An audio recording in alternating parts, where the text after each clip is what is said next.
Is it transmitting anything at all? Switch accounts. Okay, good. Looks like it. I think it's up. I think it's up and running. Okay. Well, hello everyone. Welcome back to another Cubers Live West Coast Cubing stream. I'm Manu, and today I've got the greatest, actually like one of my favorite cubers of all time, Chris Yen. Actually, it's crazy because one of the things I'm gonna release today, we're doing this series called like Meet the Delegate, right? Yeah. And it's like it's a 60-minute style interview with all the delegates from the region. During my interview, one of the questions that was asked was like, who is your favorite cuber? And I was like, man, dude, I have so many favorite cubers, and I just like listed off a bunch of people, and then yeah, you were on there. Well, I appreciate that. Because you're actually the GOAT, dude. I appreciate that. You've always been a cuber I looked up to as well. There's no way. Why would you look up to me of all people? Well, maybe not like in terms of speed, but just like the benchmark for like somebody who I want to like act like in the community. You know what? I'll take it. If you want to act like a moron, then it's up to you. Anyway, hello everyone. We are here at Bay Area Speedcubing 62. Can you believe we're at 62? No, I started at 8. And at that time, 8 happened after like 2 years. Yeah. And we've gone 54 more in maybe 3-4 years. Yeah, I think last year around this time we were at 32. So we've had 30 BASC competitions. Not even just like cube competitions, but specifically Bay Area Speedcubing competitions in that time period. You guys have done a good job with West Coast Cubing to really centralize everything and just get these comps going. It actually is a lot easier as like WCC as opposed to the way we did it before, which was it was like a lot more scattered. Yeah. And there just wasn't as much organization. But yeah, we're Bay Area Speedcubing live here in South San Francisco. We're in our good old Oyster Point room, South San Francisco Conference Center. We got another competition for you today. We got a pretty chill one, as you might be able to tell from the schedule. Yeah, very short. Yeah, very Ending short. at 3 p.m. This might be my earliest comp. Yeah, which I'm personally very glad. I feel like recently we've had a lot of competitions that were like really stressful and like super optimized. But I think now we're pushing back on that and we're going to like schedules that are a little bit more relaxed, a little bit more comfortable for everyone, for staff, for spectators, and everything too. So yeah, only 4 events today. We're gonna have Mega Minx, which is on right now. After this, we have new competitor tutorial. Then we have 3x3. Then I forgot. Whatever. You can just check the thing down here. I can't be bothered. But yeah, how does it feel to be back in the Bay Area, Chris? Feels good. I always like coming back and getting my competitive chops back up because I definitely don't get that during the school year. I try sometimes and then every time I do, I end up getting really behind on work. So now that I don't have any work to worry about. So how many competitions do you think how many competitions would you say you go to in the course of like a semester maybe? In the course of a semester, 0 to 1. Okay. It used to be my freshman year. I think I went to 3 total. Okay. But then after that, work just built up, and like I would do one at the beginning of the semester, and then immediately I would just fall behind. Is it also partially because of distance? Not distance, but I just don't think I have like the means to get anywhere out there. I don't have a car. Okay. And I feel like have to Uber and figure out like if nobody I know is going, then I'm just not gonna go. Yeah. Makes a lot of sense. Anyway, let's get you over to some solving as well. We got Nico on the stream here. Nico recently, I forgot what exact time he got, but he got a single at SAC last week that put him 28th in the world for Mega Minx. Really? Yeah. Nico's pretty cracked.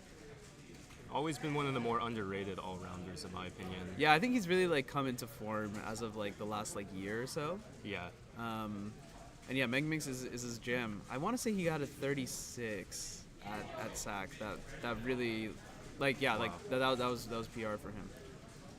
Or no, it was a 30. It was a 30. 43. He's definitely not happy with 43. I think he already got another counting time that he wasn't happy with. But yeah. What do you think his best event is? Because I remember I was always looking at him for square one. But I think it's definitely Mega Minx. Okay. I think it's definitely Mega Minx. But yeah, he is a really good square oneer as well. This competition is kind of designed for him in some sense. I think he's literally good at all 4 events that we have today. Probably looking to podium in square one, Mega Minx, and 2x2. Yeah, that sounds about right to me. That sounds right. I'm sure he wouldn't be mad at a 3x3 podium. We got a pretty good cast here, even though there's only about like 100 people registered. The top players are still like pretty good. I did see whoever was second on the 3x3 psych sheet. I forgot what their name is. We can take a look. Caleb, maybe? Oh, Caleb, maybe, possible. But he's the other sub-7 solver here today. Can we get a few more volunteers? Zarui. Yeah, Zarui is like, as of recent, has just gone like really good. Yeah. Yeah, he's just absurd. Another young cuber on the rise. Yes. I'm surprised that Richard is on here. Well, hopefully he shows up. I saw him earlier. Okay, so good. He is here, and hopefully he stays for the whole time. I always like seeing Richard. He's like, I feel like he's like one of like the old guard left, you know? Yeah, he's definitely one of the OGs. Yeah. I remember watching him like before I even got into cubing. Oh, really? Yeah. That's pretty That fun. video with him and Riley in the finals of one of the Berkeley comps. I don't remember. I don't think I've... Because they got like the exact same time.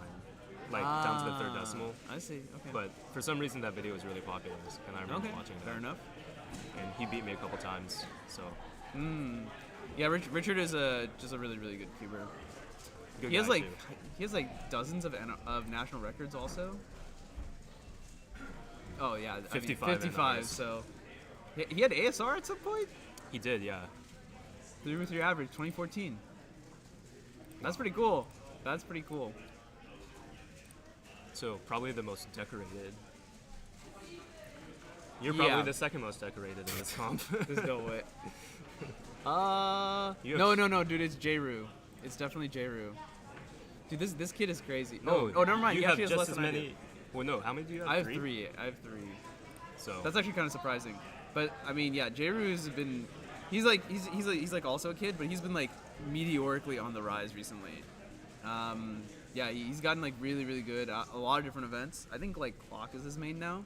That's the other thing that's crazy is like Clock is like a lot of people's like main event now, and it's like really popular.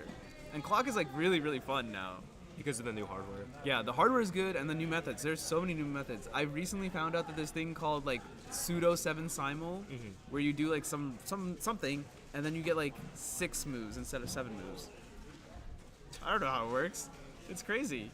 I remember earlier on when you and Christian were fighting for podiums. Yeah. You guys were experimenting with new methods. Were you one of the first people to try dabbling with no flip? So I remember I like messed around with no flip a long time ago, back when only the world record holder did no flip. Hi. No. So what number is that? Is that a 2? Oh, it's probably a 2. Yeah.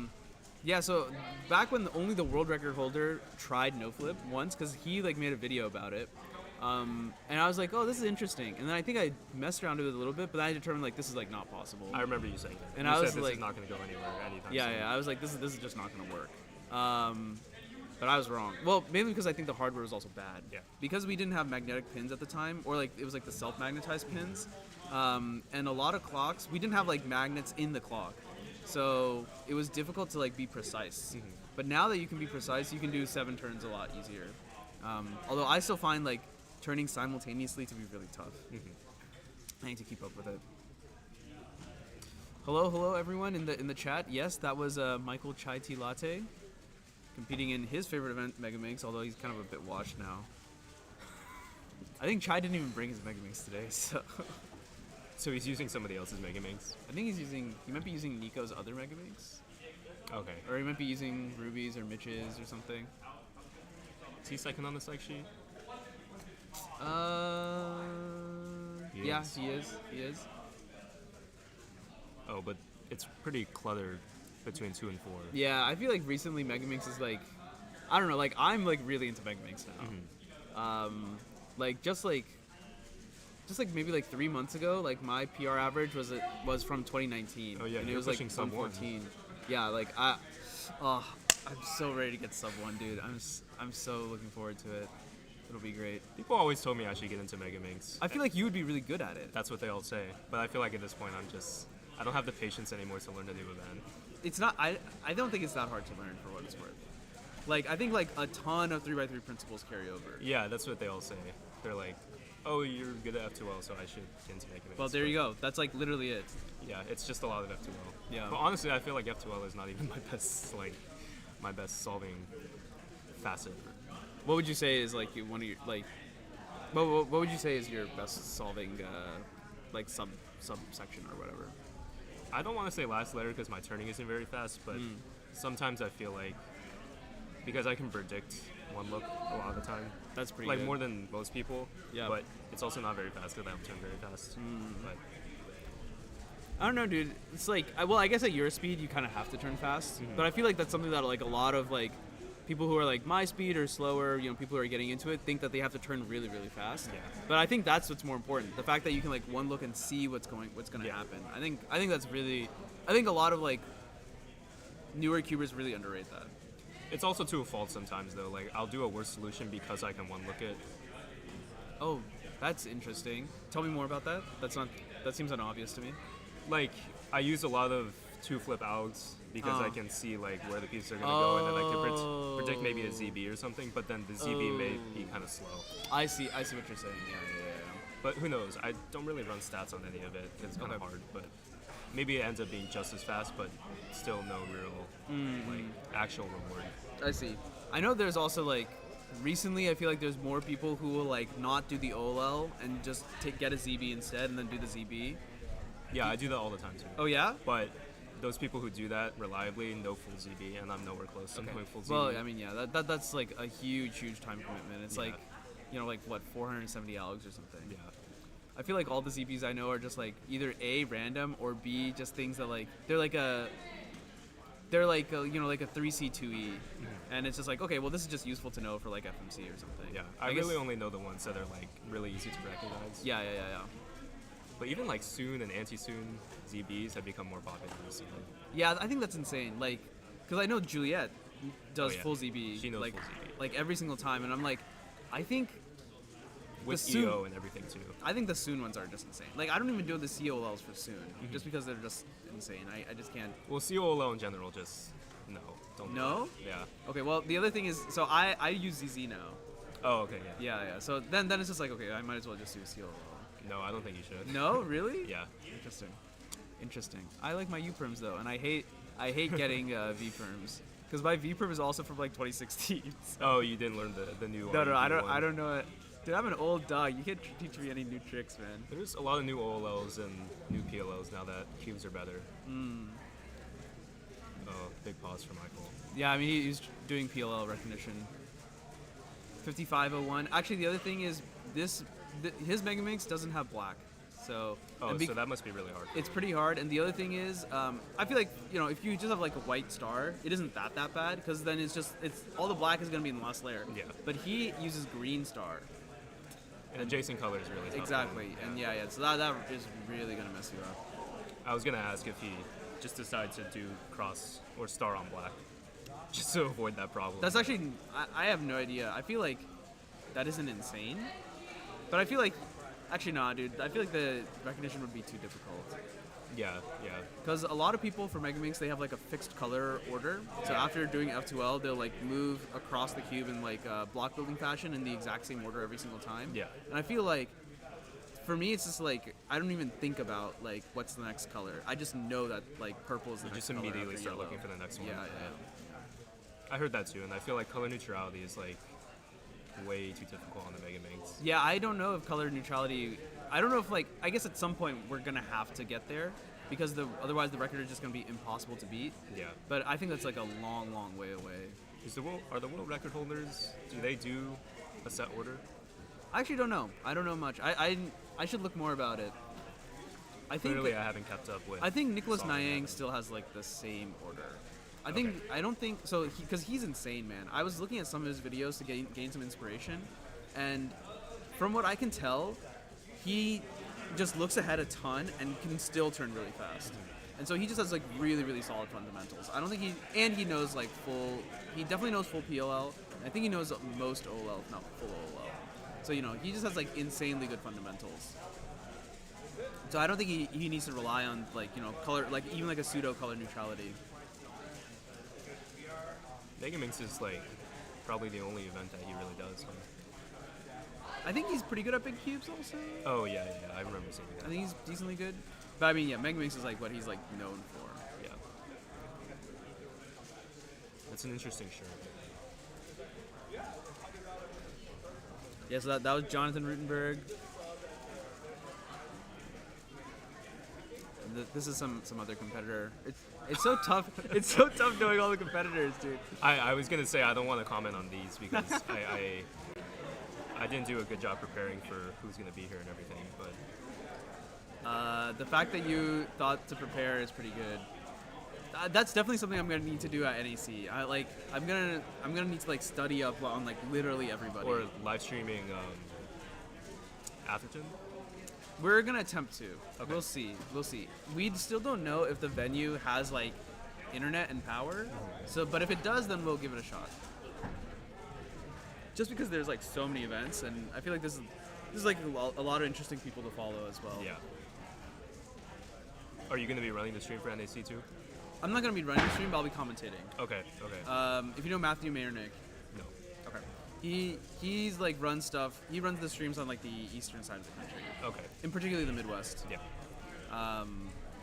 Whereas like we're here just because it's too far for him to come.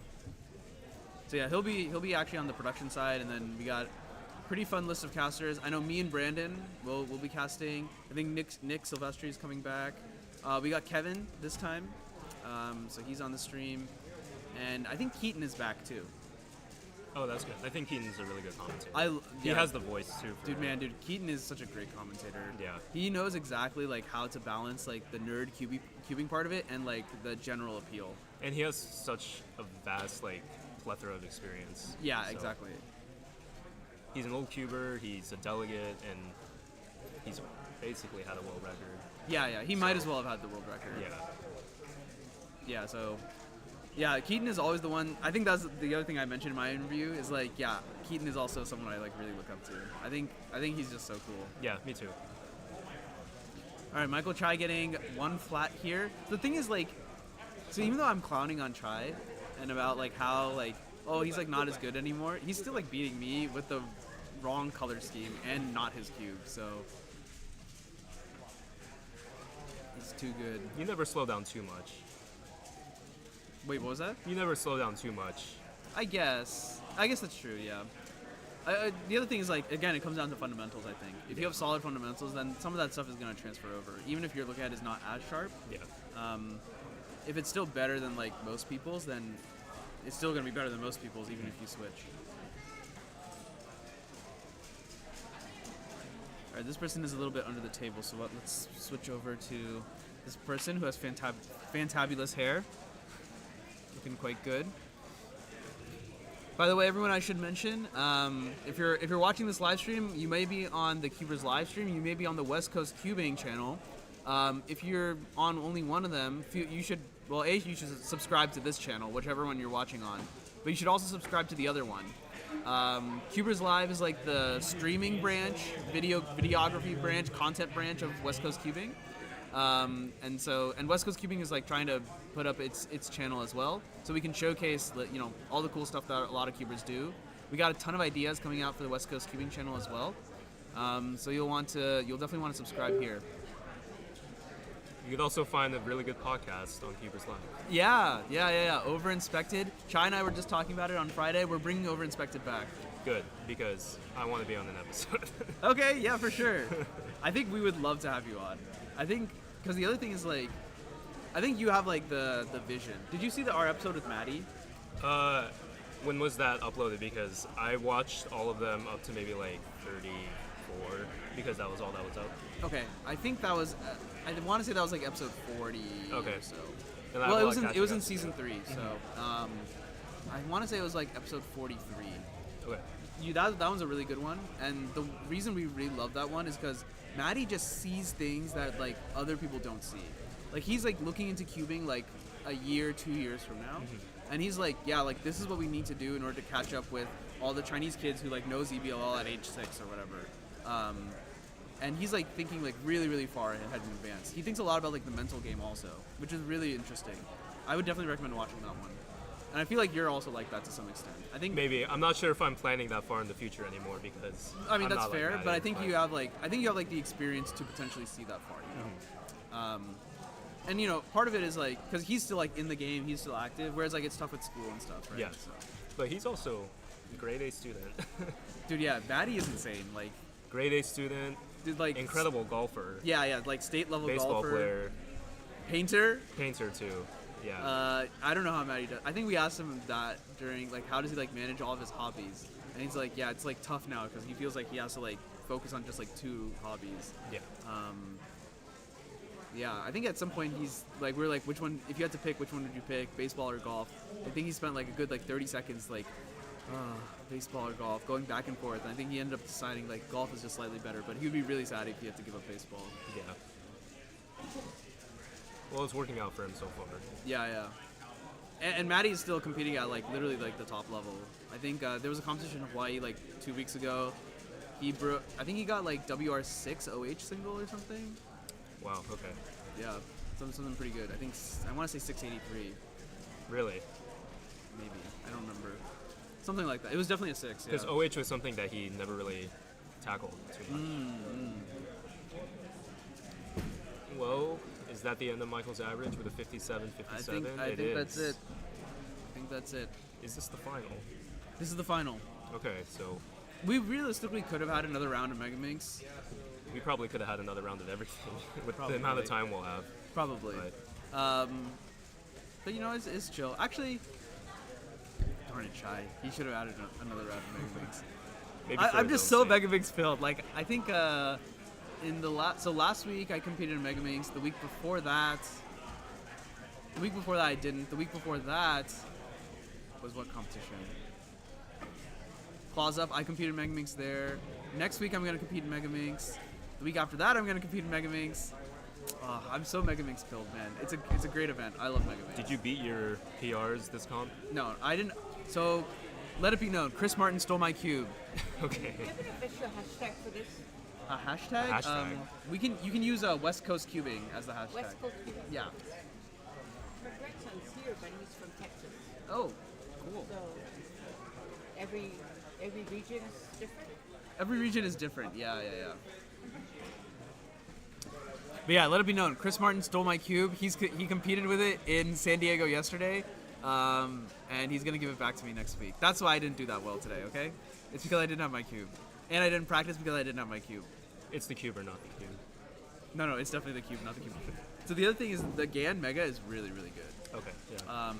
The Diane which was like the previous really good cube, I think the GAN is just straight up better. And it's not like the old GAN, where the old GAN was like really light, but it felt really unstable. Mm-hmm. This GAN is like very solid. Okay. It feels really stable. Stronger magnets or just a better build? Core magnets. Okay. Yeah. Core magnets definitely help. I think it's also built a little bit better actually now that I think about it too. Yeah, and I don't know, it like out of the box it's like very dry, but only like about 10 solves in, it starts to like really, really soften up. And I really like cubes that are like really controllable. That's like my turning style these days. And I think the GAN like fits that like really, really well. I think the shades are also better. Okay. Yeah. Particularly the purple and tan are actually usable. Okay. I said the cube or not the cube, but I actually think the cube makes a difference, especially as you get faster. Ladies and gentlemen. Well, as you get faster, definitely. Any little thing that can give you like a morale boost. I think that's the other thing is like today we're just wrapping up. a lot of times like people are like, oh, should I get a new cube to get faster? I think if you get a new cube, you basically will always get faster just because you're motivated to practice more. Exactly. And I think that is the most important thing. Whatever gets you to practice more, if it's buying a new cube, whether it's making a new friend, whether it's like quitting your other hobbies, whatever like you can do to make it more fun, that's like the most important thing. And we're gonna give you everything that you need to know from start to finish. All right, Chai's gonna start the new competitor tutorial. I think that's probably our time to take a break. I don't think it's not very interesting. We have nothing really to show you. So we're gonna take a quick break. I'll run into our little ads like thing, and yeah, we'll be back shortly. Delegates on board that are able to help us assist the competition. So these are your points of contact. We got Mitch Lane right here, Mr. 625. We have Ruby Lou. Brand. Mr. I'm gonna leave the background audio on just so it's like interesting. Okay. So yeah, we're still hot. So if you want to talk, let's. Anybody wants to ask questions, go We ahead. also have Bindu Singhal, who is actually running our live stream for this competition. Hello everyone. If you'd like to tune in to the live stream of this competition, you You can find it on the West Coast Cubing YouTube channel, West Coast Cubing LLC. You can also find it on Cubers Live YouTube channel. Just search Cubers Live. The links are also available in the competitor email that was sent out last night. So, without further ado, we're going to go ahead and get started with the new competitive tutorial. And I wanted to run down exactly what you can expect after every single event is called. So we break down our schedule into events and groups in each event. So if you haven't already, you need to ensure that you picked up your competitor card at the registration table on your right-hand side. If you have not yet, you really should have it. Hear the master at his work. And the way that we're going to read it as such, for example, I'm listed as 2 for Megamix under competing, which means I was in group 2 for Megamix. So just knowing that moving forward. With that in mind, we are going to be calling up a schedule based on that group 2, group 3, group 4 of each event. After we do each call, if your assigned group is being called in the moment, that is your time to submit your solved puzzle. So right now, for the competitive tutorial, we're going to be calling group 0 of 3x3. So our competitor for this tutorial, his name is Mr. Caleb. And Caleb is going to look for his scorecard that's listed out as a group 0 competitor. Once he finds his scorecard, he's going to place his cube right on top of it. Now, Caleb put this on the left side of this cube drop-off, so he's going to go to the left competitor waiting area. Were Caleb to drop it off on the right side, over here, he would go to the right side competitor waiting area. Again, I'll have questions at the end if you have any questions in regards to that.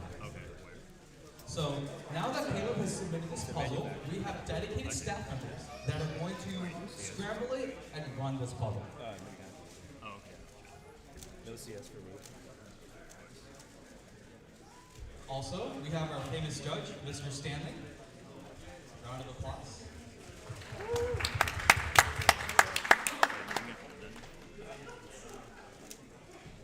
And you're going to hear the runner call out the competitor's name to a station, and the competitor is going to follow where the cube is going to be ran to. So in this case, Caleb. No, I do the RUF. And that is everything you need to know before the actual solves.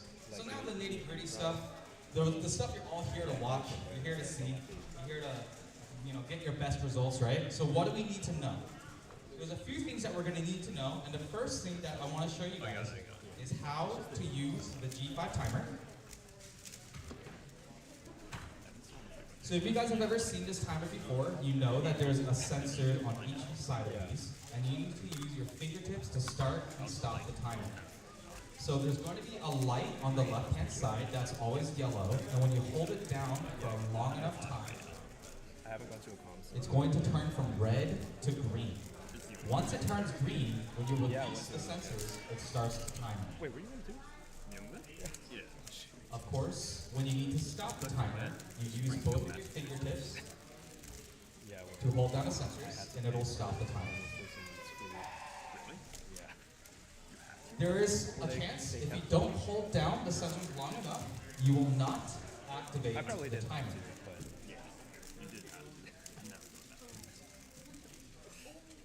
Does anyone have any questions about the functionality of our timers before I continue? It is a very common issue for me. Cool. So for the protocol of a solve, we have a period where we are getting ourselves ready. We have a period where we are inspecting our puzzle. And of course we have the solve period as well. So, to start our official solve, our judge is going to ask our competitor if they're ready. Are you ready? And our competitor has up to 60 seconds to set up the station and indicate whether or not they are ready to calm their nerves. Once Caleb is ready, the judge is going to start an inspection using our stopwatch. During that inspection period, Caleb is going to be allowed to look at the puzzle for up to 15 seconds without penalty before he starts to solve. in which you will start the timer. So we will do a demonstration, of course. I just wanted to talk down all the categories. So, now that Caleb has had a chance to calm his nerves, Caleb, are you ready? Yes. All right, now Stanley is going to start the inspection period. So he's keeping track 15 seconds. At 8 seconds of inspection, Stanley's going to call 8 seconds. 8 seconds. At 12 seconds of inspection, Stanley's going to call. 12 seconds. And now, Caleb is going to start his solve. Afterwards, like, I don't think it was my fault. I think it might have been like mine or something. He was like, yeah, you talk way too much. I feel like for us, you usually just make it talk. Yeah. I mean, I think that's 12:08 for Mr. Caleb, our famous competitor. All right, so this is a great way to start off our tutorial. This is a lot of stuff we can show right here. So, as you guys noticed, when Caleb was ready out of inspection, he put his hands on the timer to start the timer, and then he did the solve, and then he stopped the timer after his solve was done. So this is the final time that's going to be written down. So we're going to write down the time as such. On the scorecard, there's going to be solve 1, 2, 3, 4, 5, and there's going to be signature boxes for the judge and each competitor. Both of those boxes must be signed for the result to be valid. So that's what these competitors will be doing right now. So this solve was 12:08. And as we're finishing with the solve, let's go back. Let's go into the solve. like they can hear us. Gotcha. Oh, like, not like As you see, the But yeah, but they time can't is written down and the signatures are added.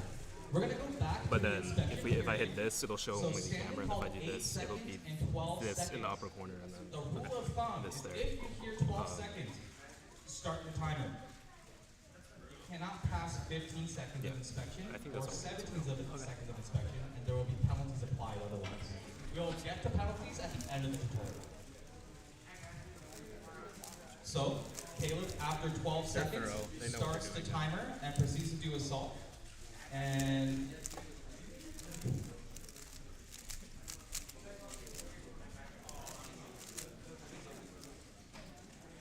he missed it. Okay. So now that Caleb is done with his first solve and they're all signed, they're actually going to put the cube back. And they're going to take the scorecard, and Caleb is going to go back to the competitor waiting area. And the judge is going to raise the thing. So now the runner is going to go run. And we proceed to do this for solve 2, 3, 4, and 5. I did it 50 And I think I got like 37 or something. that's pretty good. If there was an event like that, so that's pretty much everything you need to know about doing each of the solves. And we're just going to talk, like I said, a little bit more about what kind of penalties there we're was a able to receive. in like 2017, and they did do that. I still have that cube that Mitch signed. But it So was before one I of did the penalties that I mentioned before is if you pass 15 seconds of inspection, you will have a plus 2 second penalty added to your final time. Wait, what do you So if Caleb had a 12 second solve, but used more than 15 seconds, the solve would be 14 seconds. If the inspection passes 17 seconds, the result will be disqualified. That means if he uses 18 seconds, 19 seconds of inspection, whatever result he gets turns into something that's called a DNF, or did not finish. Some other very common penalties that may arise is going to be, for example, misalignments. Let's say, for example, you're very nervous to do a solve, right? And you stop the timer. It looks like you just forgot to do a move. There's a couple key things to consider here. When you are one move away from the cube being solved, it is a plus 2 second solve. So this would be plus 2 seconds, 1373. There is also the same move, but an additional, it's going to be what we call a U2, which you should be familiar with. This is considered one move still from solve state. Therefore, it is just a plus 2 penalty. If you are 2 moves away This is 2 moves away. That will be a DNF, did not finish, a disqualification of the result. Another example of what 2 moves away might be is M slice right here. So this is a very common misconception. If the middle slice is not solved, it is 2 moves away, L and R, L, R, from solved state. Therefore, if the M slice is misaligned, it is a disqualification. Now let's say what happened to Caleb earlier, where it was misaligned, but not completely misaligned. Let's say it's ambiguous. What do we do here, right? So, a couple things. When you finish solving a cube, the general standard practice is you cannot touch your puzzle until your scorecard is signed. Because we need to evaluate positions like this. See you again? If it is more than 45 degrees off, it will be a +2. If it is less, it is good. A fun quirk about the regulations, if it is somehow exactly, it is good. Does anyone have any questions about misalignments? I think that's pretty thorough. Pretty thorough, no questions. Again, I wanted to reiterate some other penalties that might occur. If you touch the puzzle before we're able to finish writing down the scorecard and the signatures, it may result in a penalty. So don't touch the puzzle until after the scorecard is completed. You want to make sure that you use your fingertips to start and stop the timers. Use your fingertips, as mentioned before, to start and stop the timers. And then I wanted to reiterate one more time, if you could show them, Caleb, about the lights on the timer, because again, if you do not hold down the sensors long enough, the timer will not start. If you hold it down long enough, you want to make sure the green light is on, and then you release, and the timer will start. All right, so there are a couple of other things that we need to discuss for the competitive tutorial. For some of our events, for square 1, there is something that we call a cutoff and a time limit. So, let's say, for example, the cutoff for an event, you'll be able to see it on the event website as well as on the scorecard, is 40 seconds for square 1. That means for your first 2 solves, you have 2 opportunities to beat 40 seconds. If you are able to get 39 and 41, for example, you actually are able to finish solves 3, 4, and 5. That's what a cutoff is. If you get a 41 and a 42, you did not beat the cutoff, and then that is the end of your average. You are not able to complete solves 3, 4, and 5. Now for all events, including 3x3, there is a time limit. For square 1, the time limit is 2 minutes. So for any given solve, if you pass 2 minutes, the result will turn into a DNF, did not finish, disqualification. For 3x3, the time limit will be 10 minutes. So I think people will have more than enough time to solve their 3x3.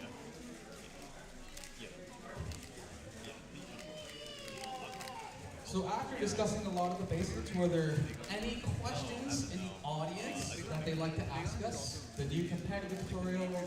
Does anyone want a demonstration on how the stopwatches work? I feel pressed.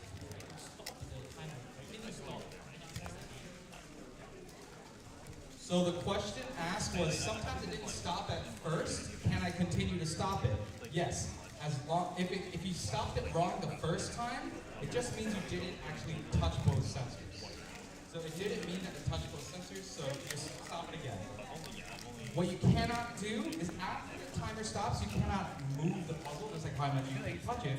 So if you stop the timer and for some reason you still continue solving, that will be your disqualification as well. So, but yes, you can definitely, if you miss the timer stop the first time, of course you can stop it later as well. Let's see. Anyone else have questions?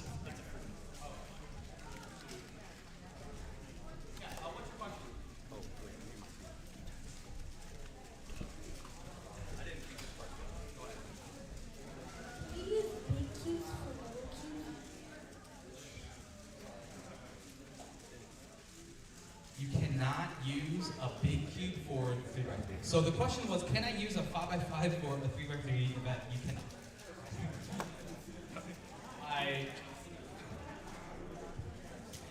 I'll leave it as black and white for that one. The puzzle must be the event. Questions. We have about 10 minutes. So if there's no questions, we'll wait 10 minutes. But just wanted to check in. Anyone have any questions? And it doesn't have to be about the tutorial. It could be about the competition as well.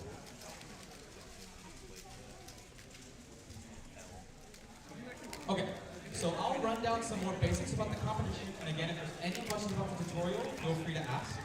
So let's say you want to find, oh, where did I place in Megamix that I just competed in?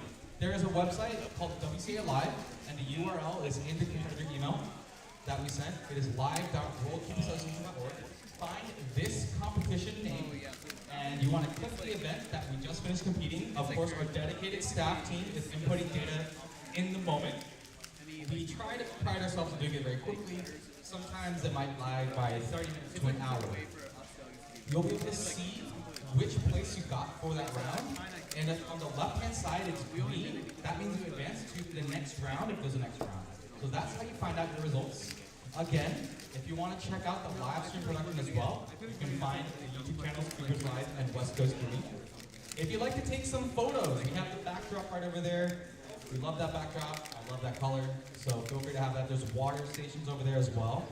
If you do need to know where the bathroom is, you go right outside. Go this direction I'm pointing, whatever direction that is. And then you want to go back inside the building, the first door, and you'll be able to see the bathroom from there. I've been practicing.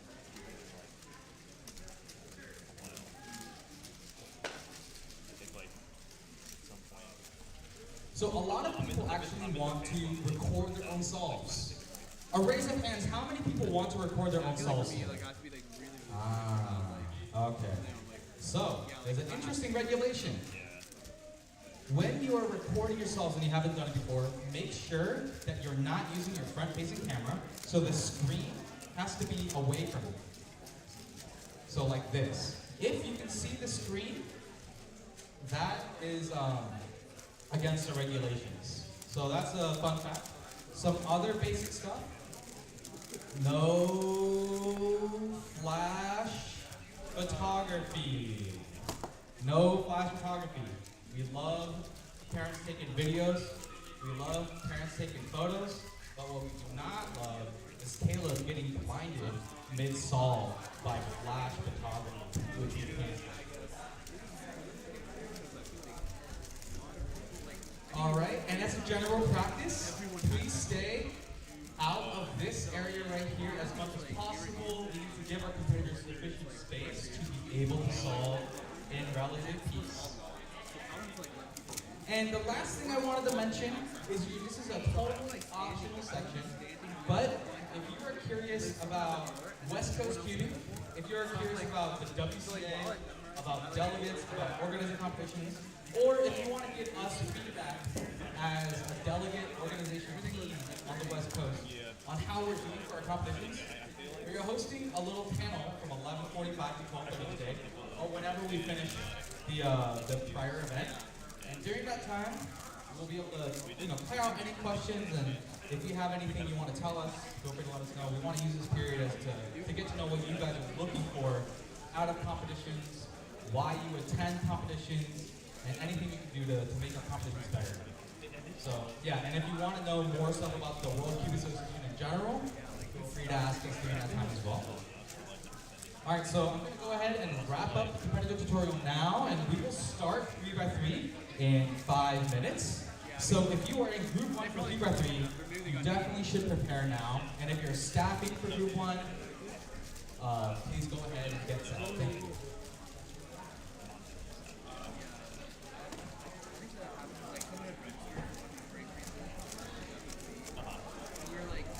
Like, hey, just so you know, like, not a typical first competition. It's not something about like this. It's like a very, very niche event. It's not going to be something we're not going to have like a normal directory event. Yeah. But they were still like, okay, yeah, like, we're down, we're going to compete. I was like, okay, well, more power to you. These are the regulations for proceed, make sure you know this for these. And in the end, they were just like, yeah, we decided not to compete. Like, honestly, this is probably your best decision. Just like,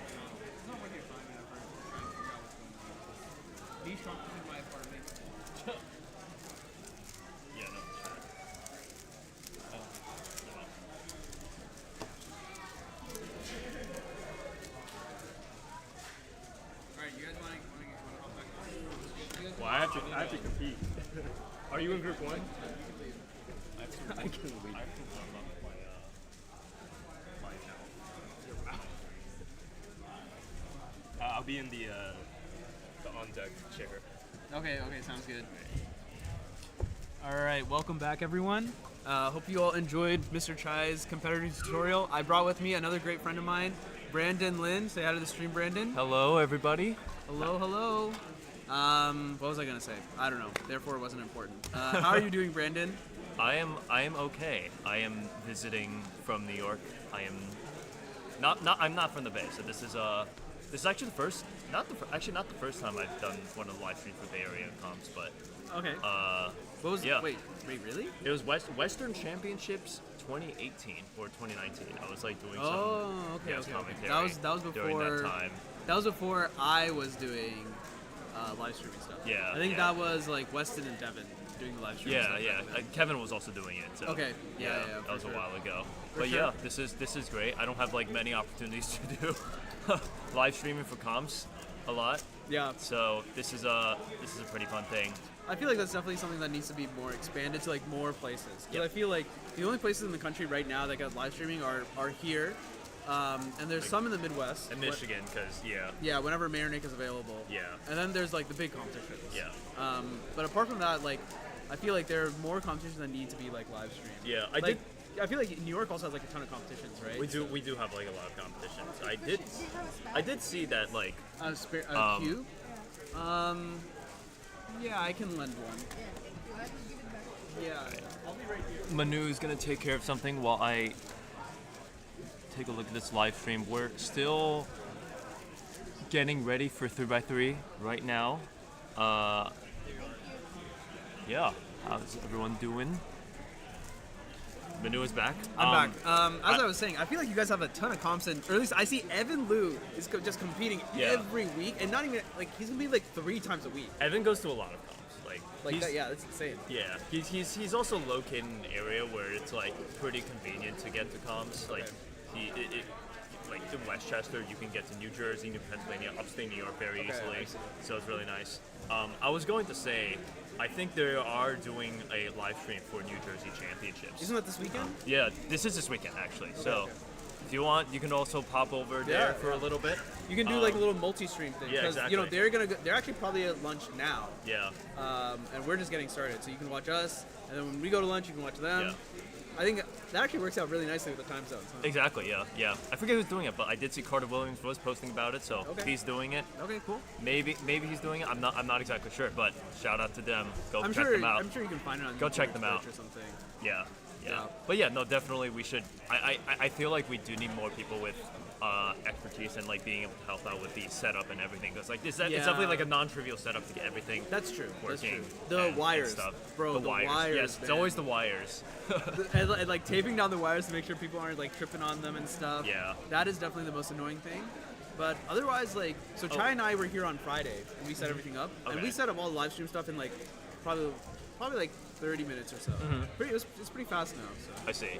Yeah, I would say the other thing is also Wi-Fi availability and That's like a big, yeah, spottiness. that's a really big one. Funny story. I don't know if anyone remembers NAC 2022, where we were trying to get the live stream working for context. It was in Toronto, and we were on the first day. Everything was fine until the nation of Canada had like basically a nationwide network outage. So we were trying to run our live stream on some. I think we basically had the live stream down for hours while we were trying to figure out what to do. The staff was trying to figure out what to do. It's also a multi-day outage.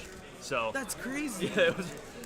We were just like, oh no, like there's not much we can do to recover from this. That's wild. I think we also had some issue with our computer as well to get everything working. So yeah, it was just a ginormous mess. Yikes. But That's in the insane. end, in the end, like I mean, day 3 and day 4 went pretty fine.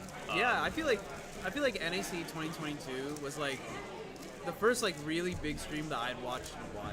Yeah. And I feel like live streaming is kind of like comp live streaming has kind of shifted since then. Like I feel like we do it more often now. Like now there's like dedicated live stream teams at like major championships and stuff. Yeah. And I feel like that was like a pivotal moment and stuff has like changed for the better in terms of streaming. Yeah, yeah. I'm glad to see everyone's like getting very enthusiastic about it and trying to put more video and like what's the word, like more video and more like context behind, you know, WCA Live, because on WCA Live you can track live results, but you don't get to see like actual results and stuff. And the thing is, like, WCA Live is lagged because we still have to enter these things in manually. Yeah. Whereas like you know, watching it live, you're watching it like maybe like 10 seconds behind tops. No, for sure. All right, everyone, we're getting started with 3x3 round 1. I mean, it is the Rubik's Cube. We're celebrating the 50th anniversary of the Rubik's Cube this year. That is true. Which is really, really cool. I believe it was May 19th. I think I looked this up last week. Yeah, May 19th is the official anniversary. Okay, so we just passed it. So there we go. The Rubik's Cube is officially more than 50 years old. Everyone. Woo! That's so fun. Yeah. It's sometimes like weird for me to think that like, because in my mind sometimes like, I feel like the 70s weren't that long ago. Like, I feel like my mind is still stuck in like the early 2000s. We're like, it was only like 30 years ago. But no, dude, it was 50 years ago. Right, yeah. 2009 is well, yeah, 2009, 2010, I'm like, I mean, they're they're kind of long-ish ago, but in my mind, that's like where my mind is stuck sometimes. I was like thinking about this in the car. I feel like, as a collective, I think like the human race is gonna distinctly remember the year 2016. I feel like 2016 was like a big year for I don't know. I think 2016 and obviously 2020. Oh yeah, 2020, definitely. Yeah, like 2020 will be in the history books. Yeah, definitely. That was the year. That was the year. Yeah. I feel like 2016 mainly because I feel like a lot of things happened. And I think at least for me and people our age, like, it was a time when we were transitioning from like high school into college, so it's like a transition into adulthood. Yep. And I feel like that is like, you know, it hits you in the feels in like a lot of different ways. Yeah. You know? No, for sure. Did you also? When did you graduate? High school or college? High school, I guess. 2016. 2016. Okay, same. Yeah. So we are. That was the year. That was Pokemon Go, man. That was like the closest. Wow. I joke about this all the time. That was the closest we got to world peace. Was when Pokemon Go first came out. Oh man, that was a time. Yeah. I can still recognize, like, on the bus, if someone's playing Pokemon Go, and they'll have their sound on, and you hear the when they open up the app. Yeah. It's funny when it does that. It's fun because it's grown like super large. Yeah. Oh, do you want to like switch? How do you switch?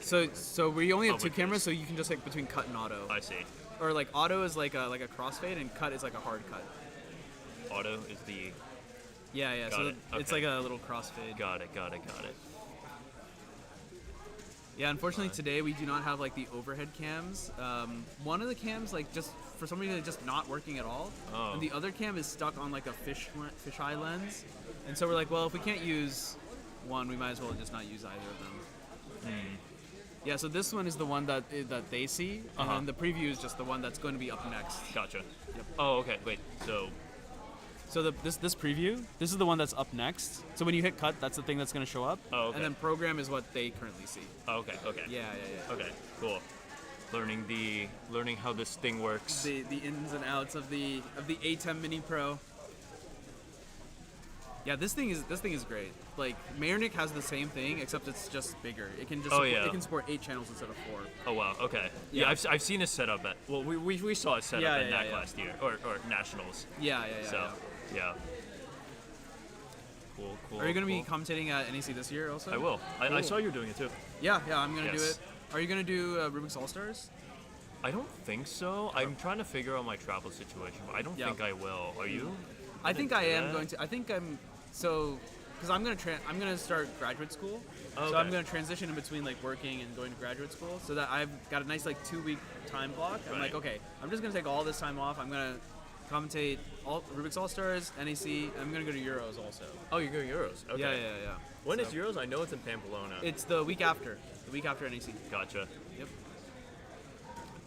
Yeah, I'm looking forward to like this year's. We talked about this on the podcast also, but there's like I feel like if we have like championship seasons now, they all end up in like the summer.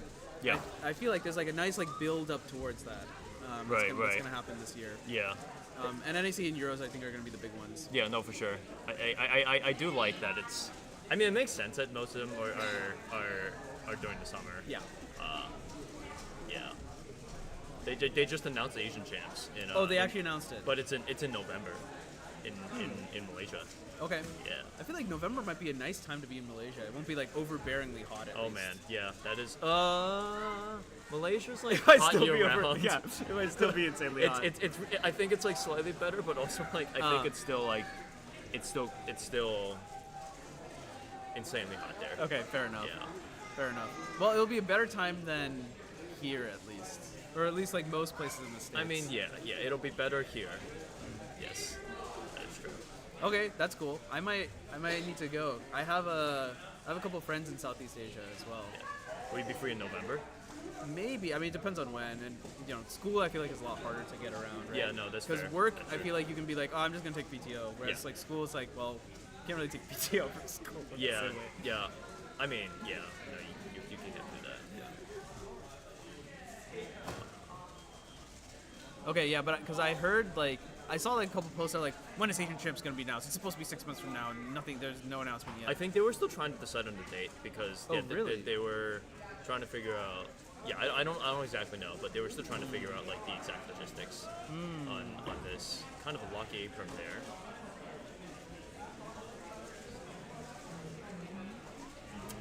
Yeah.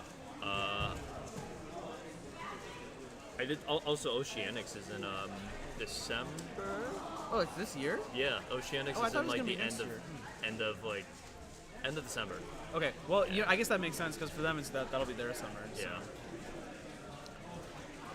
And then what's interesting is so we're gonna have NAC, South American champs, and Euros, all like in like I think like 8 days of each other. Because I think as soon as NAC ends, South American champs starts. And as soon as South American champs ends, Euros start. I see. Which is pretty wild. It's interesting that they chose that, but maybe there were just no better dates. Yeah. I feel like the good thing is that at least it gives people who want to go to all the championships, at least they have the opportunity. It's nice. It's nice to have them. I guess it's not. I mean, not the best to have them back to back, but it reduces a little bit of travel. I guess like it would be ideal if there was like a day of buffer in between. Right. Yeah. Yeah. To actually like explore like the country you're in and stuff. Mitch Lane. On his classic green cross. Does Mitch only do green? Yes. Oh, Green only. I see. 881. Pretty like it's a pretty decent solve. I feel like there's like an F12. Now I don't remember anymore.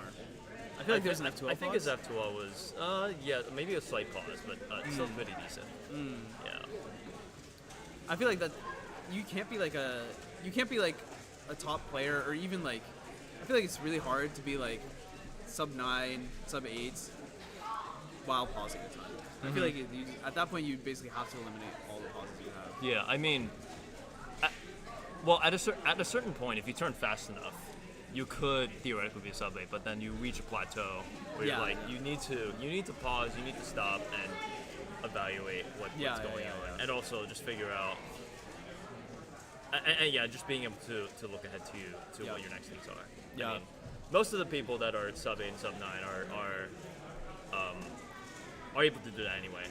I feel like there's like a lot of balance go. So Calvin and I were talking about this a while ago. There's like two bars. There's like a look ahead bar and then there's a turn speed bar. And the turn speed bar is not really gated by anything. You can always turn faster. Well, it's gated by like your finger tricks in practice, I guess. But the look ahead bar feels like it's kind of gated by turn speed. Because most people look ahead is probably not going to be better than their turn speed. Right. Because if your look ahead is way better than your turn speed, then you're just turning too slow. Right. And your turn speed needs to like kind of catch up. But what I think a lot of people do is that like they think in order to get faster, they just got to turn faster. Yes. Rather than trying to, what you really want to do is you want to turn fast enough such that your look ahead is still decent, and then let your look ahead catch up. And once it catches up, then turn faster. Let your look ahead catch up again. Yeah. I feel like that's like a good. It makes a lot more sense to me at least. I think it's interesting that there's like such a codependency between I think so, yeah. turning speed and is DJ confused. I think his like camera may not have turned. Oh, on I see. But yeah, that is interesting. Yeah, like you can't turn. I mean, you can't turn too slowly, but yeah, you need to turn at like a comfortable speed. Where Yeah. Be able to like still be able to see stuff. Yeah, and, yeah. make good decisions. I mean, I guess like strictly speaking, turn speed is what decides how fast your solve is going to be. This is a +2, by the way. You can see because it's just for anyone who's watching, it's misaligned by exactly one move. But I mean, turn speed is like what ultimately decides how fast your solve is. But if you can't like turn at like 10 TPS throughout the entire solve. Yeah. Or if you do, then you're just cracked. Right. Yeah. And I feel like the other factor that's going to start popping up more and more is I think efficiency is going to be a third bar that's going to show up. And I feel like right now it's really only relevant at the top layer or at the top level of solving. Whereas like if you can turn fast and you can look at it, but if your solution is like 60 moves, like if you turn at 10 TPS, you're still going to get a 6 second solve. Yeah. Yeah.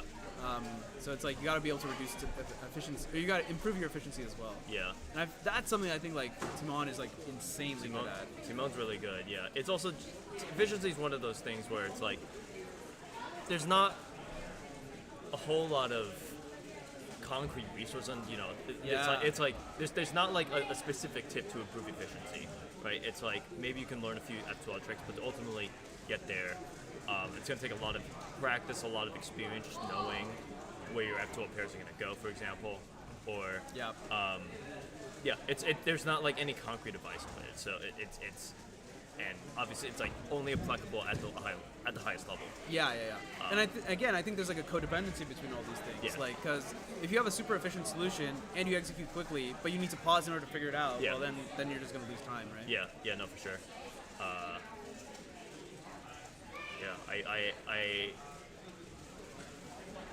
been trying to figure out if my solutions are definitely pretty inefficient, and I've been like trying to figure out like where exactly that can be improved.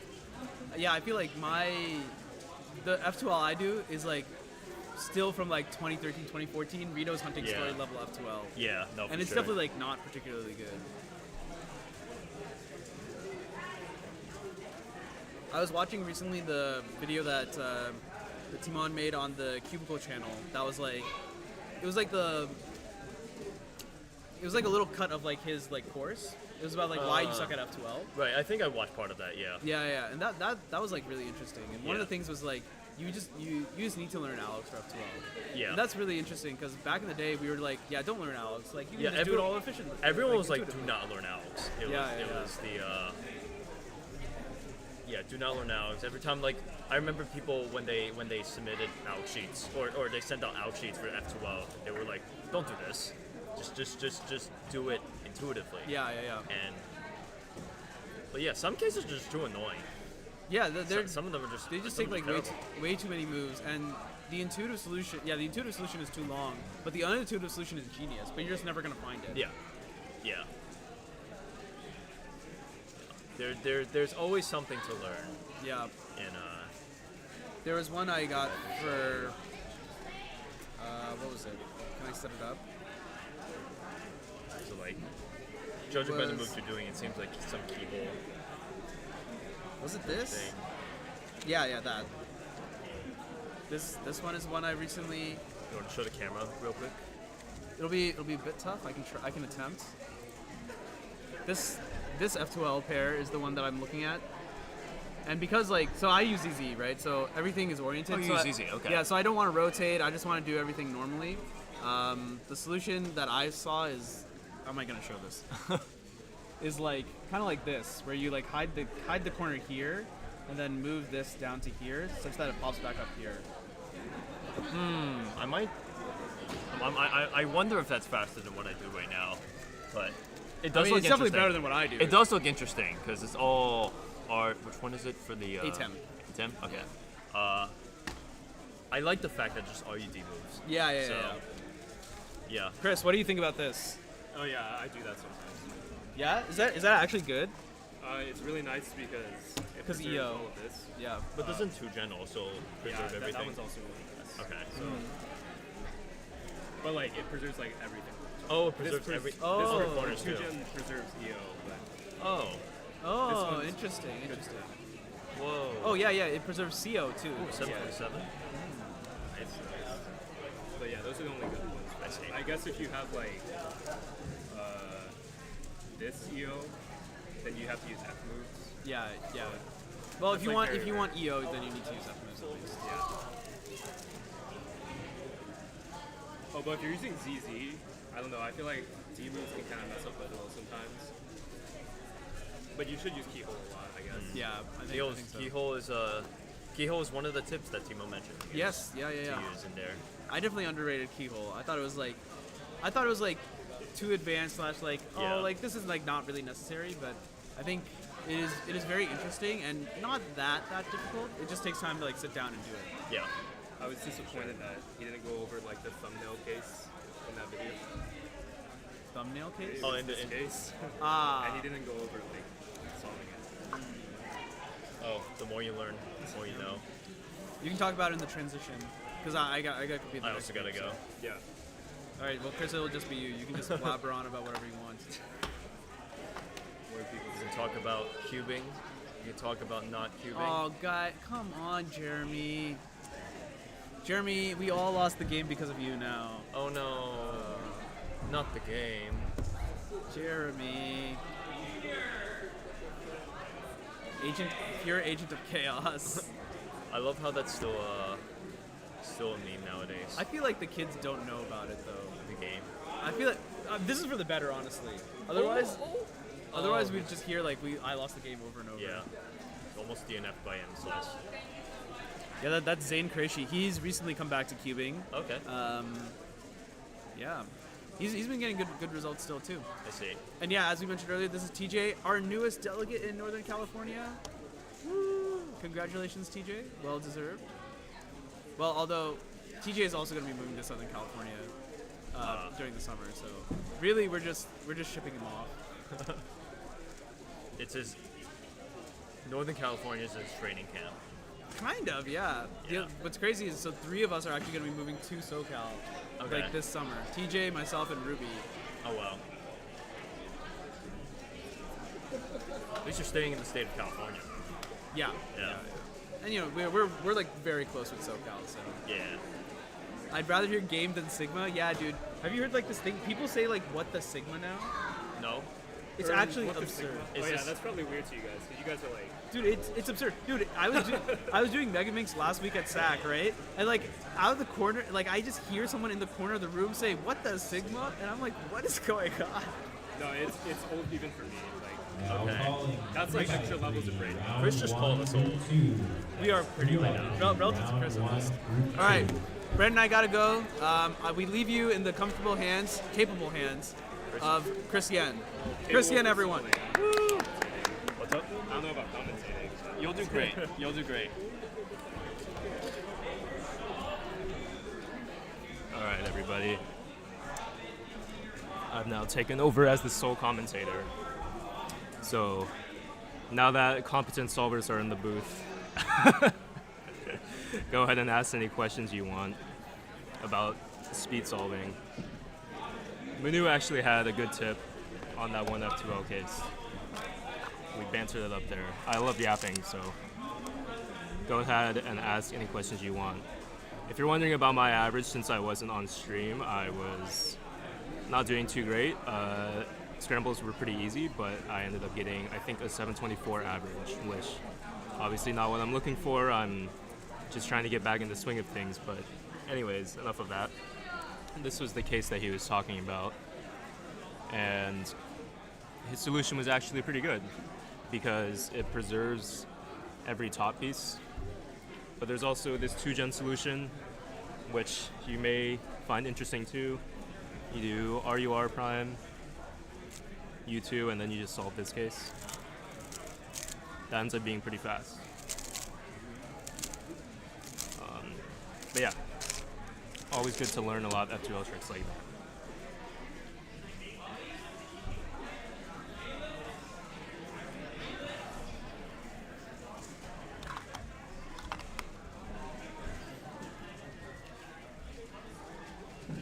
I lied. I'm bidding group 3. Oh, how many groups are there?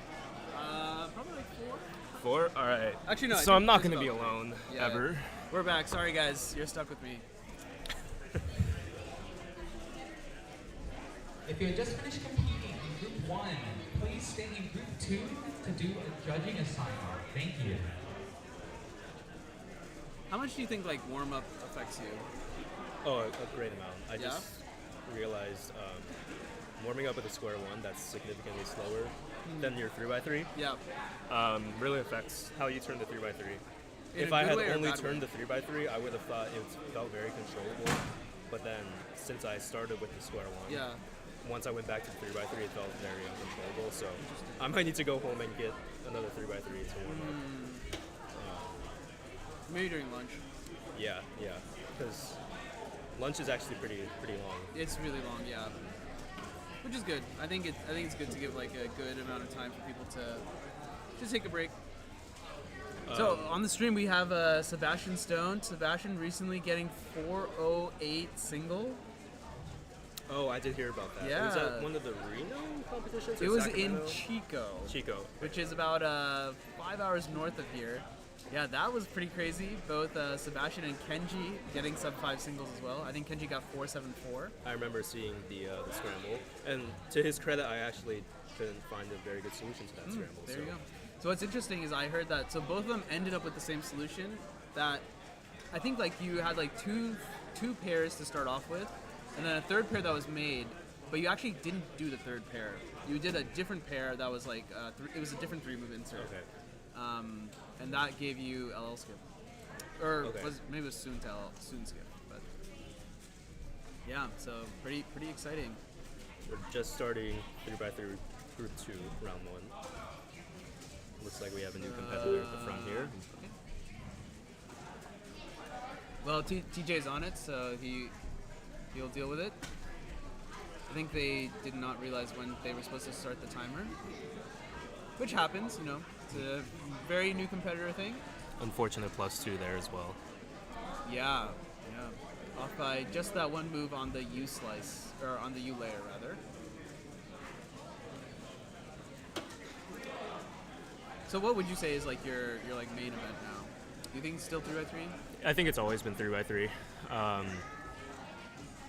When I was like still keeping up my speed in the first couple years of college, it was really only 3x3.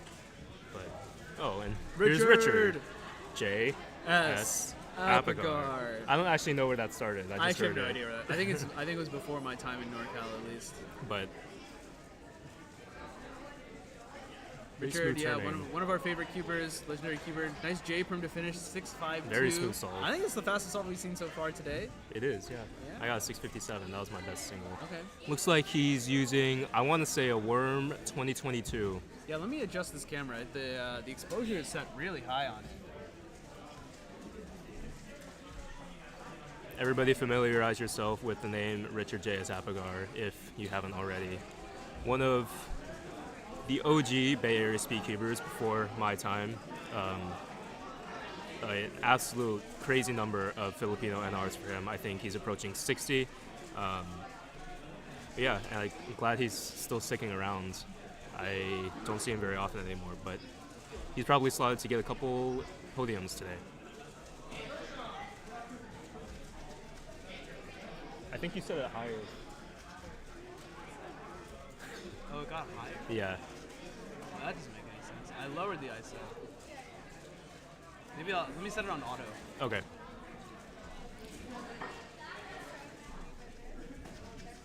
I'll let Kenji go. Okay.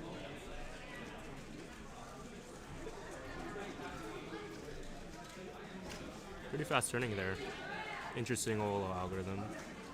And an L perm to finish it off. He's not very happy with that, but in my opinion, not a bad solve.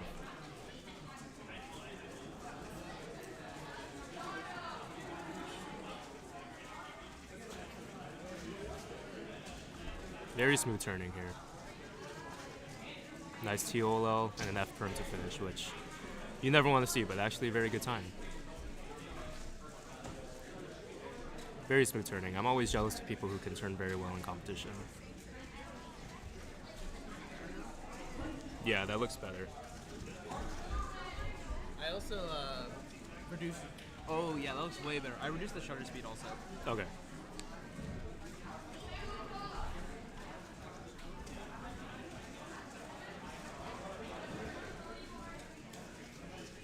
All right, hello everyone. If you all have any questions in like the chat for us as well, feel free to shoot them our way. Chris is a smart guy, so he can definitely answer stuff. Well, if you have clock questions, they can ask you. Make an attempt to ask. Or me. any non-N by N. Maybe I can answer. Yeah, who knows how many times I'll be in this booth. Nice 2 local OL. Yeah.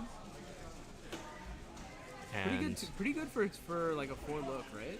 yeah, he did the fat T-perm, A-perm, Oh. which I think is very common. I feel like even if it's harder for someone to execute like the 9-move A-perm or whatever, or 10-move A-perm, I feel like it's definitely worth it. Because otherwise you have to do like a 14-move, also not particularly ergonomic T-perm. It's just weird because I learned the A-perm before the T-perm. So I don't know where that ended up switching, but I'm glad that Richard's on stream. Yeah, well, I mean, there's no way he wouldn't be. Richard is still fast for 1, and 2, he's just too legendary, man. We gotta have him on. Richard is like, I think it's great to have like someone who's like of his age and also like So fast. and like yeah, he's like still like one of the fastest in the region. 920. I feel not like his great for F2L him. was pretty long there. I think his turning was just a little bit slower on that one in general. He has a microfiber cloth, very common. I feel like a lot more people have that now. Yeah, I tried the microfiber cloth and it just Yeah? made it worse for me. Oh yeah, So I just use a normal towel. interesting. I wonder if it's because of. You think it's also because of like UV cubes? Because now a lot of people have like UV coated cubes, and I feel like it's easier to feel imperfections on the UV coated cube as opposed to like a normal matte finish. You know, I thought that UV coating was supposed to make your grip a little bit better, but to me it just makes it so the sweat makes it worse. Ah, interesting. I don't know if you saw that. That was really interesting. He solved his first layer Yeah. with OLO and PLO. Oh, I've never seen that before. interesting. Because you might get a case where like you don't have like you only, Exactly, like, 3 yeah. oriented or something, right? Huh, that's interesting. Like he just solved the side and then he used. PLL to fix it. Interesting. Huh. Well, he also used an OLO to orient it. So the OLO definitely wouldn't work all the time, but Yeah. Well, even the PLL wouldn't work all the time.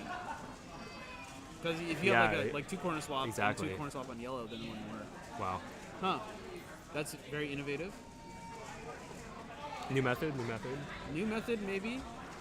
I mean, Line, you don't even need a line. you don't even need a line. It's just OLO, PLO, second It's layer, OLO, OLO, PLO. Yeah. It's only one more step. Although sometimes, if your OLL doesn't work, then it might be a problem. Yeah, and imagine setting up to like a G perm or an N perm. Yeah. You could just set up to a J perm and it'll be good. well, every at single that point, time. you should just sack it and see what you get on the other side. Like kind of like True. 2x2, like an Ortega type. Just like make it and just see what happens. As long as you have EO at least, because I think EO is tough to fix. Yeah. If you don't like once you get deeper and deeper into the solve, but like yeah, you can. It's not too difficult to bring pieces around at least. And if you have JJ, then you could just do like a square 1 algorithm. True. That could work. People sometimes do that for the N perms, which I think is crazy. But Honestly, that's a lot better than because I still use this N perm. oh, the RUL one. Yeah. But to be fair, I'd never get an N perm, so True. You should never get N perms anymore. other than sometimes I get them for because if I have a Soon, then I'm not gonna do the CLO for Soon. You can just do Nicholas. I guess yeah. That way at least I can avoid it.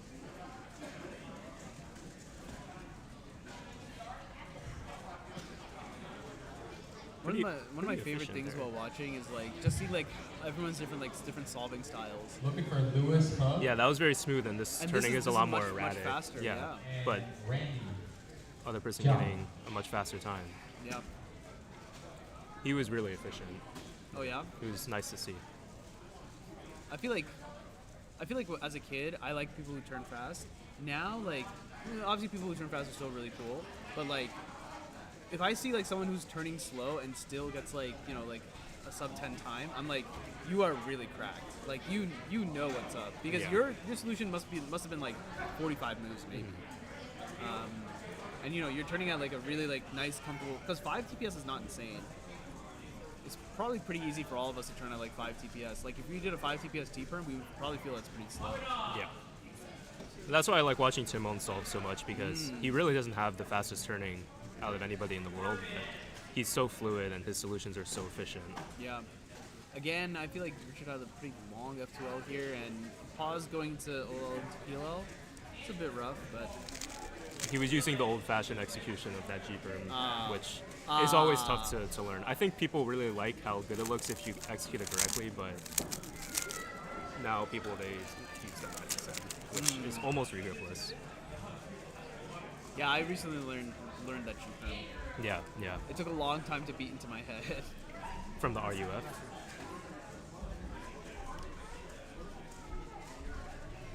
Looking up at the timer during the solve. I feel like I only do that during big cube parity. I never look at the display though. I always look at the actual timer. I always look down. Yeah. I feel like because my eyes are almost right there already, so it's a lot easier. Looking up at the timer, but we shouldn't do it anyways. Period. Probably. I could probably be using that to like look ahead and see like what kind of PLL I'm gonna get. Oh, unfortunate +2 there, but it's still a pretty solid solve. I mean, dude, we're all smiles, right? That's what matters. I always told myself that I wouldn't actually commentate on the specifics of a solve. Yeah. Because I feel like if I try to identify every PLL, I would mess up. Oh, I would definitely. Yeah, I still mess up. But sometimes it's just like, okay, well. You can tell when it's an F perm or something. Yeah. Very, very smooth. Yeah, looking pretty good. I thought F2L3 was a little bit wonky. OL to PLL was like his last layer was really, really, really good there. No, he messed up the OLL. I think he was gonna do an alternate AUG from that angle, but then realized he could get CP. Or he just messed up. That happens a lot. Yeah, it's also possible. Ended up with a +2 anyway, so it's a pretty bad solve all in all. Also, M slice U perm, so I don't know. I don't really know what the consensus is nowadays. Oh, really? So I remember I used to use RU U-perms for a long time, and then everyone told me, like, this is stupid, you should use the MU ones. So it's interesting to hear that it's, like, switching up now. Looks like that competitor almost ran into Richard before the solve. That's funny, I always heard the consensus was RU. So, interesting. But Richard with another good time, 702. Yeah, 702 is great. Nice A perm AUG. That's one that he'll count, so. Yeah.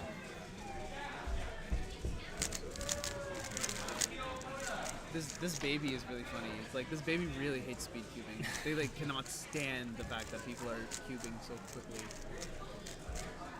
It's the slamming of the table that always gets people.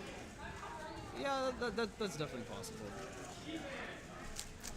We were doing a competition on Wednesday that was 4 blind, 5 blind, multi-blind, 2 rounds of 3 blind, 6 and 7.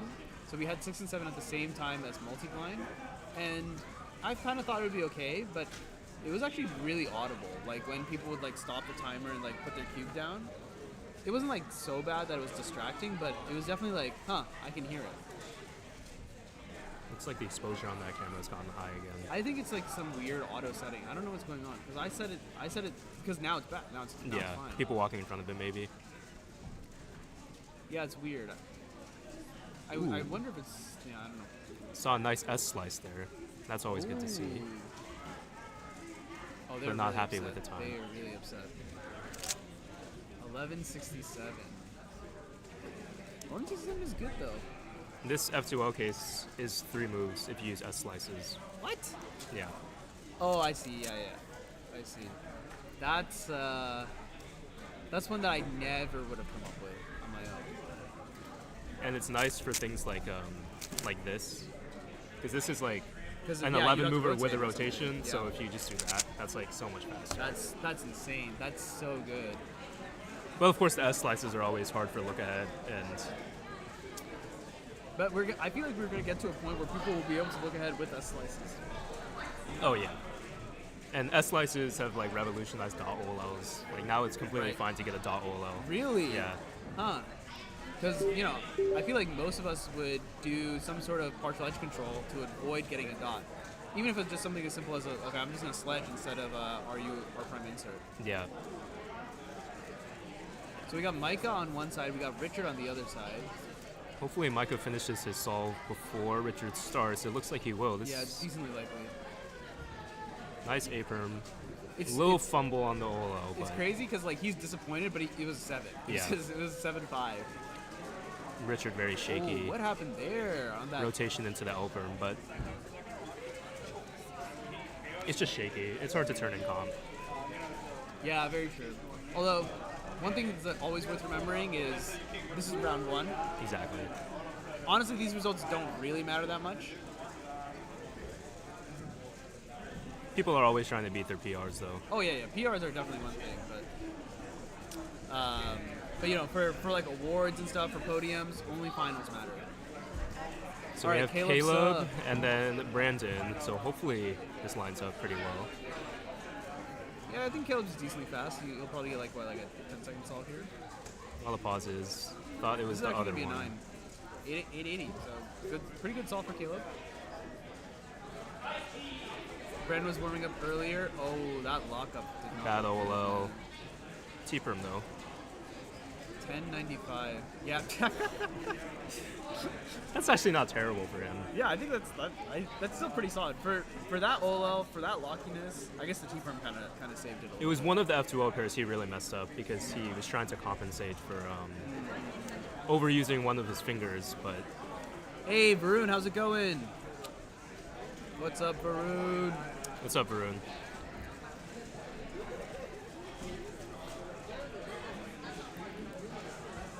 All right, well, with Brandon returning back to the stream, I think. Did I?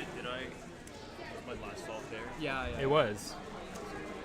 So many lockups. Yeah. That's what I was saying. Like this is Locky. Well, that means that we're probably gonna wrap up group 2. Probably only a couple of solves left for everyone here. Yep. Micah's onto the other side, so he has a good chance to podium as well. He's been a very consistent competitor. He's been competing a lot recently and competing at a really high level. Yeah, smooth turning. You can get anywhere in cubing if you have smooth turning in comp. Interesting alg. I think he had a pretty long F2L though. I think just move count was really high. See right there, he had a dot OLO and he using that slice. But I've actually never seen that alg before. Well, I know that there was like the one that was like, there's like this one, right? Yeah. Yeah, that one I use the S slice for. But there's some S slice algs where you have to do an S and an F at the same time, and I find that too awkward. S and F? Yeah. Please bring your cue to the But drop-off yeah, station. that one's really Last fast. 3x3. All right, well, this is actually my group. So I'm actually gonna leave down. Brandon, I think, went to the bathroom, but he'll be back. Okay. All right, see Good you all luck in on a bit. 3x3. Thank you. I am gonna need it because I've practiced. in the box. Do not hide All your right, cue. now I really have sole control of this commentary. So, in case you're just joining us, we're about to start. We just ended the second group of 3x3 round 1. About to get started with 3x3 round 1, group 3. We'll see our co-commentator Manu. And I'm not actually sure if anybody else I know is going to be competing in this group, so you're just going to hear me yapping about other people's solves.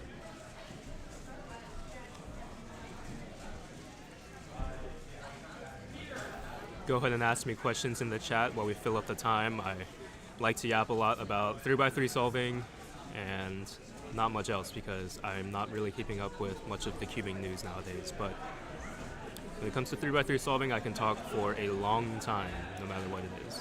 So fire away.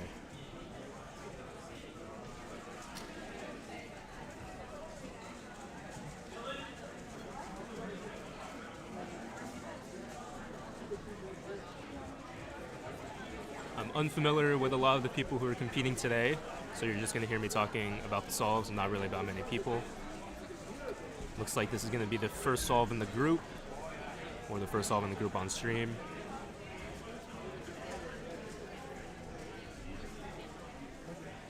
Yes. Are you selling gear, like shirts? I don't know if we're selling shirts at this competition, but I'm pretty sure there will be at a later competition that's a little bit bigger. Yeah.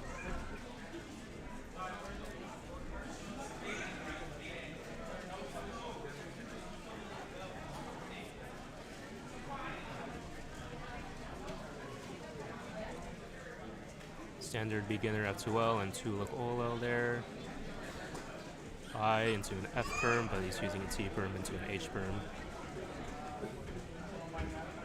Oh, and unfortunately, looks like he messed up. And finishing with a Z perm. And I'm no longer alone.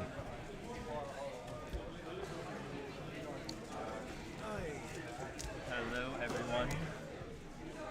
How's it going? Going good, only one solve in, so Hello. fortunate solve there. Hey, it's Varun.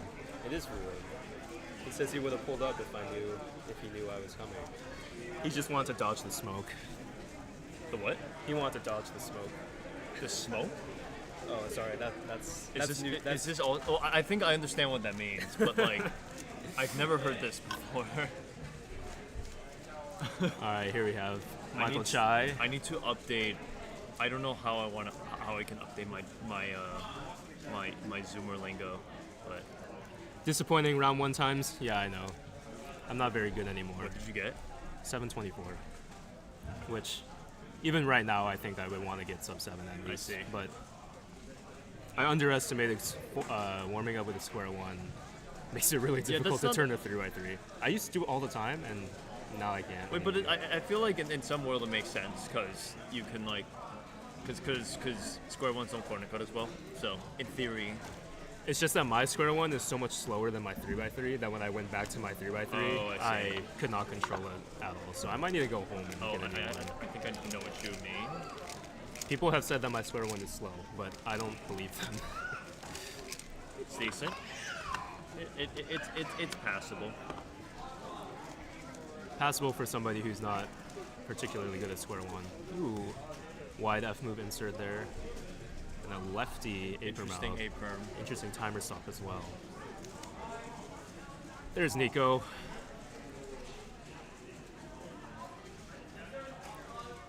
Fast inspection. Good first pair. Sledgehammer, diag swap, and perm. Locking up on the F prime, and that's a questionable plus. No, I think two. it looks good from here. It looks a little, yeah, it But- looks good, but they might call. someone Classic N perm alg there. I haven't seen that one used in a while. I think he said it's good. Nice, nice, nice.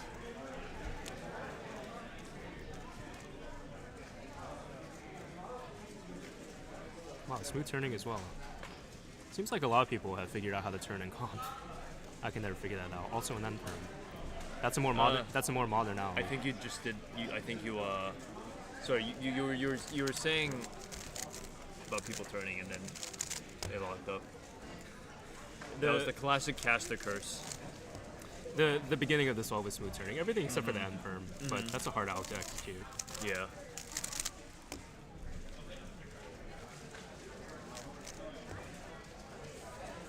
How many groups of 3x3 do we have? I'm assuming 4. Oh, and there's our good friend Manu. Manu. All right, over under 11.5 seconds. I'm gonna say under. Sub 11.5. I have faith in him, but I'm gonna say the over scramble looks 11.5. pretty blocky. Although we should have done the bet before the scramble was visible. True. Oh, he's not getting 11.5. Oh no. Oh, but he no. is using ZZ. No, that's definitely not. It's still. PLO Oh skip? my god! Oh. Oh, that's pretty close. PLO skip or ZB? I think he knew it was gonna skip, so I'll I- pass it as a ZB. Yeah, it looked like it. It looked like it. He gave a thumbs up, which indicates. He's happy with that. Yeah, probably. So I think the line needs to change for the next solve. All right, we're gonna update our. We're gonna update our prior and the new. Here.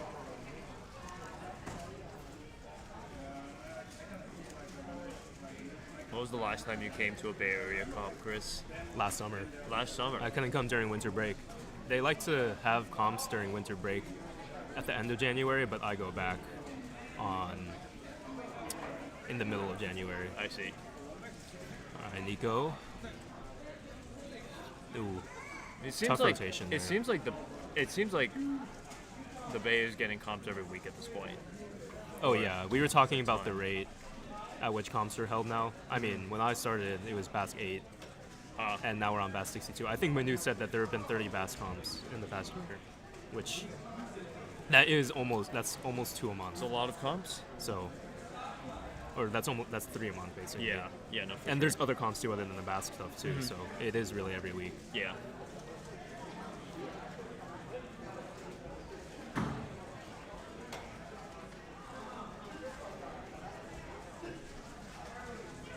You like 3x3. I also like 3x3. Well, sometimes I like 3x3 when my times are good. Exactly. Yeah. We have Calvin Nielsen.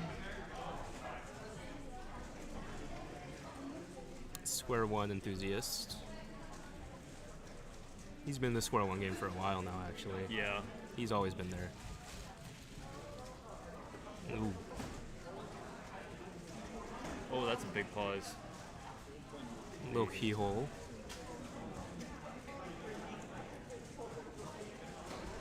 And a PLL skip.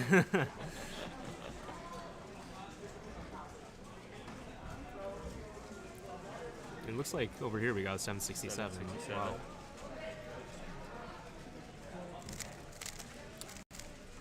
That Olo case has so many options, even though it's such a terrible case. Which Olo was it? One. It looks like this one. Oh, that one. I learned some alternate out for that one. There's so many that was the one. I think it's the one you just did. I just don't have the muscle memory in me.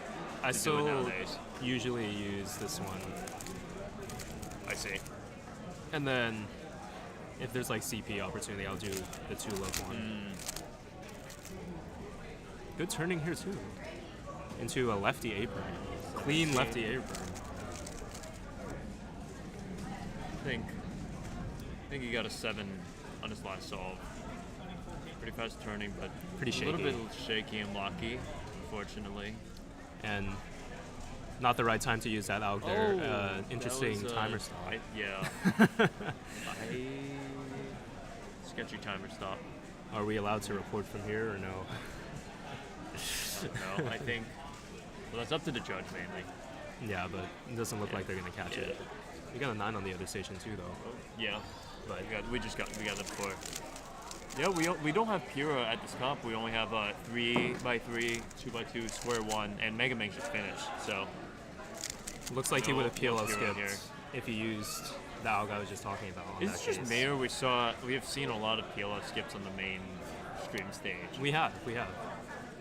But he would have skipped on this one. Yeah.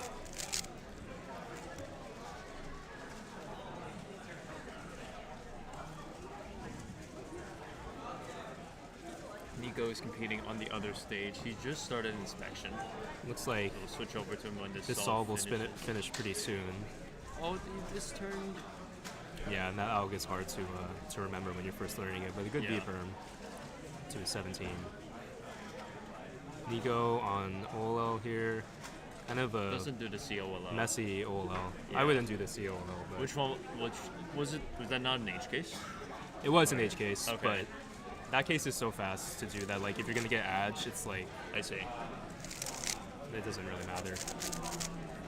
I think you just messed it up. I think there's like for me, I try to do COLL whenever possible, except for one particular case where I just hate the COLL for that one.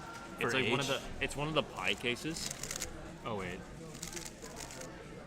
It's the pi. It's the one where if you do pi normally, you get a diag swap. Yeah, that one. Yeah, I never do it either. I never do for pi. Yeah. Gotcha. Here's Speaking Michael. of pi, we have Chai. I was gonna ask where you were going with that. I don't think he can get a 3.14. I am curious. What does a Chai tea pie taste like? That was a crazy G perm. Yeah, it was the old school G perm. It was better than the old school G perm. I remember like that one. Yeah. But that was crazy. I don't know how when is 2x2 starting? It will start after 3x3, I believe. I think we're seeing 11:05 Pacific time. So we still have 1 or 2 more groups of 3x3 to go, and it'll start after that. Around 11, it's probably going to start a little bit sooner. Yeah, we're making good progress, I believe. Oh, Chris Yan is first on the side sheet right now. Where did I end? Oh, have I not been entered yet? Yeah, I haven't been It entered doesn't look yet. like it, unless you got worse than 15 seconds. No. I just need to make round 2. I got a 7-second. I got a 7 seconds on my first solve, and then that got my confidence up, and then my confidence just shattered in the rest. So. 782. Nice. And a 9 on this stage too. 9. I'm getting pretty decent solves.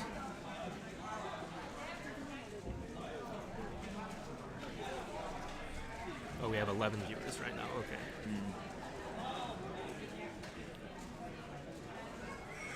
Alright. Yeah, we're trucking along. We'll see.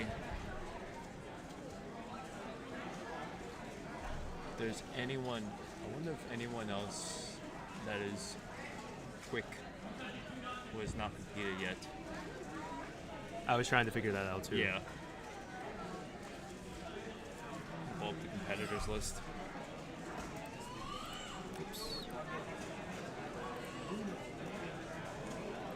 Actually, I don't think I've seen Zerui compete yet, Zerui? but I don't know what he looks like. I don't think I've.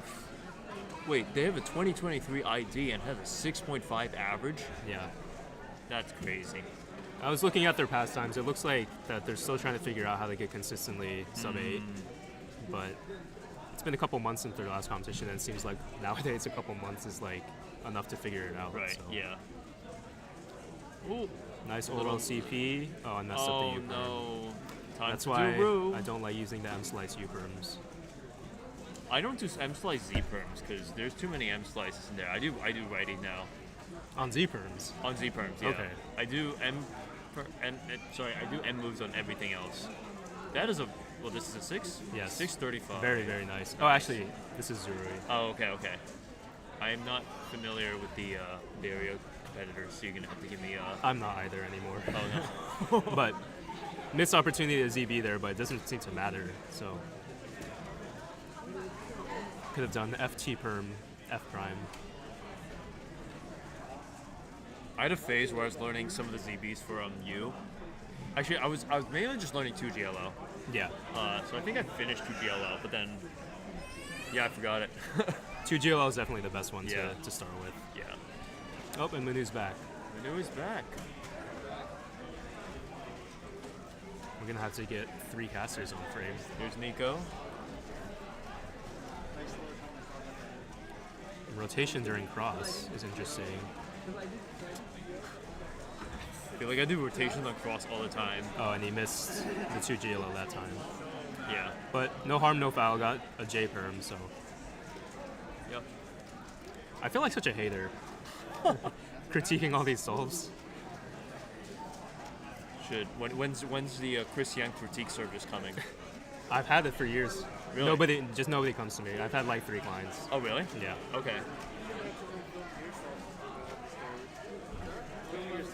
Mitch is giving a briefing. Something. Is the competitor listening is the real question. I think so. They're giving some cues. Oh, he's talking to somebody else at the Okay, station, not the got competitor. it. Yeah.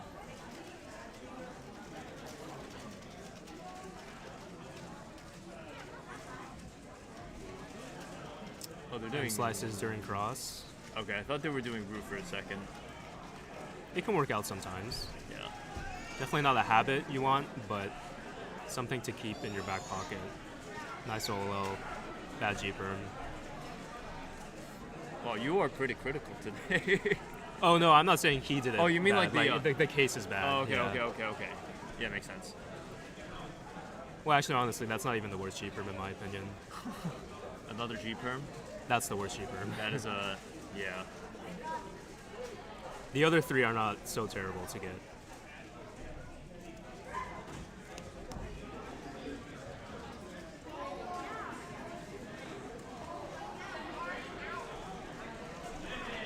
I'm not hitting on people's turning, actually. I'm a little jealous of everybody's turning. Yeah, I wish I could turn as fast.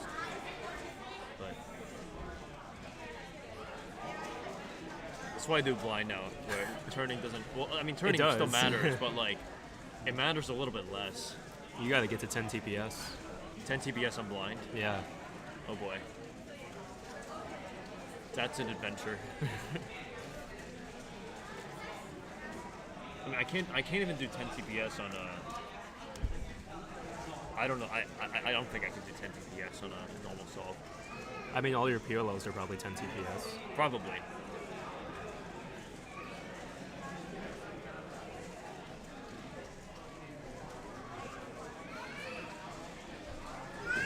But there were. That was pretty efficient. 2x2. Sorry, I'm at F2L. That was pretty efficient. Yeah. Very nice and smooth turning.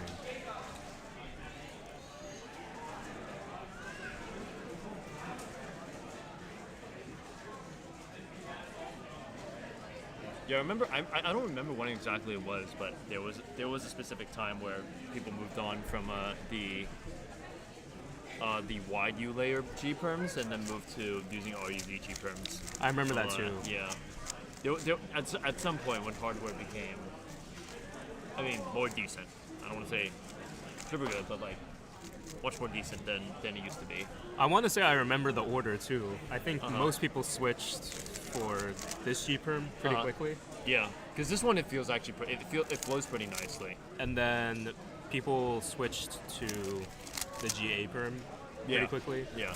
The other ones are. And then I think GB and GC people still actually use the old school ALGs. Like GC people still use RUF. And then GB, actually, I still think the fastest ALG is the wide move one, if you can execute it properly. I think for GC, people do R2F2. Yeah, but I think nowadays, I think most people use maybe I should switch. I do R2F2, so. R2F2, if you can do it well, looks really nice, though. Yeah. I always messed it up in comp. I remember, like, Lucas got a 5 with it, and he, like, that was probably the cleanest it's ever been. Right. He could do it really well. But Lucas also turns insanely fast. Like his solves are Luke Setter. This is Lucas Setter, by the way. Yeah, I don't know if anybody knows who that is still. Yeah. Luke Setter was famously for his 490 solve, or record single. Honestly, I would put him in one of the top 15 cubers of all time. Yeah, no, for sure. Yeah, but his turning was off the charts. Insanely great efficiency look ahead. So. Yeah. What do you think people were average for square one at this competition? I think a sub 10 average will probably get you third place. Yeah. Well, let's pull up the psych sheet real quick. Calvin's probably going to get low 7 or something. Wait, I'm second the psych sheet? How long ago did you get that 828 average? That is from 2019. Oh, so that's pretty 5 recent. years ago. Oh, okay. Wait, 2019 was 5 years ago. But it's more recent than I thought. I thought it was from when you were setting your world record. Sure. So if you go here, you should be able to. Yeah. There you go. Okay. So yeah, you can talk about this while like stuff's going on. Okay. Kudos to Manu for pulling up WC Alive on the side. Yeah, you can talk about Chris's 724. Yeah, Chris, talk us through your average. Scrambles were pretty easy actually. Okay. The turning just wasn't there. I see. Were you in group 2? I was in group 1. Okay. Oh, okay. It was getting better and better with each solve, but For sure. it just wasn't there. Like the turning is not there. It happens. Yeah, but Yeah. I think hopefully I can go home and get another cube, like another 3x3 to warm up with, and that'll help. But how long is that going to take? Maybe like 30 minutes. Okay. I guess we have a decently long lunch period, so. True. Yeah. Ruby got an 870 You're average. competing in a later group of 2x2. We will need some judges filled in our judge. Is this a time-based comp? Thank you. This is not. Wait, this comp? Yeah. I don't see any time base, so, like, no, definitely not.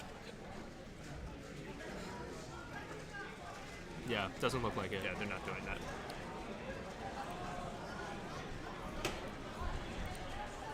Well, starting group 4, and I think we have another group after this. Yeah, I think I don't know if Richard Apagar. He already competed. Yeah. Okay. Yeah. That's a name I haven't seen in a while. Like I remember, I think when I started cubing, he was really fast. Yeah. And he's still fast.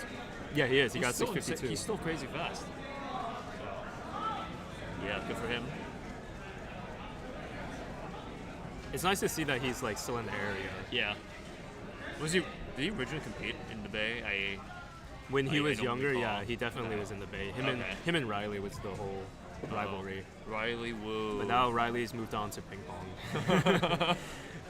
And it seems like he's just as good at ping pong as he was at cubing too. Right. So I want to get better at ping pong. I feel like it's a pretty valuable skill. oh yeah. Yeah. Riley went to my rival high school. Oh. Yeah. What was so your rival high school? I went to San Mateo High, and he went to Okay. Burlingame. I see. That's like an 100-year rivalry. I see. Like rivalry in ping pong, or just everything? Yeah, everything. Okay. Yeah. Makes sense. Wait. Stanley's doing a 2x2? Interesting. Have we started 2x2? Am I missing something? Well, it is 11:21, so I guess we should have started 2x2. Okay. Maybe this is just the last solve of 3x3, and they're solving under the table. I was gonna say, I feel like Yeah, he would they're- react a lot more to a Yeah, they're doing 418. 2x2. Okay. Am I in this group? I'm not doing 2x2. I need to find a 2x2 because I don't have mine right now. I'm just checking my scorecard. Okay, I'm not in this group. I'd like to do 2x2 for that. Well, here's the Sweet last form solve for over, 3x3. Yeah. Doing their nice beginner corner twist at the end. That might be the last solve of 3x3 round 1. Yep. Unless Yeah, moving on to the 2x2x2 cube. I've always had a problem with how they have the extra 2 at the end for all end by ends. Oh yeah. Because if you say it's cube at the end, 2x2x2 cube. you could just say 2x2 cube. Yeah. Or usually 2. That'll still Exactly. works. Yeah. I guess 2 cubes sounds a little weird, Yeah. but 2x2, like everybody, you don't need the extra 3 at the end. Yeah, for sure. This first scramble looks like there's a nice block there. It's a little But difficult I'm to also see. not like great at 2x2. Neither am I. But for me, if I see a block, I only do CLL, so a block is amazing in that regard. If I see a face, that just doesn't work out for me. Well, sometimes I'll just do the face and then do like the really fast, Yeah. easy one to switch it. Yeah, but like it works. I'm trying to like one look a little bit more, but I can't. It's hard to one look if there's too many moves. I also can't one look in 15 seconds yet. Yeah, I never could. Yeah. There's a block here. There's a 4 move forward thingy.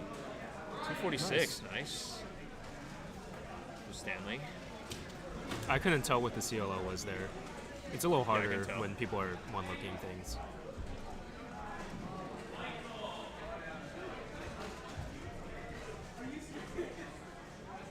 Yeah. Yeah, plenty of Second options. scramble looks decent. How's your 2x2, Chris? I've completely retired from 2x2. I got my 2 Western championships, and now I'm completely done. Uh-huh. Yeah. Every time I see the podium, I'm always like, oh, I should have done that. But then I realize that I'm not actually averaging that anymore. Right, so I right. try the next comp, and I end up getting like either a DNF average or 6-second average. It's a DNF average. So- Oh no. I'm just totally done with it now. Oh no. I still use a Waypo. A what? A Waypo. A waypoint? From like 2015. That is crazy. Okay. Because I can never get the vault to work. Was the Valk the like a 2x2 at the time? The vault 2x2. Okay. Yeah, like back in the day when we were able to get away with like not one looking. Yeah. No chance now.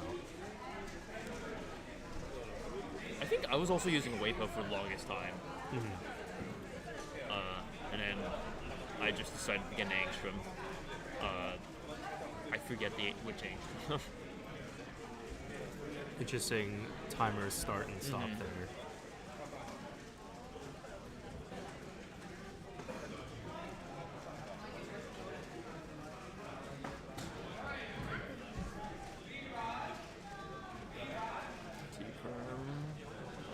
Nice. I'm not going to critique 2x2 solving as much. I mean, there's a little, I think if you're doing like beginners or like layer by layer, there's a little less to take. I think 2x2 just comes down to, you know, how many hours you know. How fluid and how quickly you can turn. And how much you can like see in inspection too, at the highest level. But so it's a little harder now, to commentate on yeah, this. Yeah. We'll try our best to give you some insight. I had a phase where I was going to learn EG1 and then I knew EG1 at one point, and not anymore.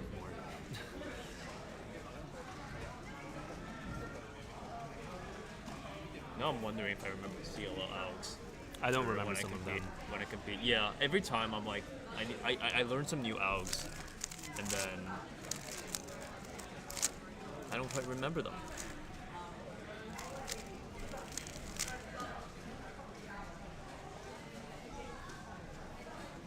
Seems like everybody's using the new GAN 251. That seems to be the most popular now that the Volk is discontinued. The Volk big cubes are still pretty good. Apparently. I still use the Volk 5. The Volk 5, yeah. But it seems like now the 5x5 hardware is getting better again. Okay. Like the Hong and the GAN 5x5. Yeah, I heard about the GAN 5x5. Because I was deciding between the Volk 5 and the Moyu, the Worm 5x5, because I was trying to update my hardware at some point. I still have like a brand new Worm 5x5, but I just never use it. I'm still using Volk or MGC. Actually, fun fact, I don't have a 4x4 anymore that I can use. What? They're just all really bad. But still, you can still use it. I can use it, but I won't feel comfortable solving with it, so... Yeah. 274. Locked up on the Niklas a little bit, but that's still a very good time. I wouldn't be surprised if that, like, podiums.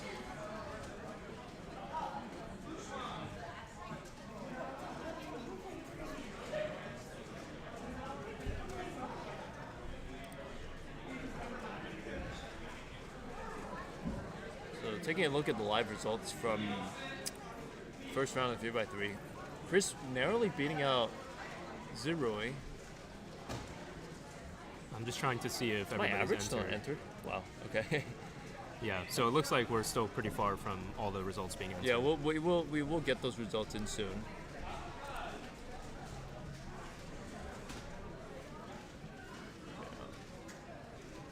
This group of 2x2 should be going up fast, as most groups of 2x2 do. That's unfortunate, +2. Overturning into a +2 is always very, very frustrating. It's one thing to just like not do the turn because you forgot, but it's another when it's just like the cube malfunctioning on you. Yeah. It's also just with a lot of 2x2s, it's like knowing the proper AUFs for your algs. Yeah. It's the same with like every ALG. With PLOs too, yeah. You kind of have to learn 4 cases per ALG.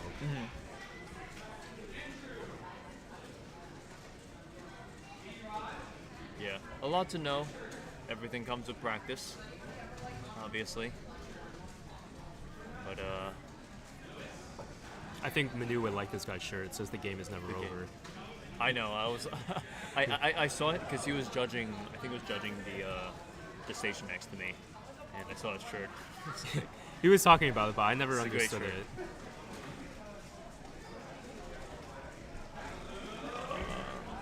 Not sure what's going on. Oh, they're doing the corner twisting. Oh, I see. So they're turning it over. Gotcha. Yeah. Oh, so many lockups. He was one of the pretty nice CLO cases too. It looked like he did LEO. Yeah. That's definitely the most frustrating when it's the cube, or not. Technically, it's your turning. It's the cube, not the cuber. When it's the when it's the turning that's holding you back from good times.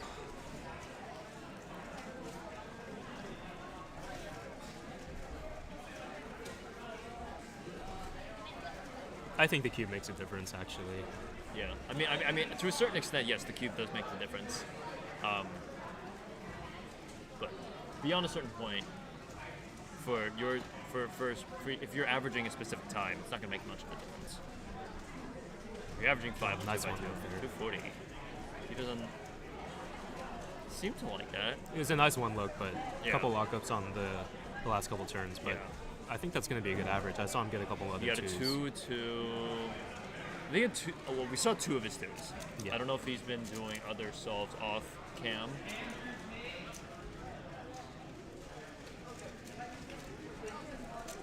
But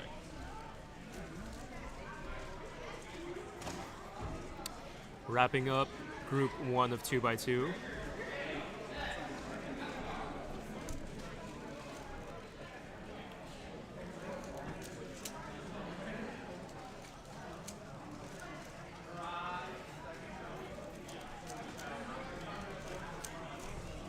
Going into the diag swap. yeah, that's okay. Finish off with 2 team comes. Woo! Nice. The most universally known now, the The T-perm. Yeah.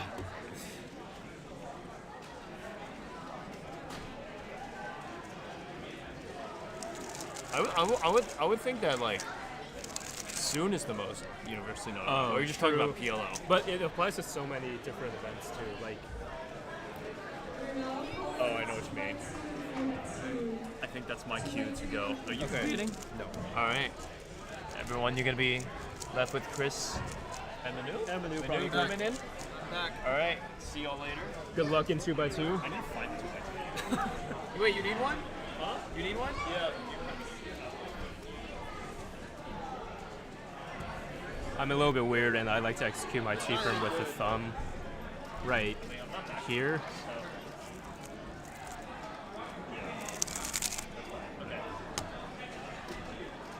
We should get a camera angle where we can show a cube from our POV.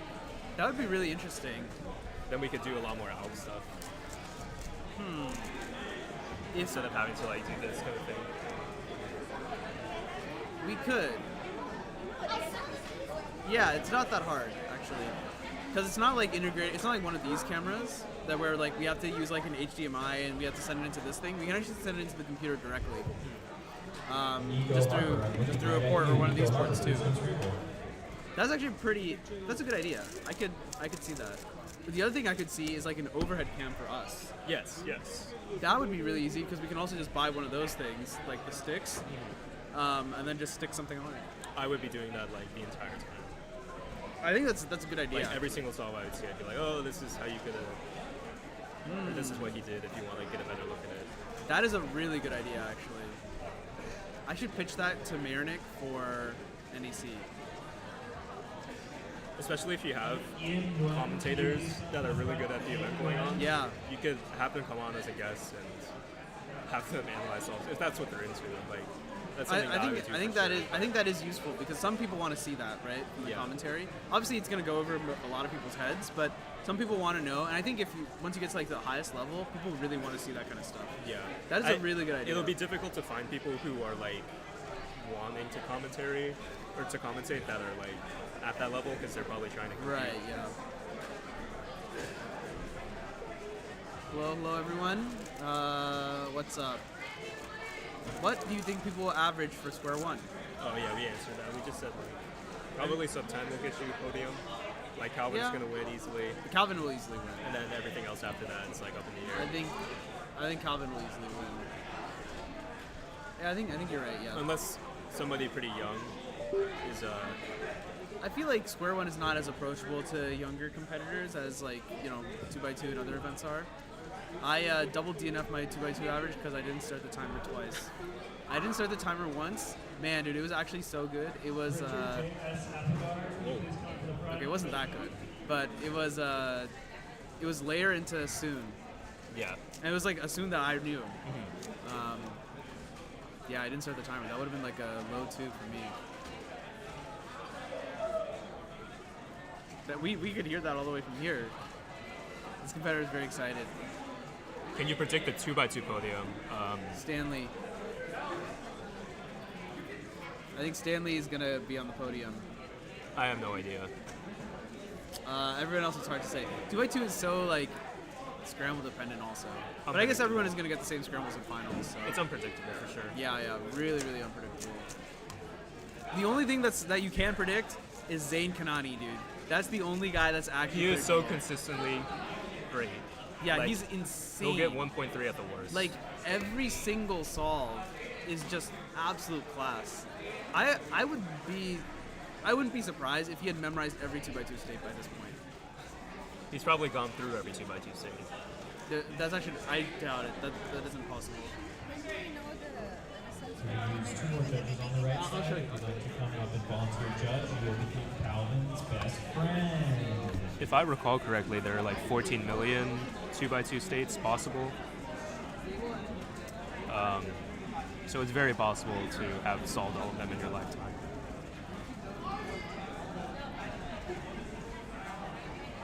But Zayn does like 5 solves per solve because he one-looks so many solutions before he actually chooses one. Am I right when I say there are 14 million 2x2 scrambles possible? I want to say that's what I've heard. So the person you should ask is not Kevin. Okay. He likes this like combinatoric stuff, and he loves like trying to figure out how many possible states of certain things there are. Although 14 million? That's what I've heard. Huh. In which case, it's very possible for one person to have solved every state. I guess like because if you go through one state, let's say you go through one state every minute, right? How many minutes does it take? How many minutes of solving do you need in order to have gone through all the states? Well, 14 million divided by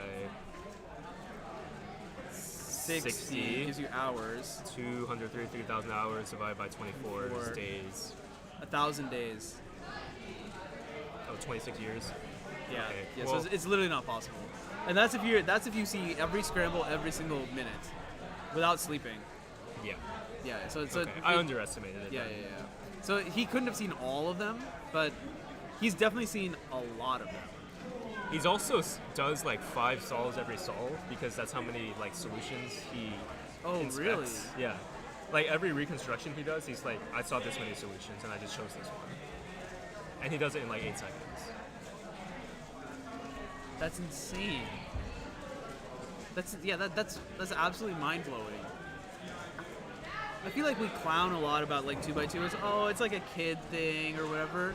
But I think at the highest level, it is like just as impressive as everything. There's else. no event that you can clown at the highest level, Yeah, except for yeah. maybe like 7x7. I'll let Kevin know that you said that. Does he like 7x7? Well, yeah, right. Oh, Kevin Hayes? Yeah. Oh, okay. He's the big cube aficionado. Well, but he probably likes 6x6 more. I think. I see. I'm kind of on your side. I hate 7x7. I think 7x7 we need to get rid of. I think it's by far the worst event. Yes. 840 for this competitor and 13, I think. Did the camera get moved? Yeah, I'll move it back. Yeah, 1345. 1345. That's non-WCA puzzle. I don't do any non-WCA puzzles, but kind of depends on what criteria you're asking for. If you're asking like based on has the best potential to be a new event, it's definitely FTO or face-turning octahedron. That's gotten a lot of attention from a lot of fast people, and hardware is just starting to become improved. So that might be my answer, but you know, the classics are always nice too. Sticker cube is interesting. Yeah, stickered cubes are just so rare now. Sebastian. Ooh. It's times like this I wish we had a mic. We could just like mic in. Same scramble? Somebody asked what the best non-WCA puzzle is.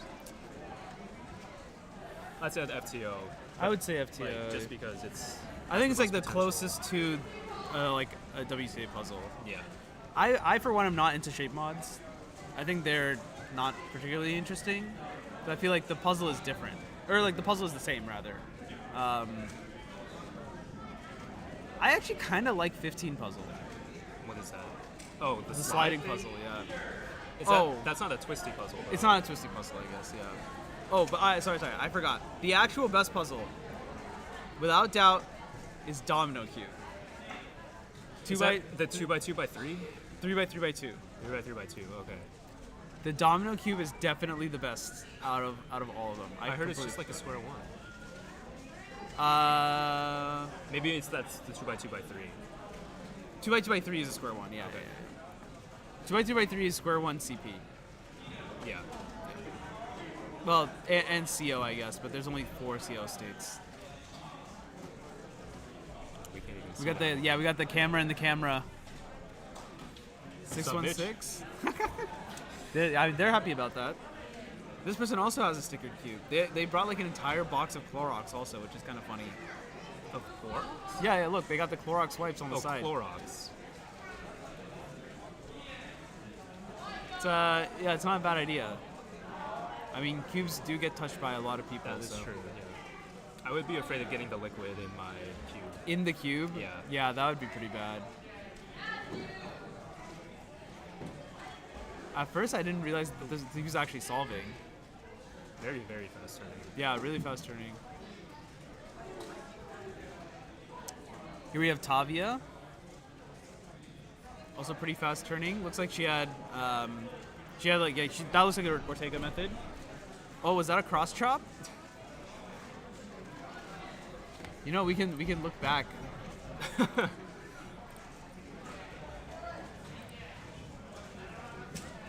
let's take a peek. It always looks like it, and then it ends up not being, but that could just be me. Well, 2x2 is also a lot easier to accidentally cross chop in, so. See, we got it on the side here. No, I think it's fine. Okay. I think it's more like this. But good eye, Mr. He's got an eye for the regulations. This Mr. Yen does. When you see so many Looking for solves, Devin it just Sun. Good point. comes up a lot. Devin Sun, please come to me. I mean, even top cubers still do it. Yeah. Oh no, and this, he unfortunately did the same thing I did. Did not Oh, he start. didn't Did start not the wait timer. for the timer to start. Well, that's going to be a DNF Yeah, it's if very. the regulations are enforced. Yeah, very, very unfortunate. At least I had an excuse because I was doing it while standing. I think that definitely messes it up a bit. Wait, you were standing? Yeah, You stand for 2x2? I think 2x2 is a joke. Well, also because I suck at it, right? So my 2x2 solving is a joke, so I just stand and do it. I'm like, I can't be bothered to sit down for this. The solve is gonna last 4 seconds anyway, right? That is true, yeah. Brandon Lin, what can he cook up here? Our good friend Brandon Lin. On the- nice blue 3/4. Yeah. Oh, that was a Oh. huge lock. Wow, my cube is that bad, huh? That was like a 2-second lockup. That's crazy. Yeah, that was brutal. Oh, and we missed Caleb's 160. Or who is this? This is Sebastian. Sebastian, not Caleb. Sebastian, yeah. Sebastian has a good chance to be on the podium too. I think he has a sub-2 average. They said tower cube. I don't know what that is. Tower cube is 2x2x3. Okay. I think that's what it is. Yeah, definitely not going to be a new event. Yeah, I just think it's not interesting. The spin-off of spin-offs is not what they're going for. FTO on its own is like a very unique. Yeah. FTO is like we say FTO is like 4x4, but it also is not like It really 4x4. isn't. Yeah, I remember watching a tutorial and they're like, "Oh, it's just like a 4x4," and then it really Yeah. not. Good 180, solve from yeah. Zane. 180, just fluid, no stops. I wonder if he one looked it, maybe. I feel like 180 is possible for a one look. I didn't see it. Well, I guess we could see it there.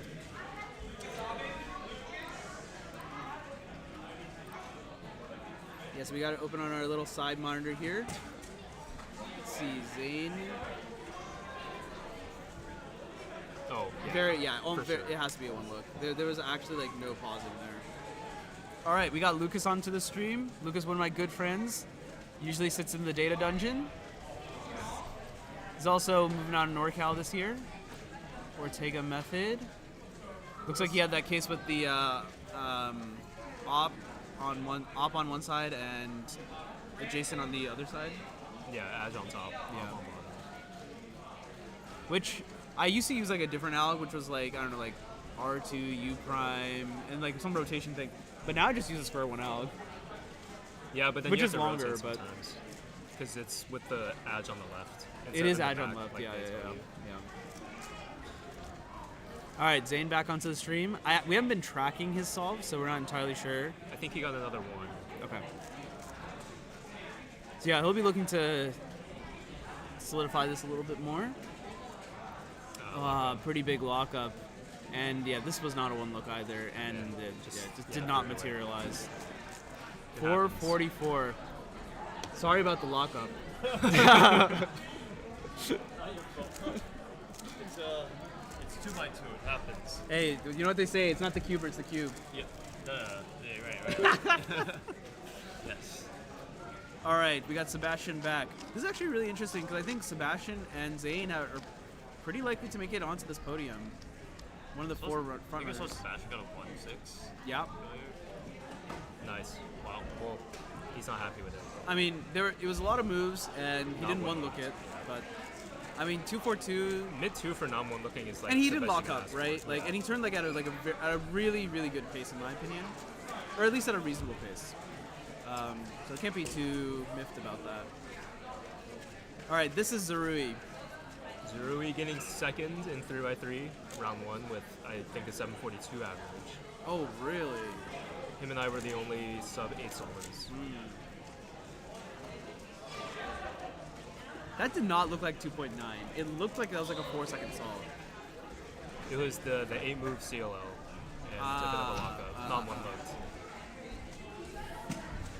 I feel like being able to one look into CLL is like really, really, really useful. I mean, one look immediately just shaves off like 0.3 off your time. I guess it's true. Yeah. Don't need to spin up on it. Is this the final? All right, now calling This? the last group of 2x2. It's round 1. This is going to be the last group of 2x2. Please bring your cube to the drop-off station. Are you competing? Okay. I was telling Brandon that That's kind of surprising. I thought you would. I completely retired after this like long cycle of, oh, I could podium in that, and then I compete at the next comp, and then I get like a 5-second or DNF average. So I just dropped it. Okay, fair enough. So then, is your mentality more like I'm only going to compete in the events that I'm actually going to practice? Yeah. Okay. I think that's a pretty good mentality. The only reason I even compete in 2x2 and Pyramix is just in case I get a 4 mover. Because I don't want to miss out on that. The thing is, I feel like I wouldn't even be able to see a 4 mover unless it's incredibly easy, like just a simple 3 move insert or something. Like my PR single was 106. It was 6 moves, and I didn't one look it. That's really interesting. Interesting. All right. Well, as we're in this little bit of a transitionary period where it's back to us, I got the little graphic that can show our actual names, which is cool. Ah, look at that, and it's lined up correctly. Yeah, exactly. Hope everyone is enjoying the stream so far. If you have any comments, questions, concerns, feel free to drop them into the chat. Yeah, what has been your favorite moment of the stream so far? My favorite what? What has been your favorite moment of the stream so far? Favorite moment of the stream? Honestly, it's cool to see so many people turning really well. Yeah? I think it's something that I've struggled with, and it's very frustrating for people who are held back by their turning. A lot of people are turning really smoothly, and that's actually really cool for me to see, because now we know that it's really up to just like their actual solving ability and not something like nerves. Interesting. Although, well, we have to be fair, we've only seen like round 1 so far. Yeah. So, you know, I feel like the nerves kind of do get a little pushed up in finals.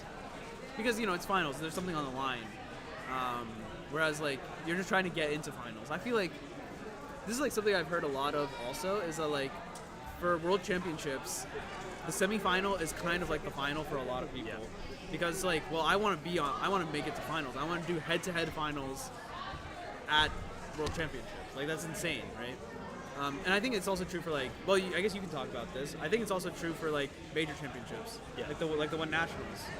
Yeah, for nationals, for me, semifinals was definitely like the most nerve-wracking round. Yeah. Just because I knew that I was in this like weird space where I knew I wasn't gonna podium, but I also knew I was like in the top 16. Right. So runners, if possible. yeah, I wanted to make it into finals and just like be able to experience that. Yeah. And once I got to finals, it's just like I don't really care if I do poorly, Right. Because Right. I know I'm not gonna podium even if I like do really well. So. Right.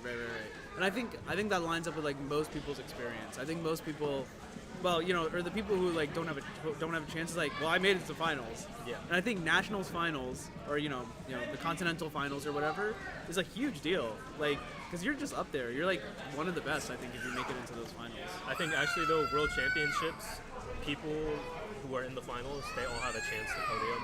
I guess that's true. Yeah. And yeah. I think they're just on a different level. That's probably true. They all have chances to podium, and I think they all know that. Yeah. Worlds is just a completely different level of competition in terms of like, like nerves and stuff, but also like the stage, right? The stage is just completely different. And anyone can like mess up. Unless you actually just have just completely ice in your veins like Max at this last Worlds. Yeah. Like, I think that was the best Worlds, like just from like a timeline or storyline perspective. I think that was the best possible finish we could have gotten. It was just amazing. And Yihung's gonna get his turn Easily. He has a huge window to collect world championships. Easily. Oh yeah. And not just in 3x3 too. 2x2 also. Yeah. Actually, my favorite moment so far, like specifically, was the person who solved their first layer with OLL and PLL. Uh-huh. I've never seen that before, and that was really cool to see. Yeah, very unique. All right, last group of 2x2. I can already hear that people, like a huge proportion of people have left. They're out for lunch. Either done for the day or getting lunch. Yeah. What is that logo? I can't really. It's hard to Looks tell like a from face here. logo. Might be like one of the Chongwen logos. Yeah.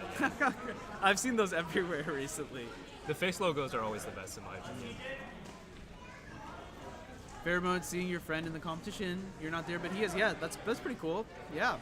One thing that we like to do is like we'd like to have like certain people show up on stream more often if they're like likely to podium or if they're like the faster people in the group. But we also just want to like rotate people through, just so that everyone kind of at least has like some level of a chance of just randomly being on the stream. Like you guys probably saw that 112-second solve I got. Like I have no business being on the stream, but it was a ZB. So yeah, and sometimes you actually get like the best of the community when people who may not necessarily be the fastest on stream are on stream. Yeah. I think they kind of know that they're on stream, and yeah, it's a lot more fun for them. Yeah, it just makes it more fun for everyone, right? Makes it fun for the spectators, because the other thing is like you can clip this stream. Like I have clipping turned on both the Cubers live stream and the WCC stream. So if you see your friends or whatever, clip it and send it to them and be like, hey, I saw you on the stream. You did a great job. Like you had a great solve. I think the biggest thing also is like all these people are here competing officially. That is like the biggest thing, because like a lot of people will do it at home or whatever and feel like, oh, I'm too slow, I can't show up at a competition. But clearly like there's like a huge range of people here, right? And I think having the guts to like show up and like actually compete at like an official competition, have official results at the end of the day is really, really cool. Exactly. It's not an opportunity that everyone gets. Let's see. Looks like this person's doing like a layer by layer like method. We'll get to see right here what method they're using.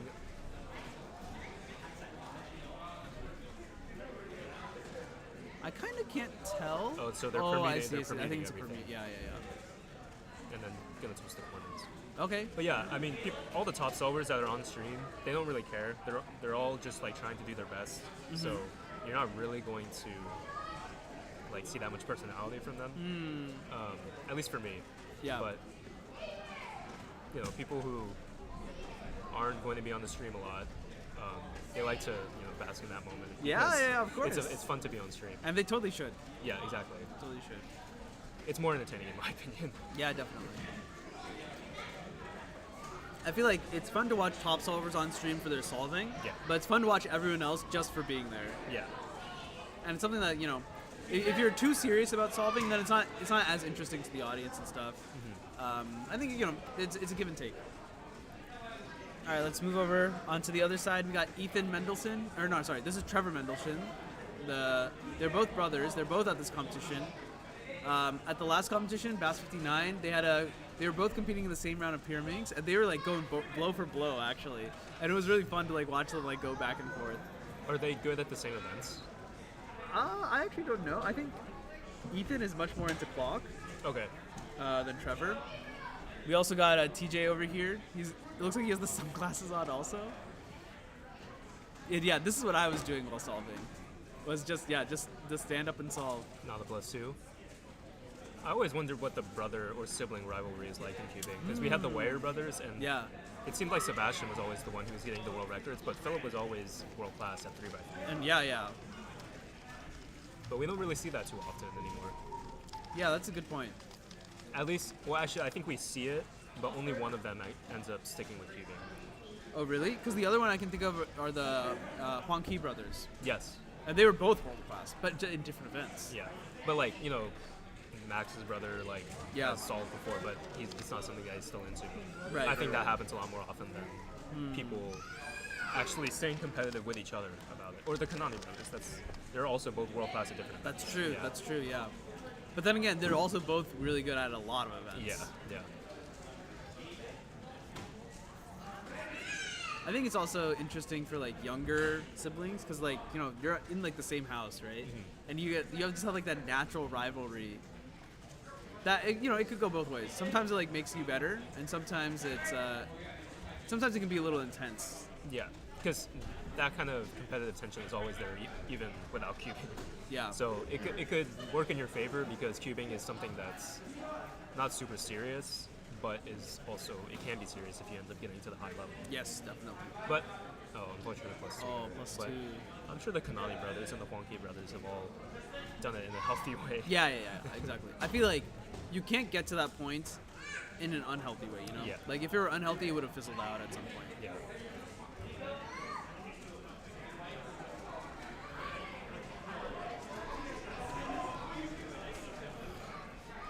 I went to climbing yesterday, and at the time I was like feeling pretty good. I'm a little sore now. Ugh.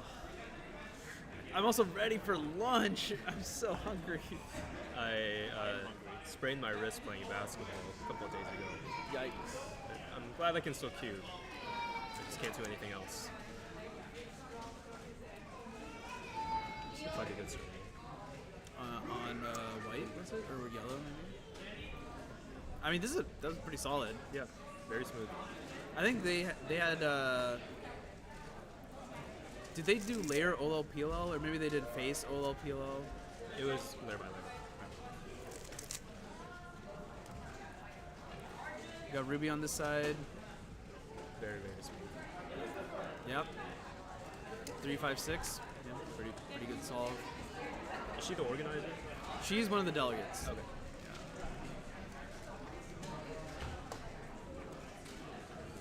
Looks like we're wrapping up.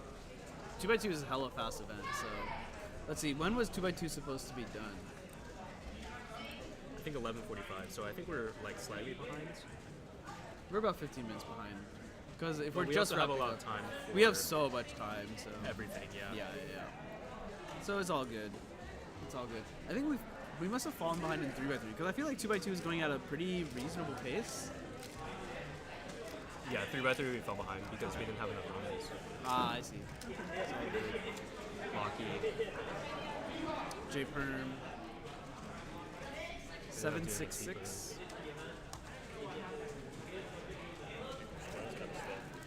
Are you using it? I'm trying it right now. Is the square one slow?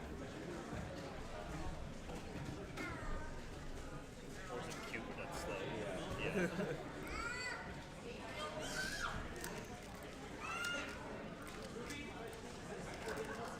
This baby's just having such a great time. They're just chilling, man. Alright. I promise you. Alright, well, while Chris is solving his square one. Yeah, so we're watching this competitor. They use an interesting method where they solve like the first layer, and then they permute all the corners, and then they orient all the corners. Looks like they just got it there. 48-68. That's better than what they got last time. So, well done. Well done.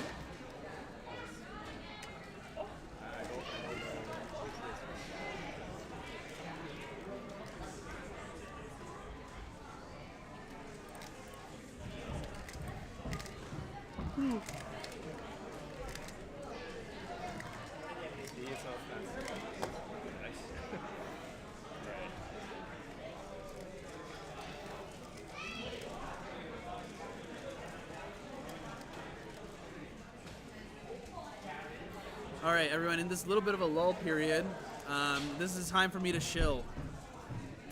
If you haven't followed the WCC and Cubers Live YouTube channel, now is a great time. We're going into like this little like lunchy type break. We're gonna have the WCA delegate panel up next once everyone is like fully done and cleared out. We're gonna stream the delegate panel as well. I think that'll be kind of nice. You know, it'll give you a little bit of an insight. You know what? We can take questions from the chat too. That's true. Yeah. Yeah, I can just pull up chat. Okay. Yeah, so if you have questions for you know what it's like being a WCA delegate, what it's like to organize a competition, you know, any questions you have about like, you know, things that you'd want to ask a delegate, this is a great opportunity. Chai and I at least will be there. A couple others will probably be there. We'll give our full answers and opinions. But yeah, if you're sitting on the second monitor, now's the time to tune back in. Give this channel a subscribe. That'd be great. WCC just growing its YouTube channel. We're just starting. Gonna post a couple videos starting probably like next week. I have a huge series called 6 Minutes with a Delegate that I interviewed literally every single delegate in the Western region for like a nice like 60-minute style interview.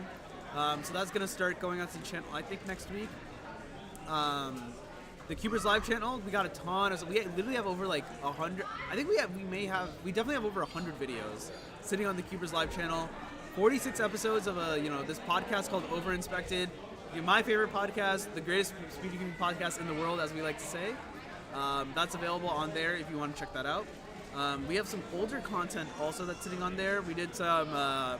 We used to do this online competition called the Twisty Puzzle Cup back in 2020 during COVID. So that's on there as well. Plus, we have some highlights from last year, the major championship season, Canadian championships, U.S. Nationals, and a bunch of other stuff. All right, I'm getting called up. We're going to switch over to the delegate panel. I think you guys can just do whatever you want now. I'll stick around to ask questions, or if people want to ask questions in the chat. Okay, sounds good. I'll switch over. Yep.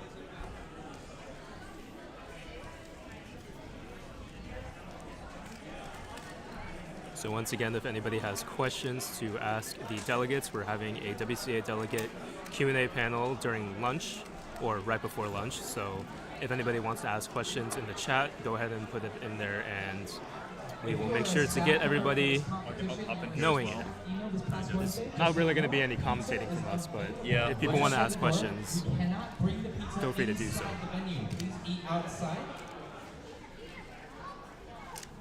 I want to figure out what to get for lunch, though. It'd be nice. And we are going to start the WCA delegate panel very shortly, in just a couple minutes. Thank you.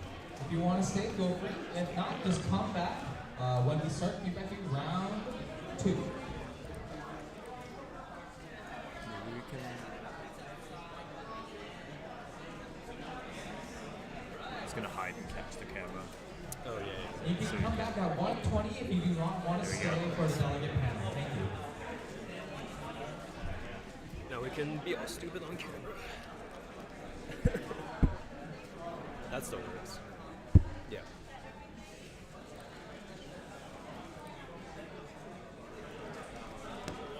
So you're going to show them. Okay, sounds good. What to eat? There's places like right across the street. Which place? Just like random places. Okay. I see Luigi sandwiches. 13-minute hold.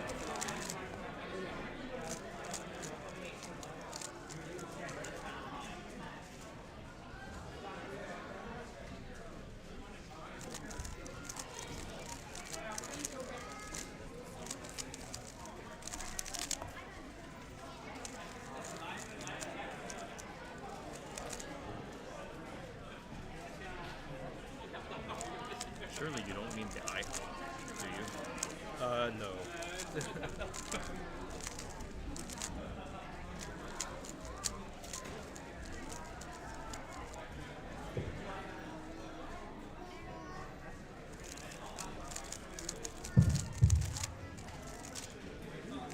All right, thanks everyone for competing in 2x2. And of course, like I said, until 12:30, we will be hosting a little panel. So if you're interested in talking to us, getting to know us a little bit better, feel free to ask us any questions. I'll be one of your hosts, Chai. If you do want to engage, talk with us. Another person that will be hosting this delegate panel is Vanessa I Hall, wouldn't be other surprised. delegate for this competition running the live stream. Yeah, hello everyone.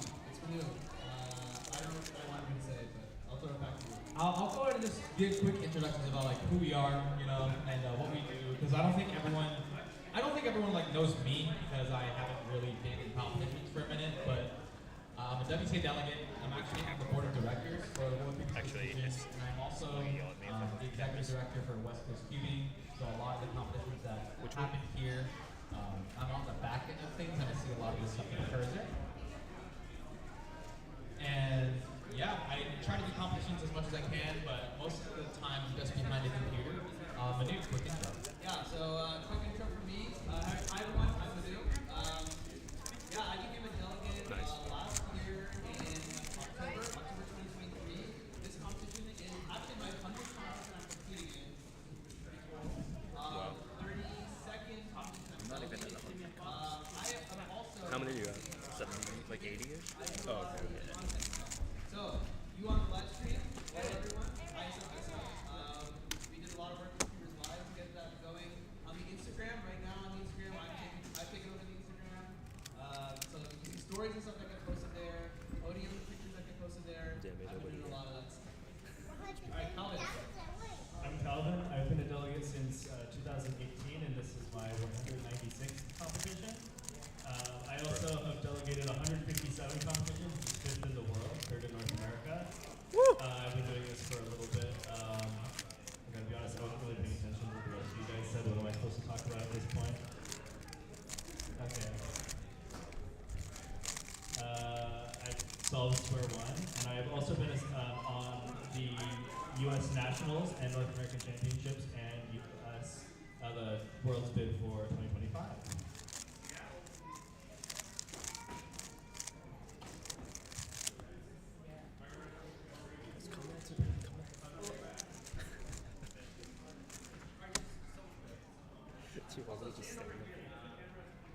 Oh, he got you. Hi, my name is Mitchell Lane. I've been keeping since 2010, but I became a delegate in 2019 in the state of Nevada. Then I moved back to California in 2020, as many people did, and have been a delegate here ever since. Anything else? Oh. No.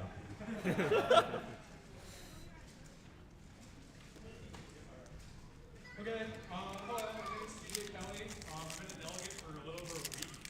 Woo! It's been my second go on the delegate competition, if you count Braintree, which kind of is what it is.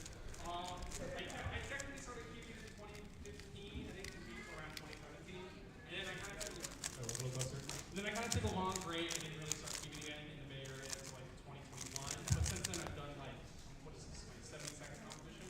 Something like that now. A little a little ridiculous. But yeah, happy to start delegating and be more active in the competition. And this is Ruby. Yeah, so like I said, open forum. I don't know if anyone had any questions for us, but also at the same time, I don't know if you guys knew us really, because we're always running competitions. I know for a fact that all of us, we care about what you guys see, but it's just so hard to get that perspective when we're always behind these tables. So, yeah, if there's any questions that you guys have, now is definitely, I wanted to give that space out.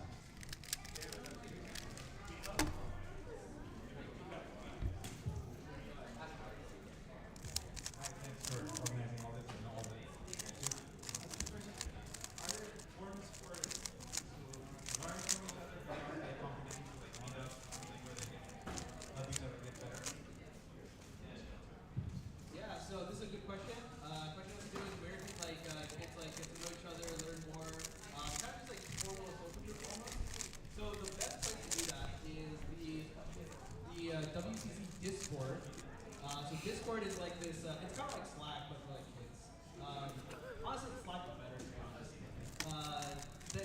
Discord is linked in every single comment we have. I think it's under the tab called Let's Talk to the Community. I will say you need to be 13 years of age because that's Discord's terms of service. But yeah, that's a good place. There are like Facebook groups as well. Sometimes there are meetups that happen from time to time. I know Calvin was talking about doing some meetups in South Bay and other places as well. That we may start up at some point. But yeah, there's a lot of online stuff. Also the WCA forums. I think there are like some like region-specific things that people can. Oh, there's an NorCal one. There you go. So that's also a good place where people can find them. Yeah, I don't know if Manu mentioned it too, but obviously if you're learning to improve on cubing, YouTube is a valuable resource. And you might have mentioned that. But we also have a new website. Did you mention? Yeah. We have a new website. It's literally called westcoastcubing.com. And yeah, if there's anything we do that's beyond the WCA2, we'll post it on there. And the other thing on there, we also get a ton of questions about, I want to host a competition. How can I host a competition? There's a bunch of contact forms on there. If you send it there, then we'll be able to see it on the website, westcoasttv.com. There's actually also information about all of us on there, so that's also pretty cool too. Yes, check out, it's brand new. There's more to be added to that soon. Question. How do you become a delegate? Okay. Who's going to answer this question legitimately? So the question is, how do you become a delegate? And this is a question that does get asked a lot. And actually, back in the day when I was becoming a delegate, if you asked that question back in the day, you were like on a list. Like you would not become a delegate. That's no longer the case anymore, so you don't need to worry. Generally speaking, you can become a delegate in most areas if you become very involved in the organization side, trying to organize competitions, help out staff all the time, and generally like show that you are not just capable but interested in helping. That does mean that it sometimes gets a little difficult to get in because, like, okay, well, I want to get involved in organizing comps, but maybe the NorCal Skype will post out, or maybe this or that. So again, just try to get involved any way you can, and eventually, if you're interested, bring it up with us. But, definitely try to make it known that you are willing and able to help out quite a bit. We also, generally speaking, only accept delegates if they are 18 years or older for legal reasons. We do have one exception to that rule right now. We also thought he was a little older. So, but that's the basic situation. Like, there's no real formal process right now, and that might change. Like, in the next few years, this could all change. It could be that maybe there's an application somewhere. But as of right now, that's kind of how it works. Good question. You have a question. It's actually a good question. Hey, so we came out from San Antonio, and so we've done, my son's done a couple of tournaments in Texas, but we keep having to go to Dallas or Houston, and we're trying to figure out how do we get a tournament in San Antonio. So I'll answer this one as well. So I know that in San Antonio, in Texas in general, it's a huge place, and so there are, I think, 4 or 5 active delegates there right now, but they all live in the same place. I think the ones that are willing to travel the most is Michael Connor. He's a great guy. I would reach out to him.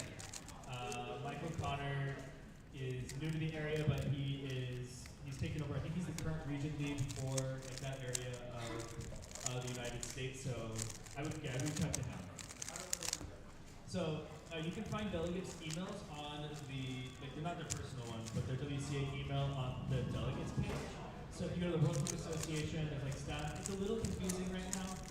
If you just kind of go under like info, delegates, and then like try to find it, that should work. Also, if you go to a Texas competition, you can almost certainly list it. If you still can't find it, feel free to reach out to us through the contact form on this website, and I can give you a contact with it. Yeah, Michael Connor.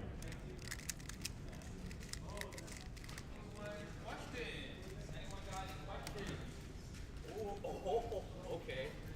What's the question, sir? Why did each of you want to become delegates? And what is like your pitch to other people to become delegates? All right, excellent question from the GOAT himself.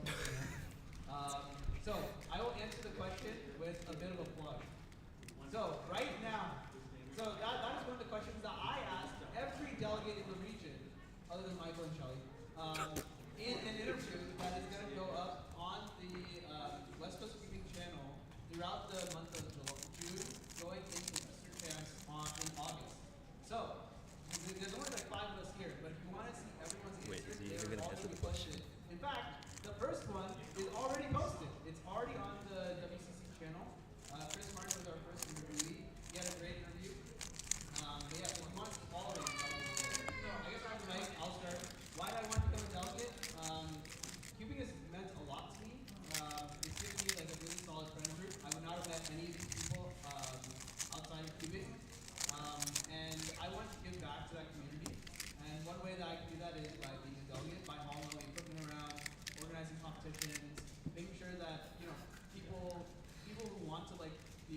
growth in the region over the last several years, and that's something that I want to help out with.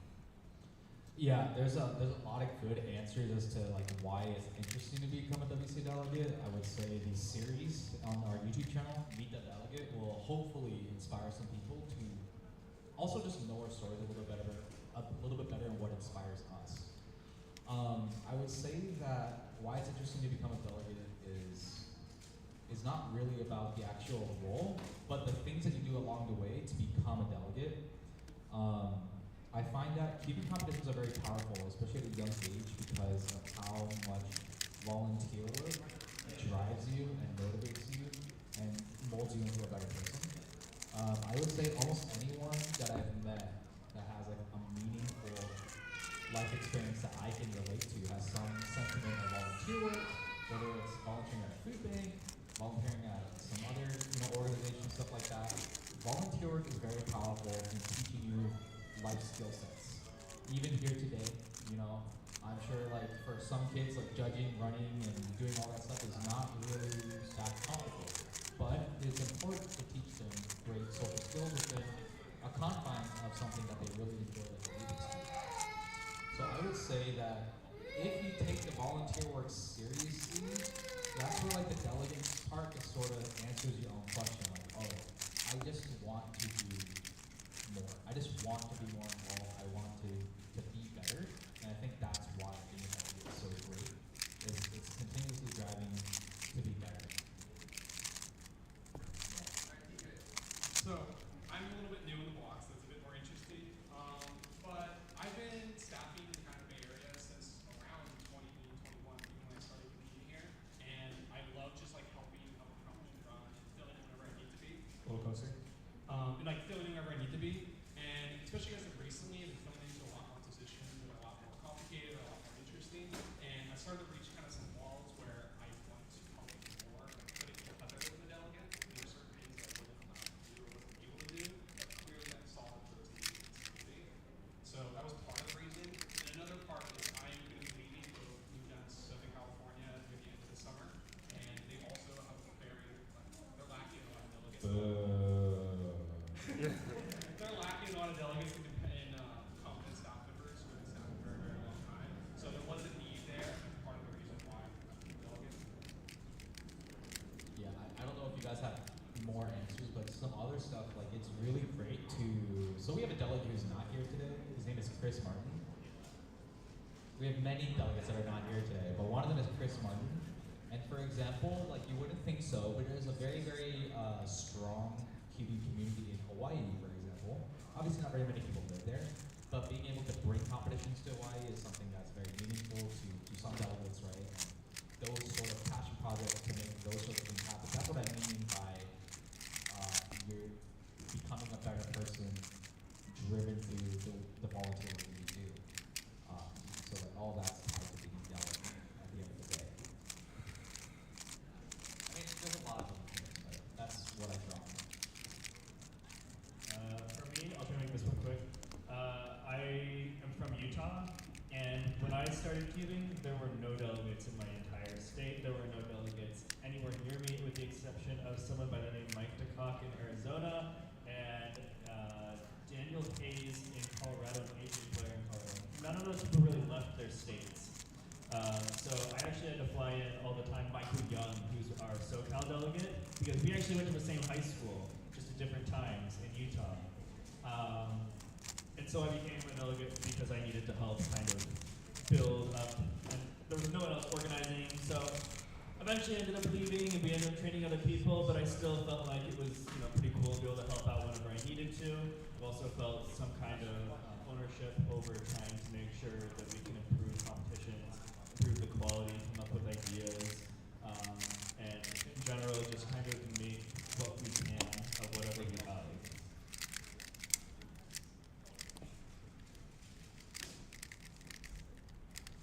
We have a question over here. Go. Yeah, go. Oh, I didn't realize Mitch was fixing the microphone. Sorry.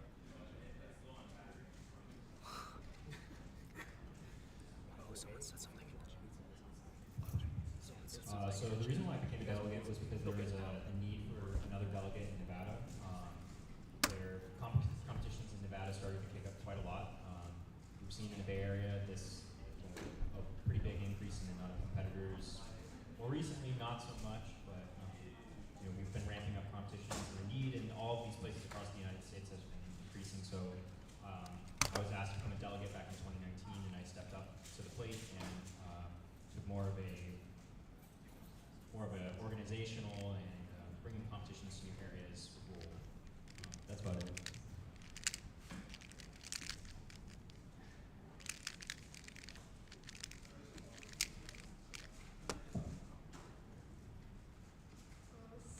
Midge. SoCal wanted more help, and they asked me if I wanted to become a delegate, and I said yes.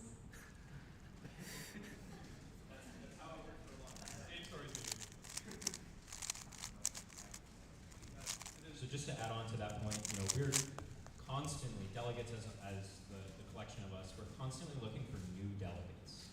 So we're looking amongst all of the people that are in the room at any given time and saying, oh, you already said that? What?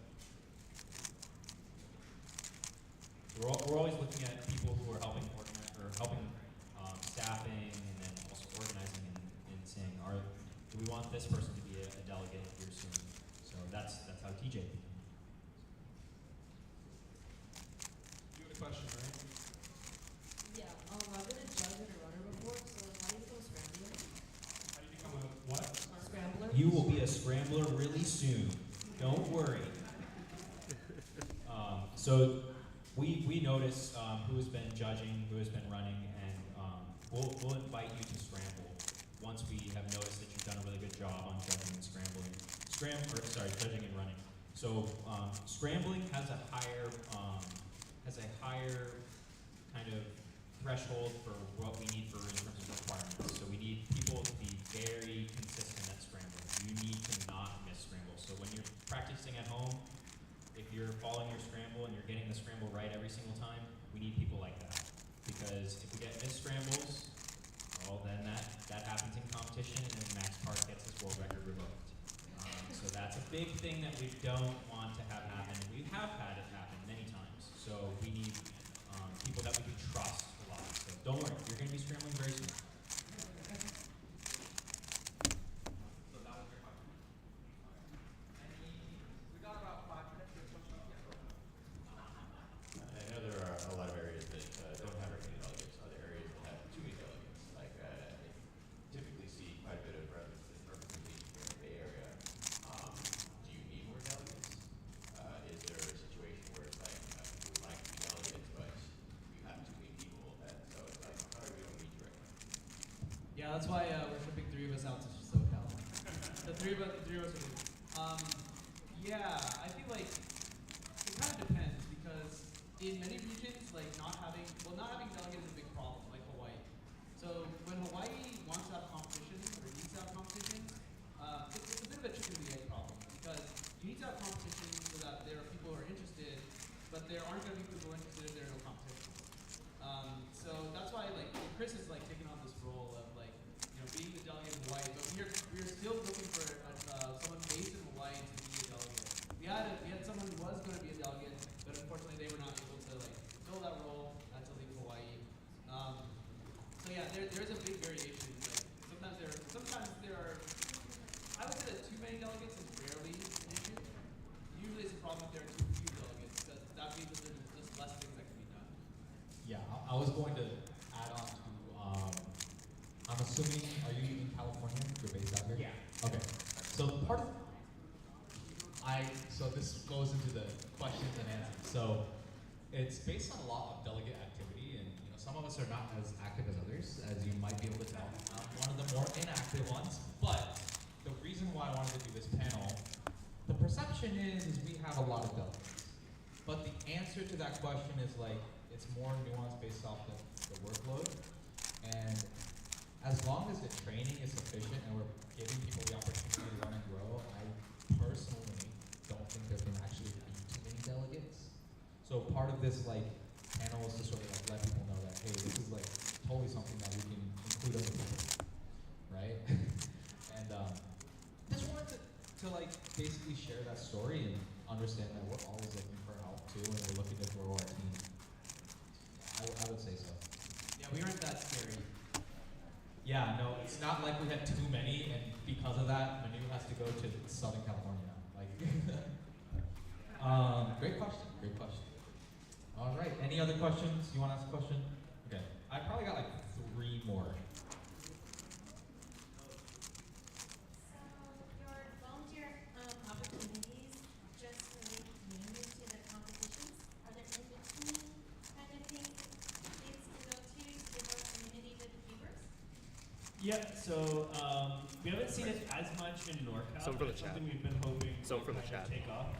A lot of the other Facebook Yeah, groups we're- yeah. for like the other regions, Southern California, Pacific Northwest, Hawaii to some extent, Northeast, all of these other Facebook groups show a lot of parents that are like, hey, let's, like they post on it. If you have a Facebook group, you're more than willing to make these posts on it. We're totally cool with it. It's rather inactive, but we'd love to see it become active again.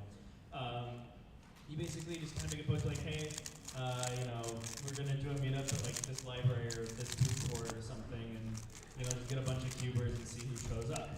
They'll obviously be like unofficial to the WCA unless you know we can get something worked out with the WCA. But I think most of the fun of it is just kind of it's just like a jolly good time, and then you get together with some other cubers kind of thing. So we definitely encourage it.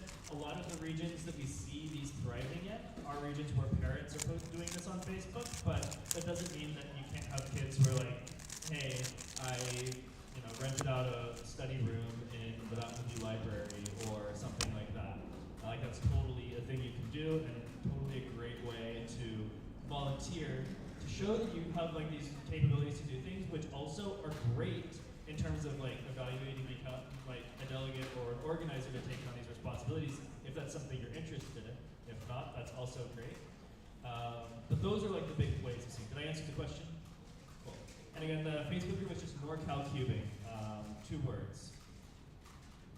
I think they're also doing a summer camp down in SoCal. Oh, it's full. I think that was a Felix, Zemdegs, and Max Park summer camp just for cubing. I think the sign-ups were months and months ago, and since has filled up. But you know, all of us either have day jobs or have school that we have to unfortunately go to. We can't just cube all the day. But we would love to do something like that here to just try to grow the community.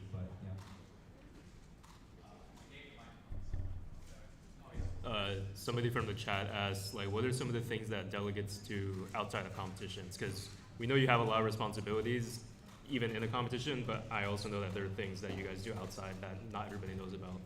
So there's, a competition from a competitor's perspective is hitting the registration button on the website and then showing up on the day of the competition. Obviously, you're going to practice a whole bunch in between those times, but the delegates and as well as the organizers have to do a lot of preparation work and then a lot of work after the competition as well as doing a whole bunch of work before the during the competition. So the work before the competition usually starts out by either identifying an organizer. So let's say you have a competition or you have a venue at your school, you have a venue that your work can give, or you found just some venue that's in your community that's feasible, it's not too expensive. Reach out to the delegate. The delegate will start off a conversation with you, say this is what we can do, this is how many people we can have, this is how many events. And usually, if you propose a competition to us with a venue, you get to pick the events. So that's kind of the big thing is, if you want to host a competition, it's whatever events you want, as long as we haven't been hosting like too many. If you try to make a comp 4 rounds of clock, then there's obviously going to be some level of. I'm down for it. One of these crazy guys will do 4 rounds of clock for you, but not me. Maybe the better answer to that is that we will look at trends. So what Mitch is talking about, if there has been clock in every competition for the past 10 competitions, maybe not. But as far as rounds go, I know some people are interested in doing wackadoodle competitions. This competition is technically a wackadoodle. The amount of people that I could convince personally to set aside an hour to do this, not that many people. So, there's you can do a lot of creative stuff within a competition. So we'll have those conversations with you over email and maybe over Discord or Google Hangout, whatever. But we'll have a discourse with you about what an organizer wants, what the delegate wants. So that's usually about anywhere from a 2 to 6 month lead up time before the proposed competition date. So you need to know 2 to 6 months before the actual competition that you want to host a competition. And that allows delegates to get on board. We keep track of everyone's schedules internally. And then once we have that competition date proposed, the events proposed, we will create a competition website. So That competition website is what you guys see on the WCA website. It takes a little bit of time for us to get that up. Then we have to go through a review process with the competition website, and then the competition is eventually posted onto the website. Then the competitors can sign up for the competition.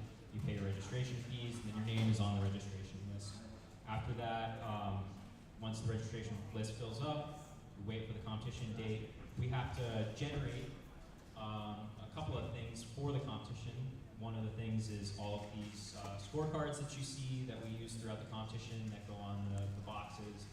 We also have to create the name tags. So Calvin's usually the one that's printing out materials at midnight, the night before the competition. So he does a lot of the back-breaking work in terms of crunching the paper.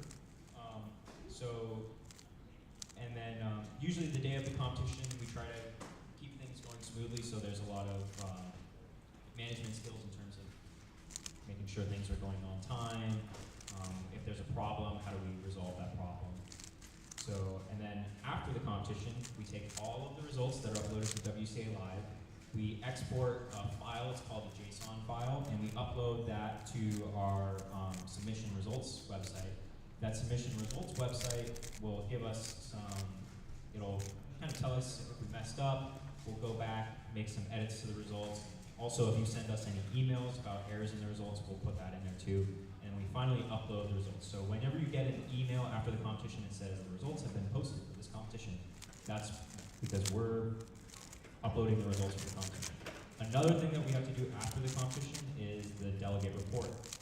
So many people think of this delegate report as an infamous report that is, we write all of our secrets into it. It's not really about that. It's really about, did this competition go well? What went wrong? Were there any issues with the venue? Was it too hot in the venue? Or there size constraints with the venue? Did you get locked out of the venue? Those kinds of questions. Did anyone not show up? And so and we also will put into the report any incidents that happen either during solving or not during solving. So, if you get a +2, we're obviously not going to put that in the delegate report, but if you have some extreme case where, you popped a cube and then it touched someone else, and then this other person came over and touched your cube, we're going to put that in the report because that's an interesting thing. So we'll submit that report, and that goes out to the WCA staff as a whole. So anyone in the WCA staff can read those reports right now and provide feedback. I think that's the end of that one. Awesome. I don't think there are any more questions. I'm actually really happy that some people wanted to ask us stuff because we are all nerds at heart and love to answer questions. So I'm glad we're able to clarify some stuff. And hopefully we get a little bit more insight on how to organize a comp. You want to be a diglet? Many of the above, right? So and we're just normal people at the end of the day. Last plug, we are going to do some more deep dives into our personal journeys on our YouTube channel, Western Shooting. So stay tuned for that. We'll be uploading them throughout the summer up to Western Championship. So if you guys are still here, Free by Figure Out 2 will start at 1:20. So at this point, we're all good. Thank you guys so much. Appreciate it.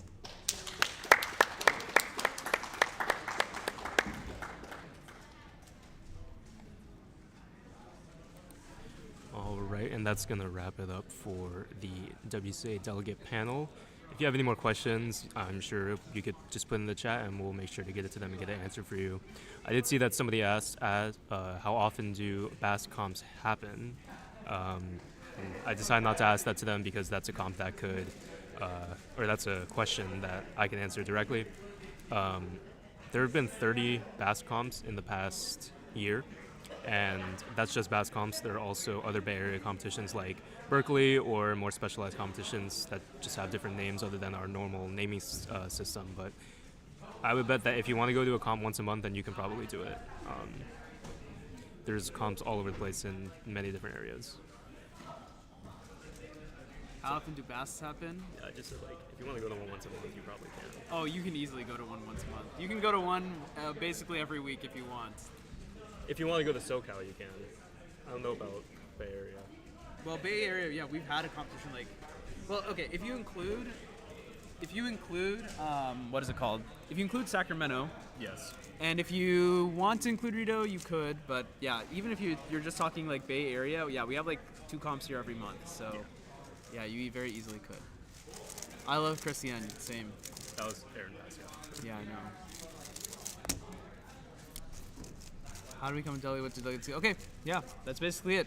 So I hope you all enjoyed the little Delegate interview thing. Hopefully Chris was also able to give some good insight. I'm sure he was, actually. He like I said, he is literally the GOAT. I'm starving. I'm gonna go eat lunch. So that means that I'm gonna leave you all on the ads. But I mean, I've kind of shilled the ads a decent amount. It's just the little screen that I have, just so you can just chill, basically. Yeah. So let me boot that up.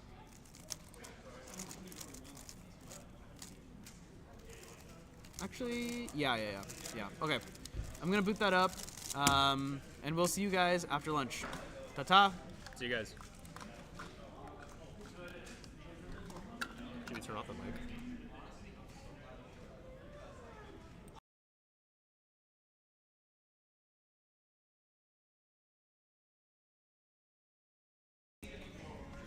I got you.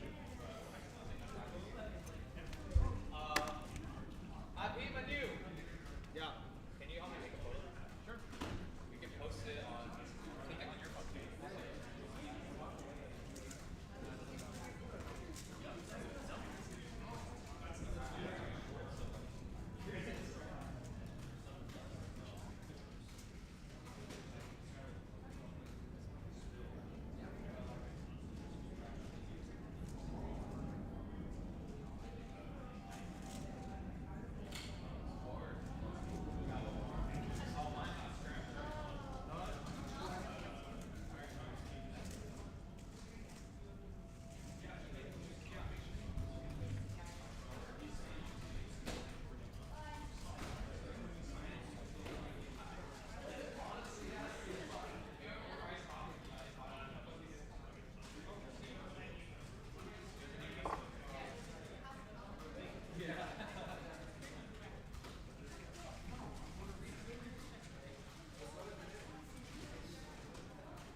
saying like, isn't this like one-sided in solving it? Like, it's because I like when I do it, I'm like, dude, no way, I did all that shit without my mistake, and you have like no idea the whole time. Like, yeah. No, I organized an activity so we had a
just to get started with it a little, like, it's kind of like but then it is kind of blind already. So that's like the thing is like, yeah, like it's sure you're great for like, yeah, but like, right, yeah. Same goes for like part of this.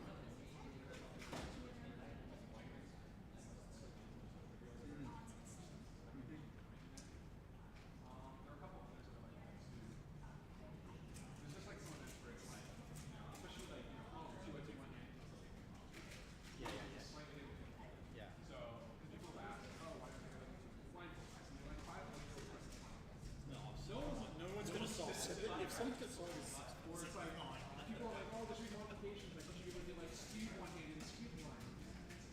It's too much. So, I mean, with me, it's right. That's a cool. It's good. Like it just, it's like measures like raw speed and accuracy. Right? That's a good gauge for. Yeah. You can say, hey, if you want to come on a competition, you got win a screen. Yeah. That could be it. I like it. I do want to do one of those again. Yeah. I will live here. I'm trying to get some. Yeah.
is a bit fast.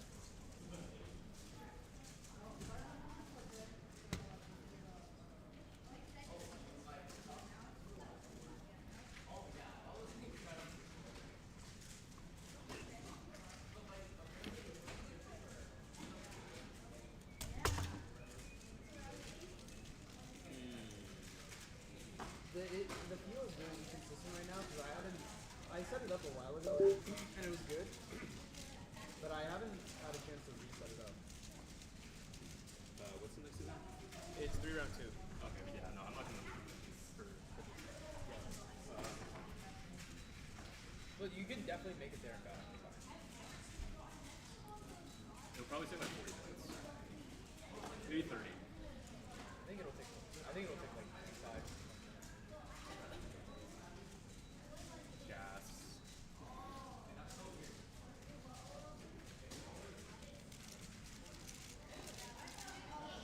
I think it's more worth it.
Just so you know, I will be making another announcement in 5 minutes, but the first group of 3x3 round 2 will be evens first, and the second group of 3x3 round 2 will be odds in terms of your placement. So if you go to WC Live, if you're placed 3rd place, that means you're going to be in the second group. If you're placed 4th place, that means you're in the first group. I will make one more announcement when more people are here. Feel free to spread the word.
We are not going to start TheCubicle round 2 until our staff members come back.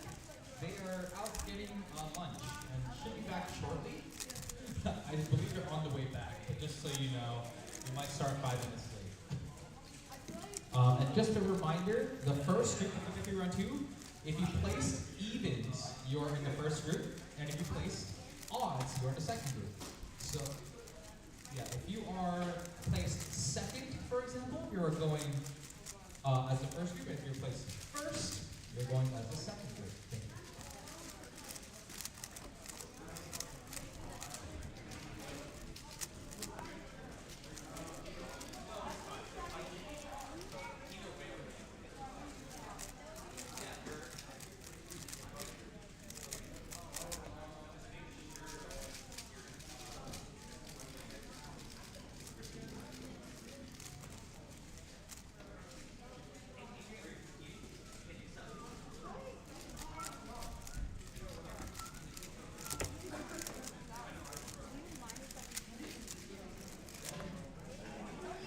Oh, did you take him down?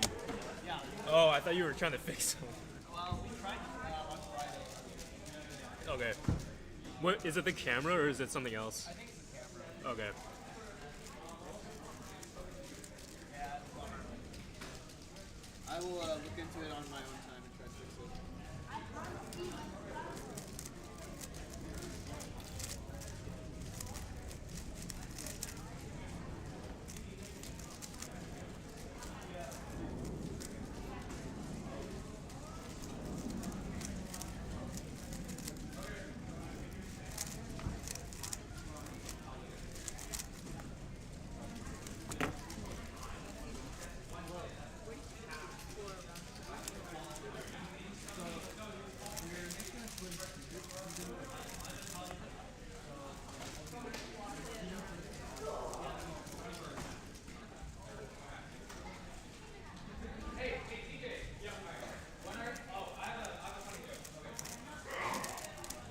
When our staff members come through the door, let's all clap our hands, slow clap, because they're delaying the competition, okay? Does that sound like a plan?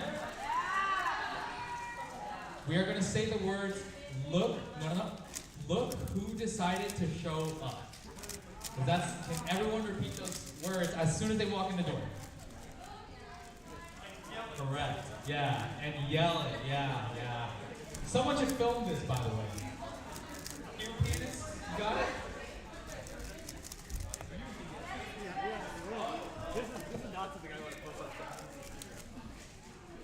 And then just you're the one who's gonna probably put it on the WCC.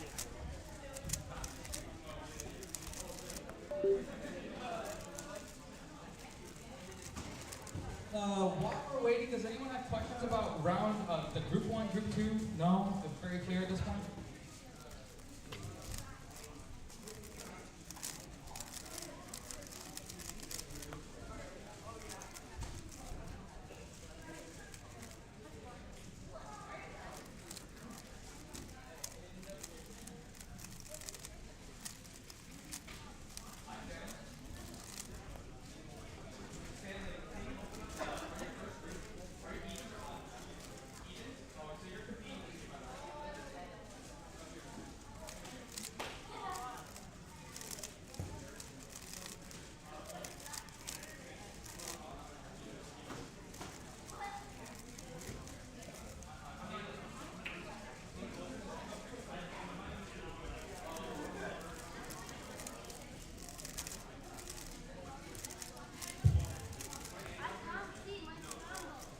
They are really taking their time.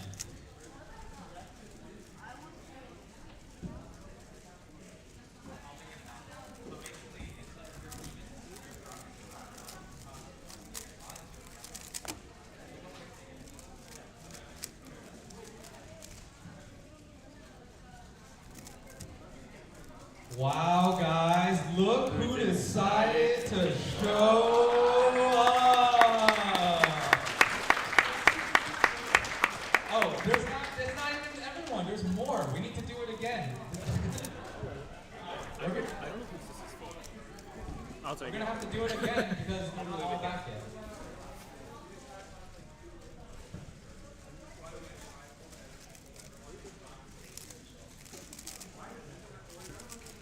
By the way, everyone, we have to clear the timers. Clear the timers. Clear the timers. Everyone, clear the G5s. Clear the G5s.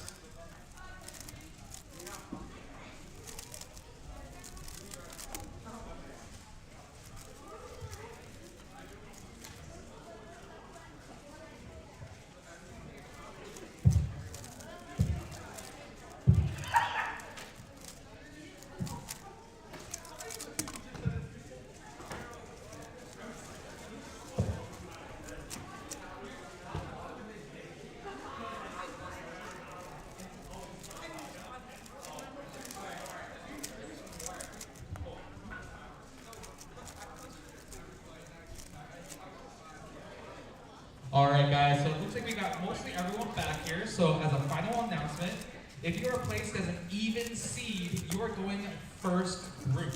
If you are placed as an odd seed in 3x3, you are going to be in the second group. For example, if you are placed 33rd, you are going to be going in the second group. Without further ado, staff members, please take your seats. Our scramble sets are up. We are now calling 3x3, round 2, group 1, even seeds. Please bring your cube to the drop-off station to drop off your puzzles.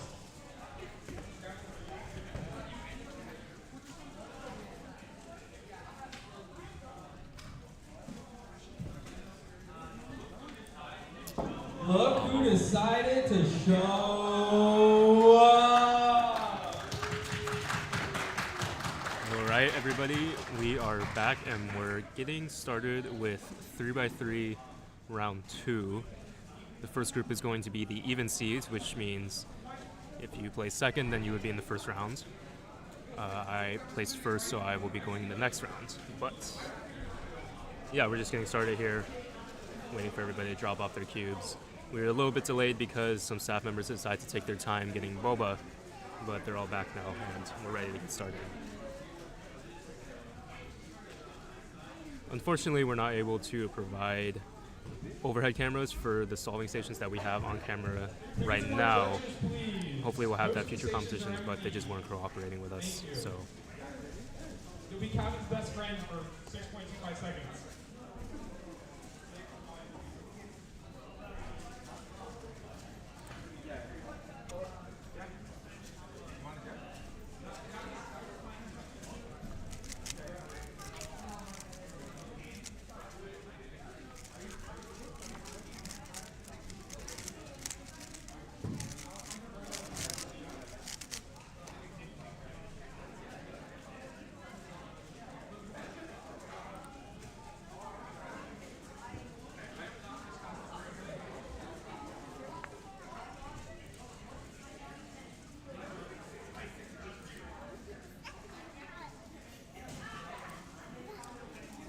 if we take a look at the 3x3 standings in the first round, you can see Chris, me, got 724 average. Placed first, Zerui got 746, he was second.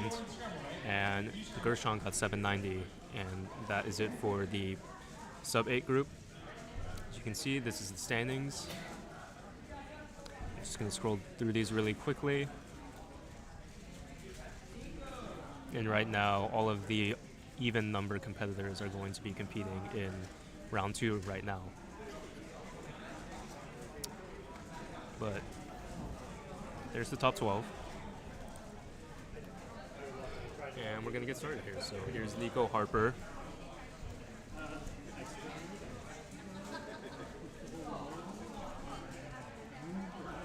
Nico getting a 10.08 average in the last round, which I don't think is very good by his standards, but certainly nothing to laugh at. This is a very, very smooth solve.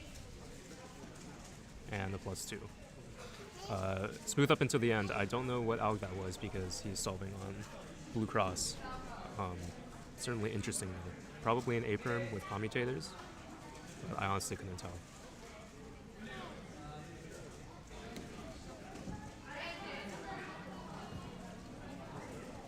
And they've yet to get started on the other side.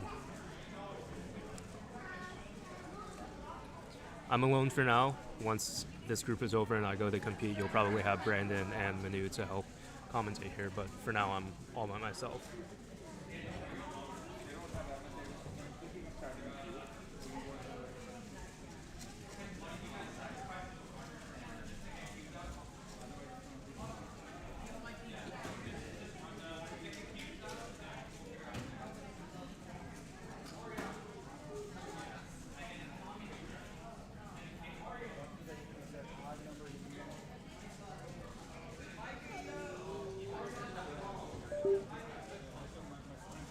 good cross +1 there.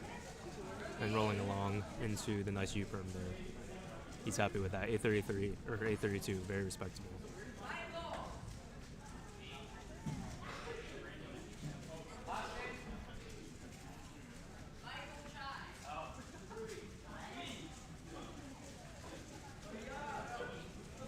They're just about ready to start on the other side, so switch over to that. And it looks like that display is off, which is really unfortunate.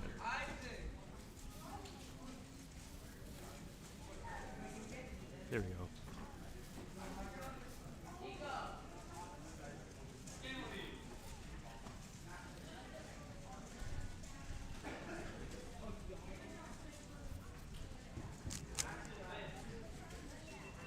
Looks like Nico's on the other station, so we're going to switch to that before.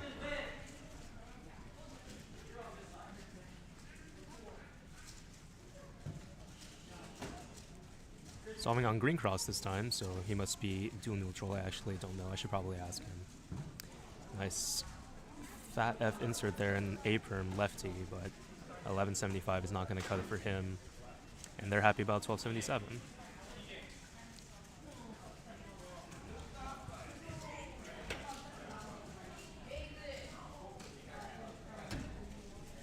Since when was there a comp today? Yeah, a bit of a smaller competition today. Very short also. We're probably going to be ending around 3 p.m., which is probably the shortest competition that I've ever been to, but I couldn't pass up coming here. It's too close to my house, so.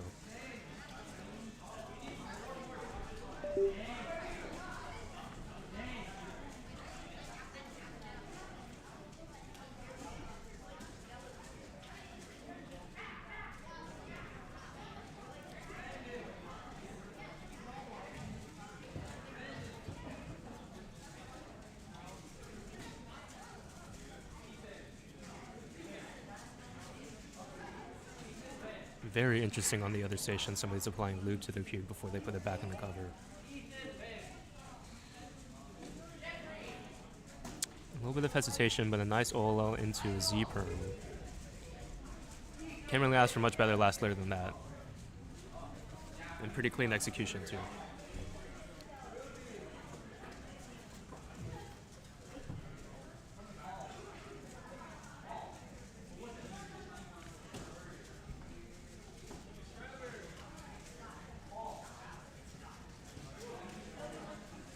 Also in the future, hopefully we're going to work on having an overhead camera in the casting booth so that we can analyze solves from our perspective instead of having to turn around like this. But hopefully that happens in future competitions. Here's Nico again. Hopefully, if this is his third solve, hopefully he doesn't count any more solves that are below his standards.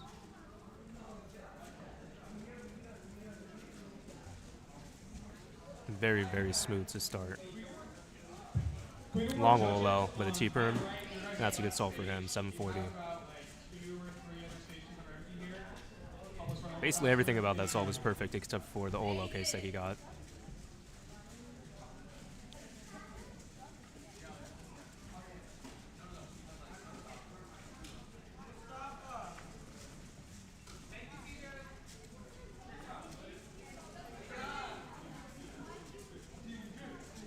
I'm not so sure what's going on here with inspection.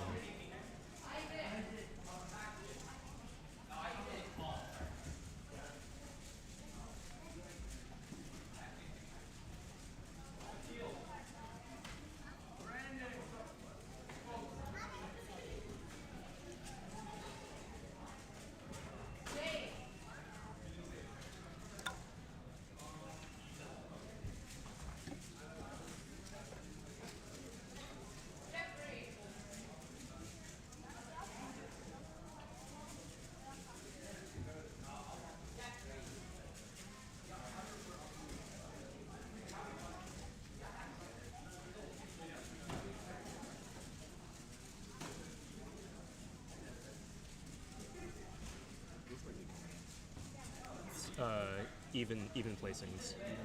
So yeah. Yeah, so you'll be in the next group. You're 5.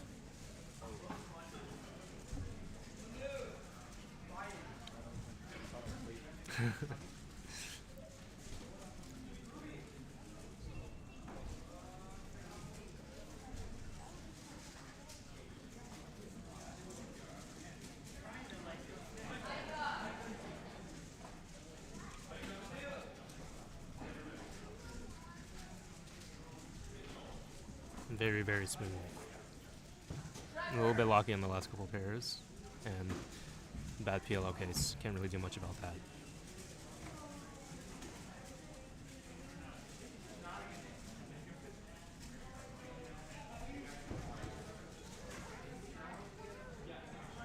Looks like a 3/4 cross on yellow. And he's messing up. Too many moves. Still only 41 though, not bad.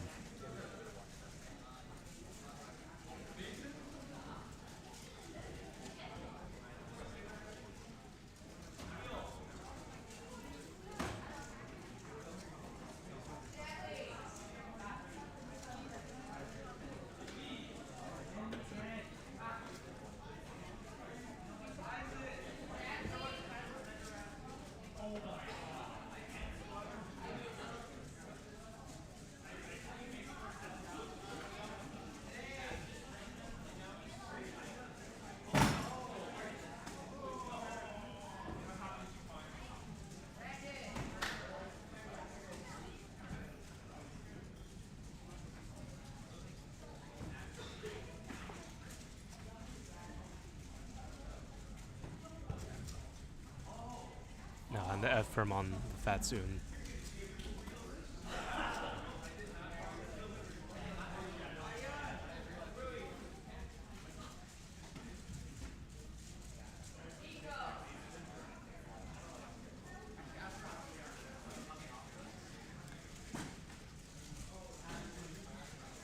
So if you're just joining us, we're about midway through the first group of 3x3 round 2 at Bayer's Speedcubing Live 62 in South San Francisco.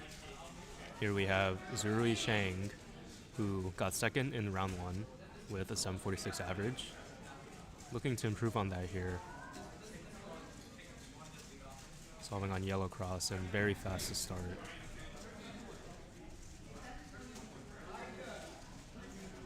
Interesting Olo and an end perm, so very, very long last layer with an 896, but not bad at all. Very, very fast turning by Zirui, who is having a pretty meteoric rise. As far as I'm aware, he got a 657 average a couple months ago. It looks like he's still trying to get consistently sub 8 in competition, but 657 is extremely, extremely respectable.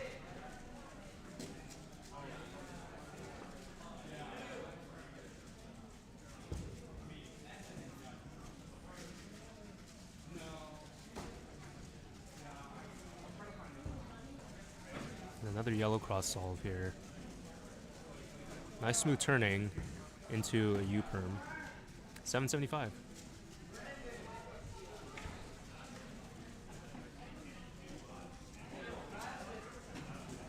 Yeah, Zirui with very fast turning. It just looked like the cases he ran into were very long, so he did good to do it as fast as he could.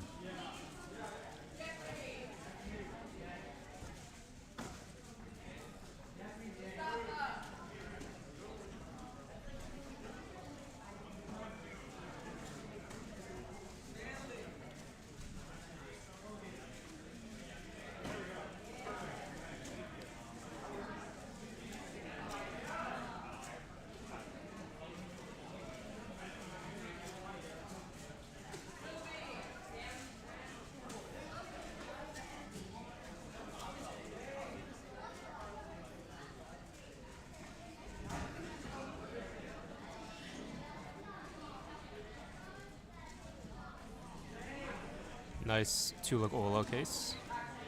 And an 843 on the other station.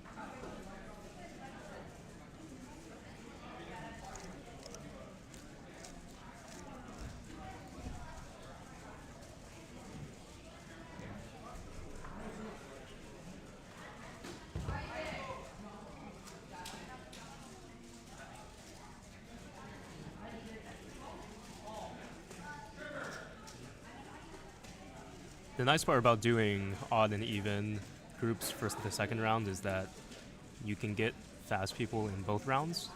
It's not like one group is a lot faster than the other. Like we have the second place. Like Zirui got second place in the last round and he gets to compete now. And then other people will compete in the group afterwards.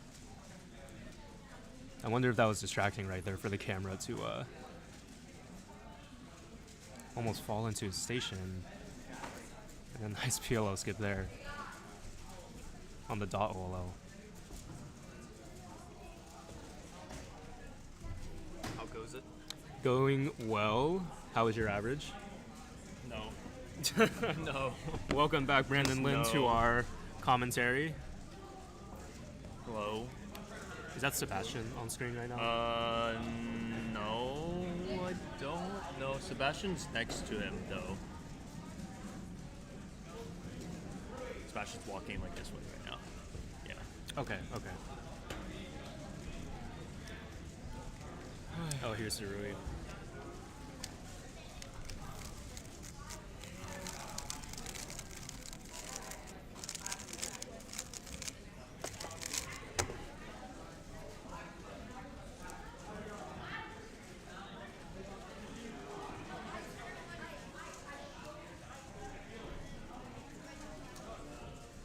Ready?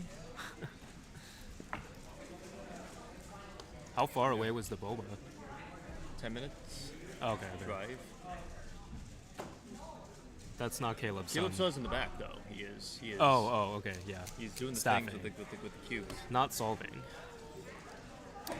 I guess Zerui is color neutral because he was solving on yellow earlier, so 798.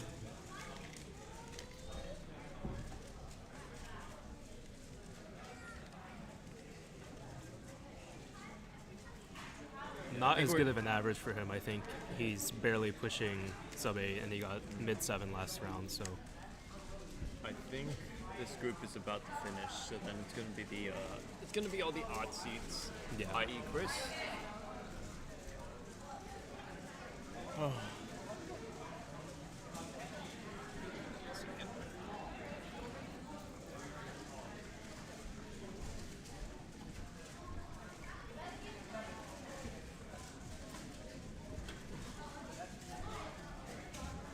I thought this was Evan Liu for a second. I can see. I know what you mean.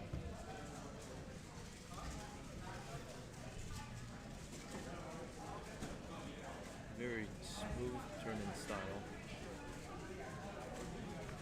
His cube looks really fast. Yeah.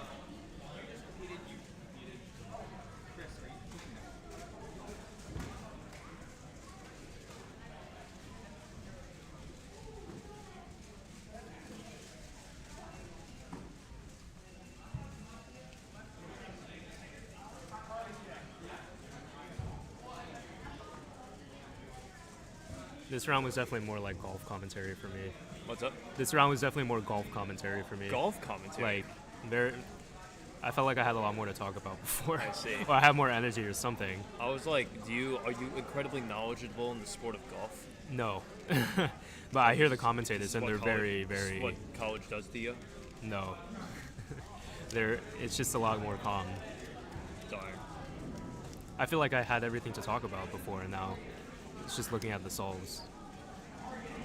Oh, that's He's locky. Pretty locky solves. Who's that block back there? Still A37 though. Yeah. I wonder if that was worth ZB. Yeah.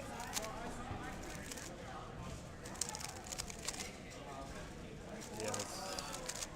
Oh yes. I don't know this one. There was there was a block in the back. There's a block in the back. I wonder if it was the back. This the back, one? right? I don't know. Because you got an R Oh, no, like a 2x2 block. Oh. Yeah.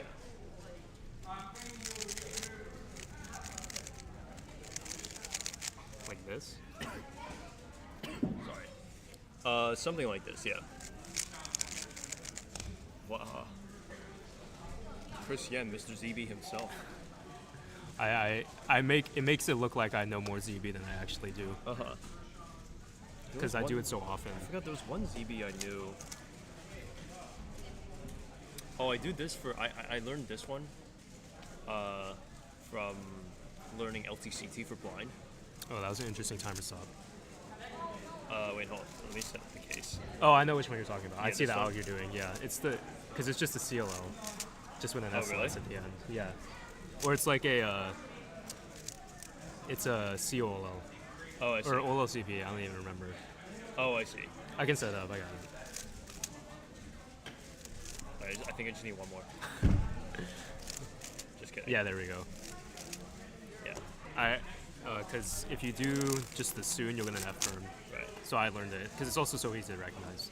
Yeah. There's another one though that you can do where you do like the inverse of a J firm, and then you insert. Oh boy. So that's like better for big cubes. I think we're just about wrapped up. Yep. We are gonna start group 2 very soon. Where Chris Yen will be competing. Hopefully we'll be able to see his solves. Yeah, unlike last time, I was all the way over there. Oh boy. Yeah, I was like, we didn't get to see any of your solves last time. So yeah, hopefully this time we can get some Chris Yen's knowledge put into practice. Yeah, watch me try doing CB like 5 times. Hey. I don't actually know the alg.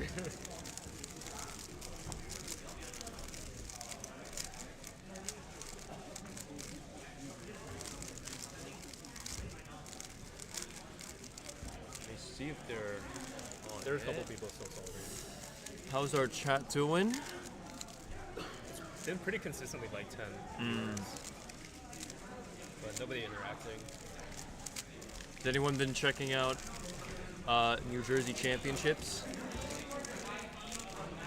We did mention in the beginning today that there was a live stream for True. It's still going on NJ too, Champs. so you can definitely still check that out. Yeah. They should be doing stuff as well. What channel is that on? Brandon, I don't I'm know. probably gonna run the comp. Are you good to solo cast? Yeah, on I the can do next that. One? Yeah, I can do that. All right, y'all are stuck with me for the next group.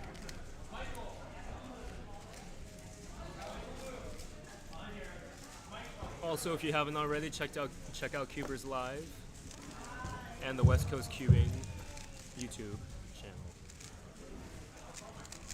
Alright, we are now calling 3x3 Group 2. 3x3 Round 2 Group 2. This also means the last group of 3x3. If you have not yet competed, please look for your scorecard. This Alright, see ya, group Chris. is for people who are placed as odd seeds from round 1. Hello, odd hello. seeds from round 1. Yeah, if you haven't checked out New We Jersey will need Championships, volunteer again, that is judges for happening the right first now. group and volunteer runners for the first group as well. Thank you. You can follow the live results as well as the live stream that is happening.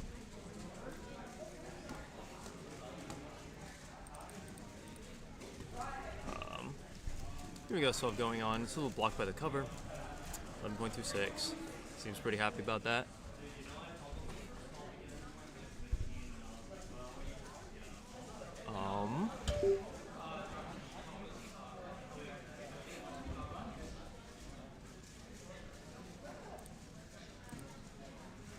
Just to give an update about after this, we're going to be transitioning to square one. So it's going to be square one, and then 2x2 finals, and then 3x3 finals.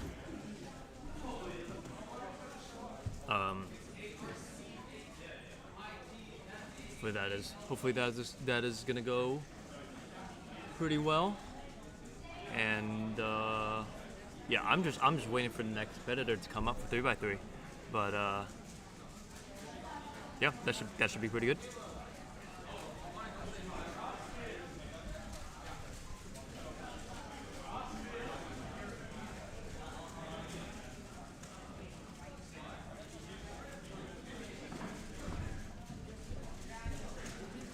Alright, well, here we got Caleb Suh.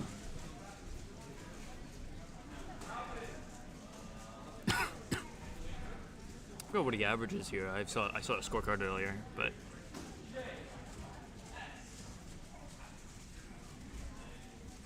he averages like 12-ish. If we're looking at this solve, should be just around then, 1162. Over here with a 1599. Finishing off with that H perm.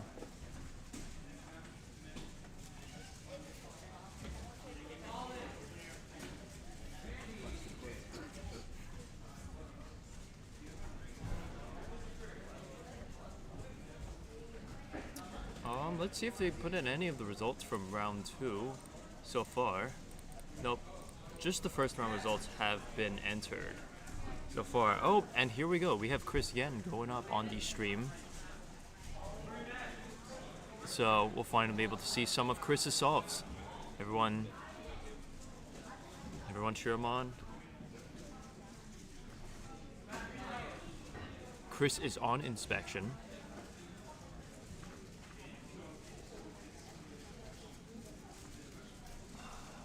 Oh, Chris locking up on that G-perm, the 762. Here we have, I believe that's Sebastian Stone. Got a 4-second solve a few weeks ago, so he's pretty fast.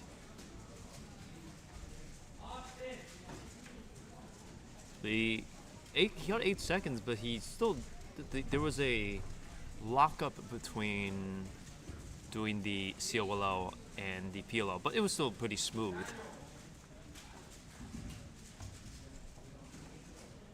So an 8.13 from Sebastian and a 7.6 from Chris. Someone in chat, please correct me if I'm wrong. Yep, that was Sebastian Stone. 12.87. Right here.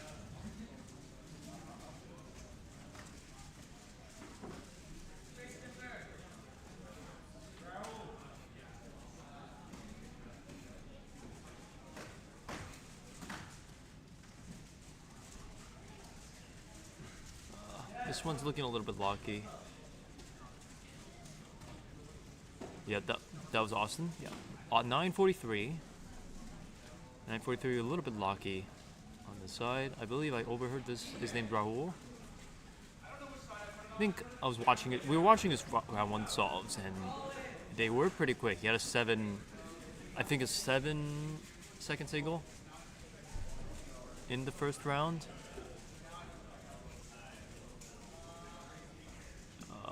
14 seconds, not gonna be good for him. I believe I'm overlooking Chris. He's did a solve, but he's trying to get a delegate over. Maybe a duplicate scramble or something.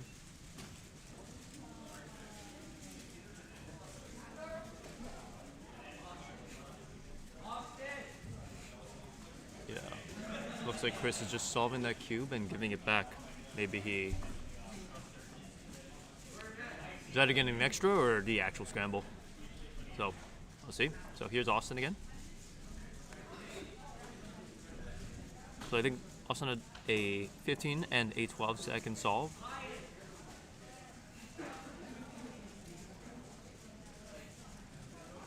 Ooh.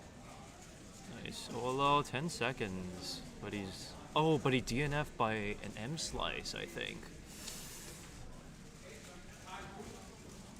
That's unfortunate.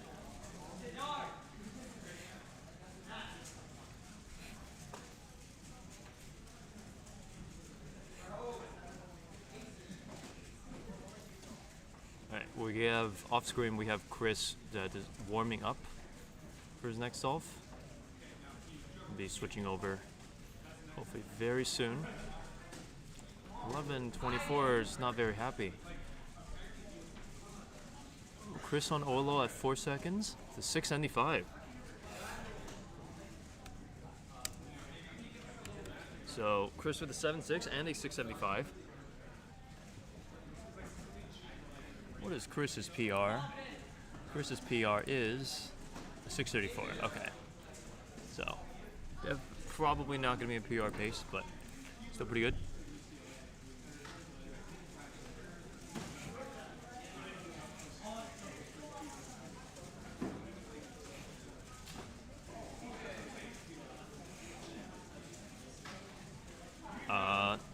We have Austin again.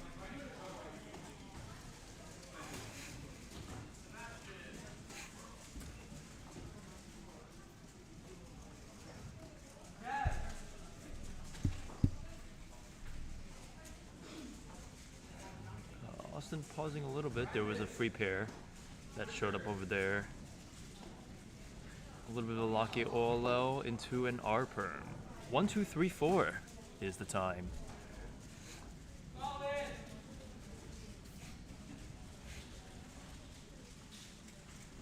Ooh, that's a 572. Really happy about that. Very nice. Looked like he was. I think it was a full set blast layer. So it must have been a very quick F2L. All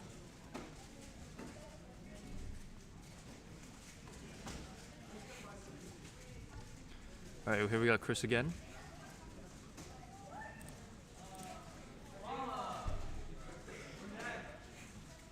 Chris on his third solve of the day.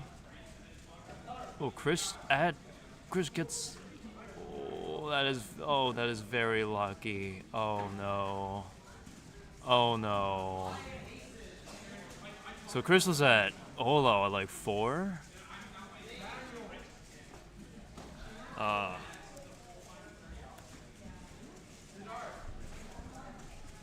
So unfortunate.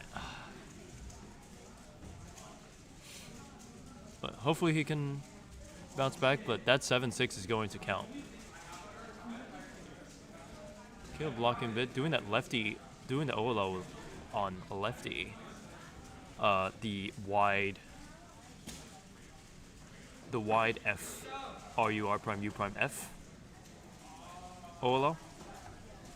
Swinging back to Austin over here. The cover is a little bit in the way.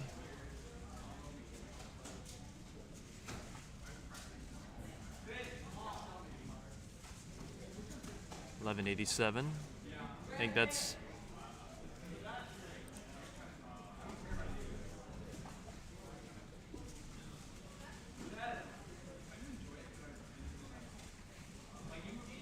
Also has a 13.07, so seems like pretty good for him.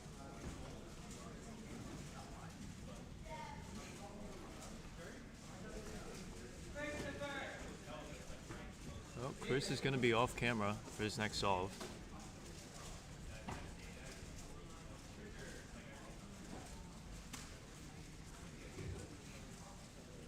Ooh, this could have been good. I think it looked like he messed up a F2L pair there.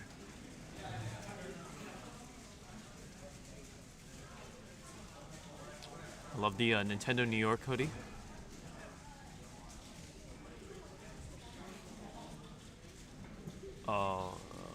Looks like he missed the. I couldn't tell if he didn't know the PLO or because he did A perm into a U perm, so I assume he either didn't know the PLO or just did 2-look PLO. That's also very good fine too. Look over there. Chris had a 705.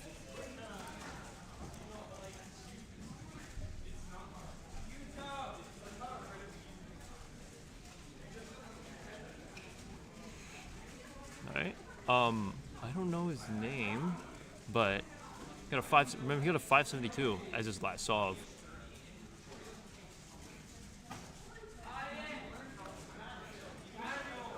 If anyone in chat knows his name, please let me know, because I'm not from the area, I'm sorry. Can anyone check if I left the black bag in the seats in your signing table? I'm going to let someone know once this group concludes to go check over there. And hopefully I'll be able to let you know. I gotta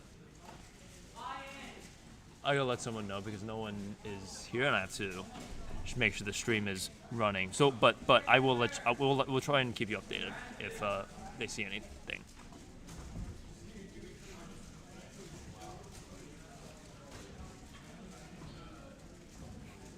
Gershon, oh, okay, thank you. Gershon got third place in the last round, so I figured it was him, but I just wanted to make sure.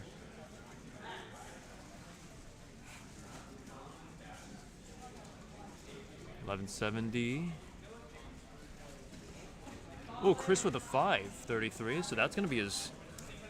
Sorry, this is not on screen, but Chris just got a 5.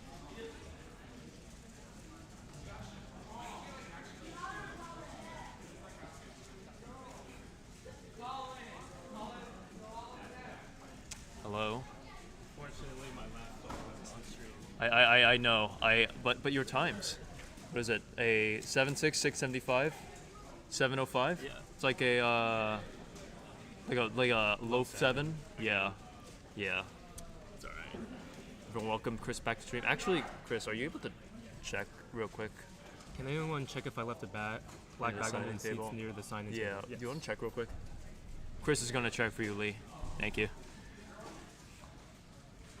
1298.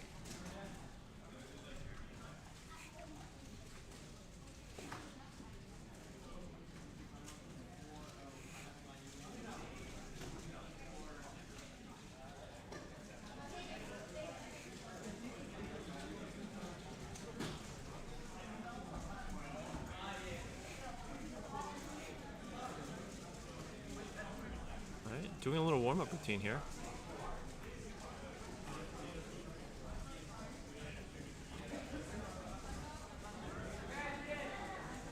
Maybe more specific about like what's in the bag because there's a bunch of black bags. I see. Yeah. Are you able to provide any details about the bag?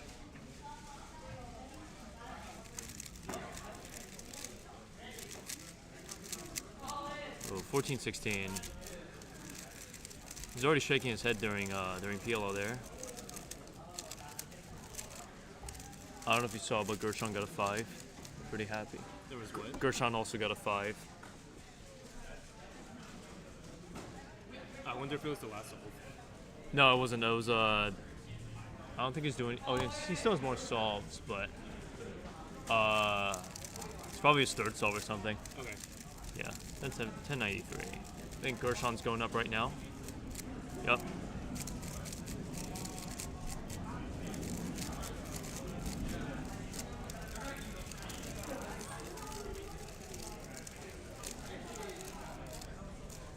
It says XS on it like a flat messenger bag, so like a computer bag or something. A computer bag, yeah. That's I'll look yeah. for something with Okay, okay. You said under the signing table? Yeah, under the signing table, yeah. Yep. Under the seats near the signing table. Yep. All right, Gershon's gonna be starting his next solve.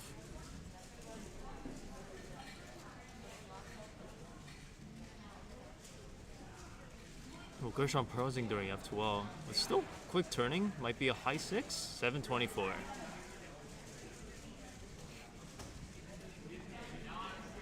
So Gershon is a 8, a 7, 24, a 5. I don't remember what the other solves were. I hope this is yours because I just took it from there. Right there?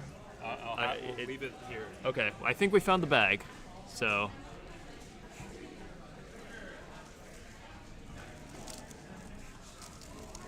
Oh yeah, wait, let me calculate what that was. Yeah.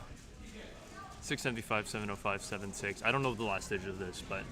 I don't remember. It might have been like. Oh, we have Richard J.S. Appagar, I believe. Yeah, 716. Nice. Or a little bit lower, maybe. Those of you who know, Richard has been cubing for a while. I think he was really fast when I started cubing back in 2011, and he's still very fast. The high 7, 8, 17. That is good. Yeah, I think that's good. 817. Richard had a 853 average in the first round with 8 as the 5th seed. So, still very good. I can already hear the squat covers being uncovered for the next round. They make the such an annoying characteristic sound of like PLA 3D print material slid against each other. What's the material? It's probably PLA. Okay.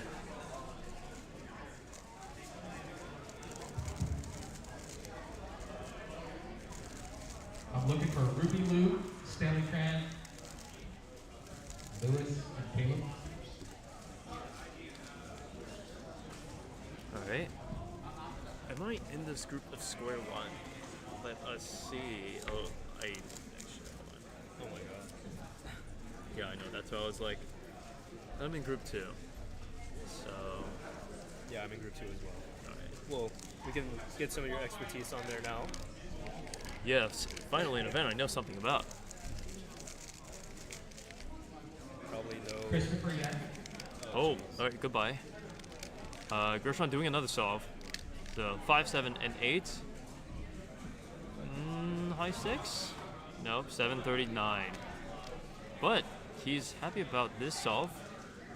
I don't know what his PR is. His PR is 765. I don't know if that's enough to PR for him. Jonathan Rupert and Trevor But he might be doing. Looks like he's doing the math. Your average is 765. So we sent 739, another 7, an 8, and a 5 from him. So maybe very narrowly we can see that. Might be. Might be.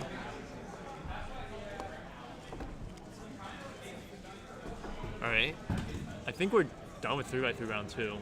So we are gonna move on to square 1. You know, everyone's favorite event. They haven't called it yet. We'll give you a All right, ladies and gentlemen. There we go. We are now going to start square Hi. one. Hi. Round 1. This is the part of the stream where I ask you to explain square 1 to me again, just like Please NEC. find your square 1. You would have thought you learned by you would have learned how to do square 1 by now. Dude, I can't distinguish the methods, you know? Like, I don't know the difference between the methods. I know there's 2 methods. I know! And one of them is yours! Judges. Oh no. want Here we the go judges to again. help support this round as square 1 is a very small. Yeah, I saw that Gershon got like a 5, like a 5-7. Uh-huh. That would seem pretty cool. Oh, you got. Sorry, we're talking about 3 right there. Yes. Yeah, Gershon got a 5-7. Yeah. Chris Young got a 5-3. Oh, alright. Yeah, but unfortunately it wasn't on stream, so. Sad. Blasted. Yeah. In the meantime, you can get a clip of Mitch drinking boba. Okay. He can drink boba while I drink boba. Hi, Mitch. Everyone say hi to Mitch. Yeah, if you don't, Mitch will come and find you, and he will ruin your day. Yes. Yes, competitors are submitting the cubes right now. And we should be on our way soon. Yeah. Yeah. Into the 1 of the square. One of the square. I don't know if Calvin's going in this group. I don't know how they sorted the groups, if you happen to know. I don't know. We can check on competition groups. Oh, we could. But we don't have it up. Yeah, we can just open it. Competition groups. Really? Yeah, you're right. I should open this in the morning. What's this competition called? Bay Area. Speedcubing. Today's the 26th of May. Yeah. There it is. Bay Area Speedcubing 62 live. Events. Square 1. Compete. You're in this group. Oh, I'm in this group. Oh shit! I gotta get out of here. Whoops. I didn't realize I was in this group. Oh, gotta learn how to solve a square 1. Oh no. Alright, Manu's gone. Unfortunate. Oh, and we're jumping straight right into the action with Calvin Nielsen, the first seed of this group. So Calvin is starting inspection with some cube shape parity tracing, which, if you don't already know, that eliminates any parity you possibly get from doing the rest of square 1. Calvin is a bit lucky here with an 883. That is not the greatest of times for him. Cutting to Sebastian Stone, who's still doing cube shape. Looks like Sebastian is going to be. I couldn't tell if that was the beginner's method for doing cube shape or scallop kite.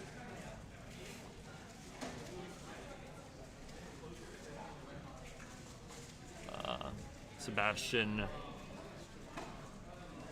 just doing CP here.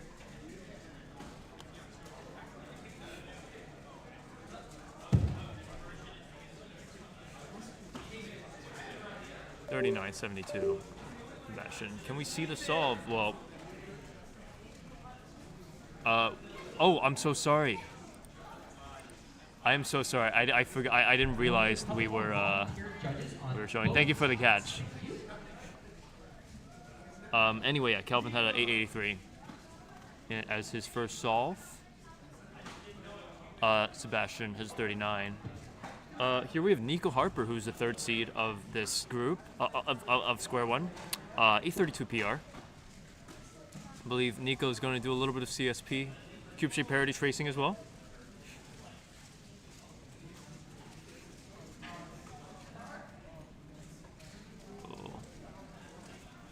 Nico doing OBO as well, which is doing the entire orienting both of the layers at the same time in one step instead of just the corners and then the edges. Here we have a bit of a just finishing cube shade in 15 seconds.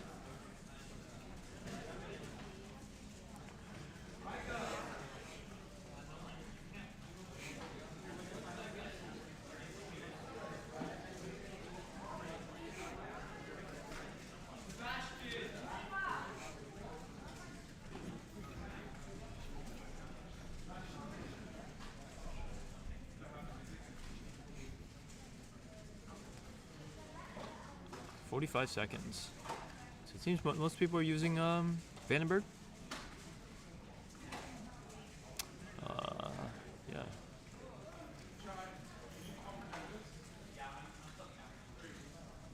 Done with cube shape in 4 seconds. Oh, has just a slice OBL. That's gonna be pretty nice. And some pretty speedy turning as well. But it looks like he got oh no, he got parity and messed up the parity alg.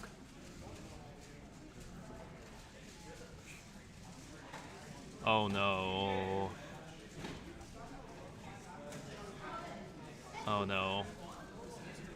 Yeah, that always happens. That happens with the parity algs. See, if you do cube shape parity, your algs will hopefully have less slices in them. And hopefully you'll be able to not mess up as much. Here we have Calvin starting a second solve. He had 883 as his first solve here. Finishing OBL at about 4 seconds. Not the speediest of PBLs. Looks like he messed up the PBL, unfortunately, as well.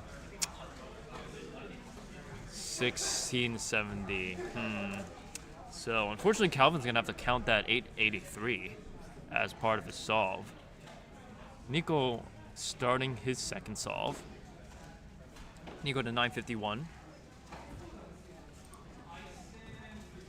Locking up a bit on PBL, 951 and a 1061.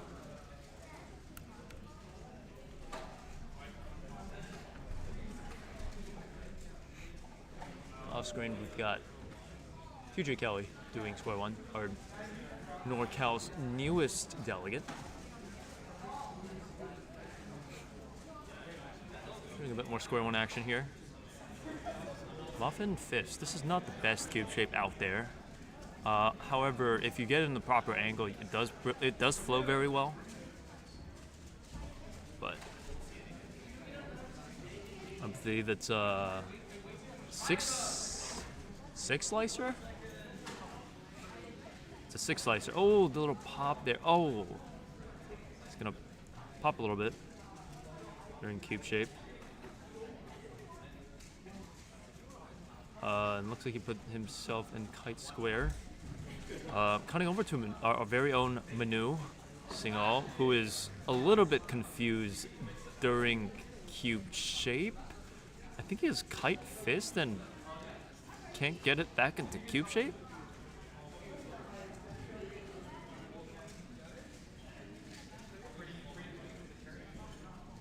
Oh no.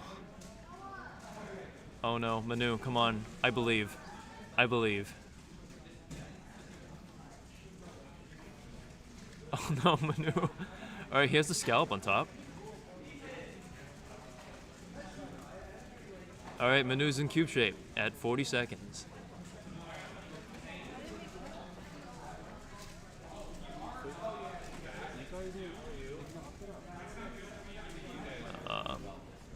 Manu still working on EO, just finishing up EO.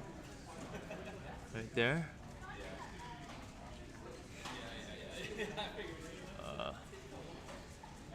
Two people on stream still taking their time. Just finishing up with 131. Unfortunate pop, but just gonna check it real quick. The thing with square one is that the edges can run off the railings pretty easily. Manu was I don't know how to comment on his cube shape there, but it was definitely interesting. Calvin is going to set up here for his next solve. looks like we'll have Calvin and Nico going at the same time. Calvin's going to start off now, but Nico's still walking to the station. Calvin's starting to inspect. Calvin's unfortunately counting an 883 as part of his average. Finishing cube shape at 2. OBL at 3. Locking up during PBL is 661. So definitely could have gotten a little bit better. Nico with a pretty decent solve, 811.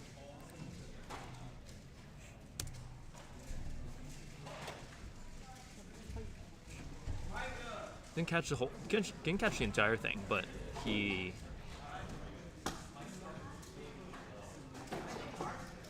did finish OBL at a pretty good rate. So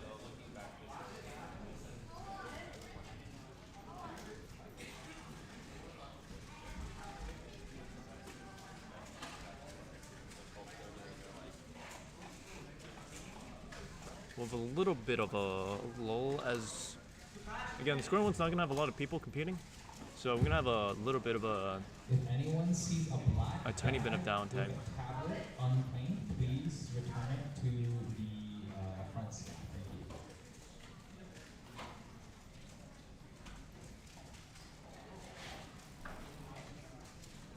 Thank you. Here we got Sebastian Stone and Calvin, who's gonna be starting.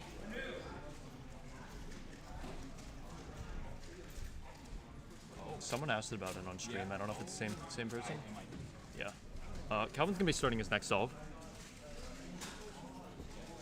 Cube shape done at 3 seconds. Not a best of solves. 914 for Calvin. More unfortunate for him. So far he has a 6, 61, 914, and 883.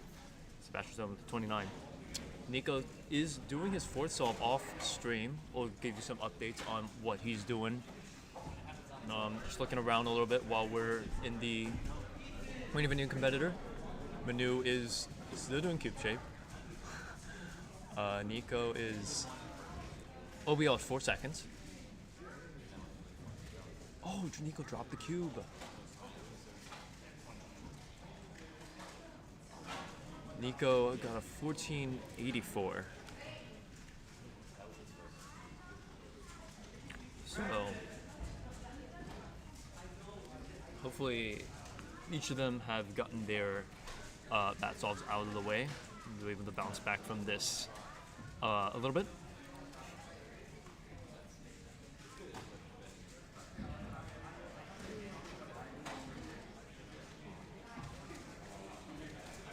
OBL done at 7 seconds.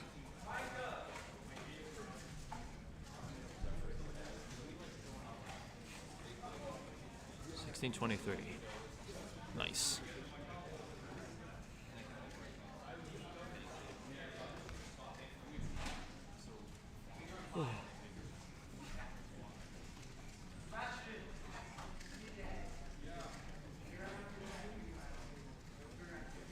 Sebastian Stone is starting on the side over here.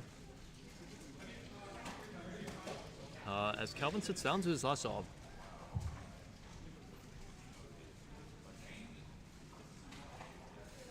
Sebastian a little bit confused on how to do this cube shape. Not the best cube shape. Looks like he's gonna go just fall back to doing a scalp kite there.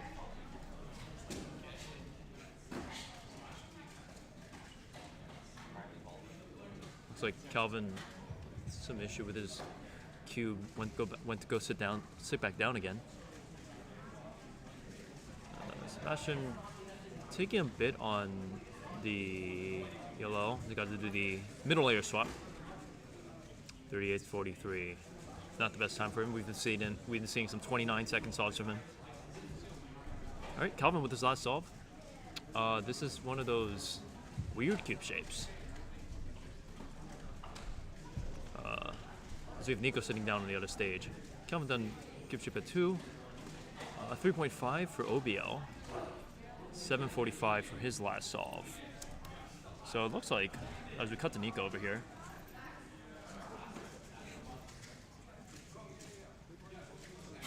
Nico clocking up a bit during OBL. But 872 for his last solve. Nice. All right, so looking at Calvin and Nico's averages. Calvin has a counting 745, 883, and a 914. So probably looking a little at a 745. That's going to get him at 1825.45. Like an 8.7-ish. And then for Nico, his counting times are a 1061, 872, and a 953. So we're going to be looking a little at 51, 1061. For him, about a say like a mid-9 for Nico. So yeah, Calvin around 8.7-ish. Nico at a 9.5. Around that ballpark. As Manu comes to do his solve, let's see what Manu can pull off here. This is the last scramble of the group.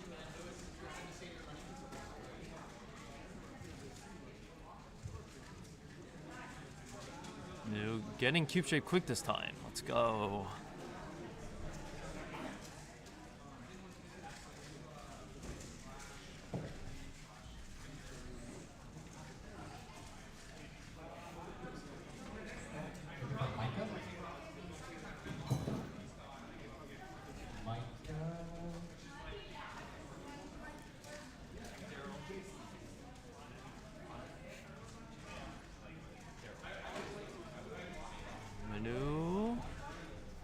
Did he have an EP skip, or I think some sort of EP skip, because he just did the CP Algs and just went through that. Now calling square one, round one, group two. All right, looks like I think that's my cue to go.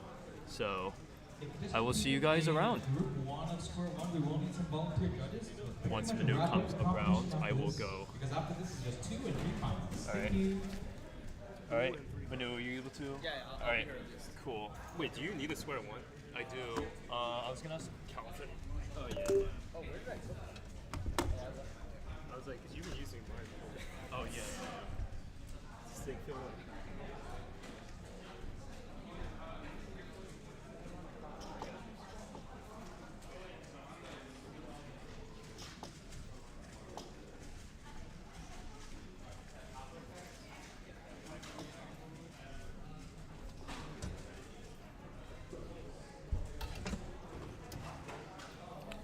Alright, what's up, nerds? You're stuck with me again. While the cool kids... Yeah, they're stuck with me. Unless you want to come on? Stuck with us. You're stuck with the two of us until the cool kids, aka Brandon and... what's his name? Chris. Yeah, you got Chris's name. Anyway, I have with me the one and only cube pianist. Probably one of the most famous cubing TikTokers, probably? No. I feel like it's you, Soup Timmy, and a bunch of official accounts. Yeah, there's other things, yeah. Yeah. So there you go. I think you should take that in stride. Anyway, I think we are the worst people to commentate this because we both are terrible. Yes. But hey, you know what? We're here for a good time, not a long time, as they say. How have your solves been today overall? Overall, I mean, they've been solves mix of both. Okay.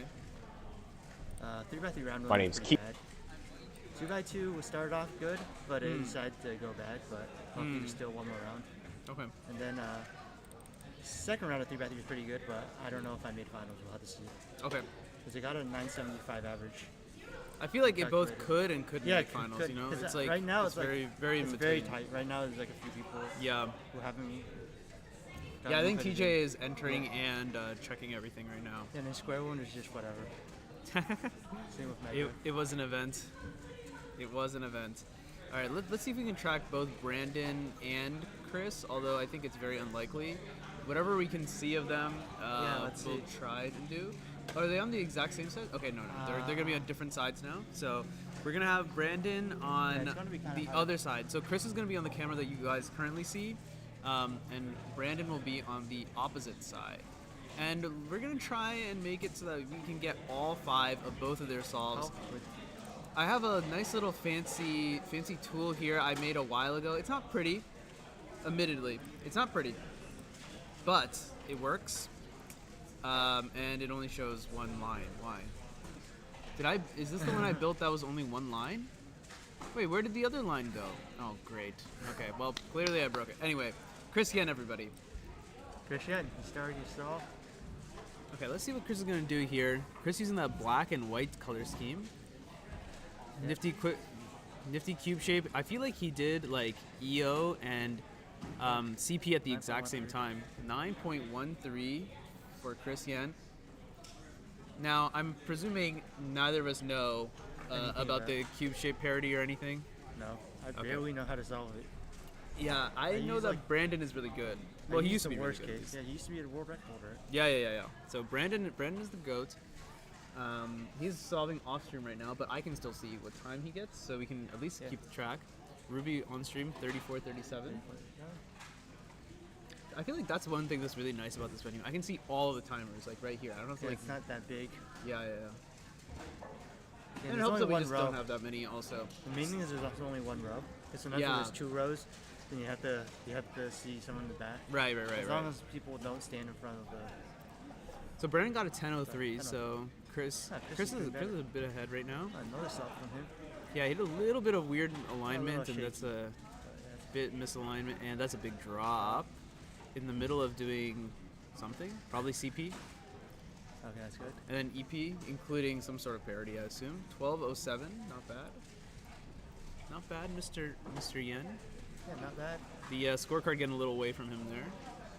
We got Kenji using the more traditional color scheme, I would say. How do people even get like black on their cubes? Because they don't make. It's not like Mega Makes where they like caps.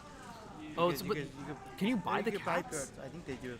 Oh, but really? mine, I mean, I got a setup square one from TheCubicle, so they literally just came with black caps. Oh, really? Oh, yeah, and then if you want yellow, then you have to switch it out yourself. Okay, so I guess maybe they just. Wow, that was a big pop. You saw that right here live on stream, everyone. That was a really funny pop. Yeah. It just the cube just exploded. I think, interestingly, I don't know why they're like doing non-stationary on the other side, because they are just sending everyone to the exact same stations. So, like, there's no one sitting in the waiting area. Yeah, at that point, then you might as well just leave them there. Yeah, exactly. So here's Chris. Yes. 993.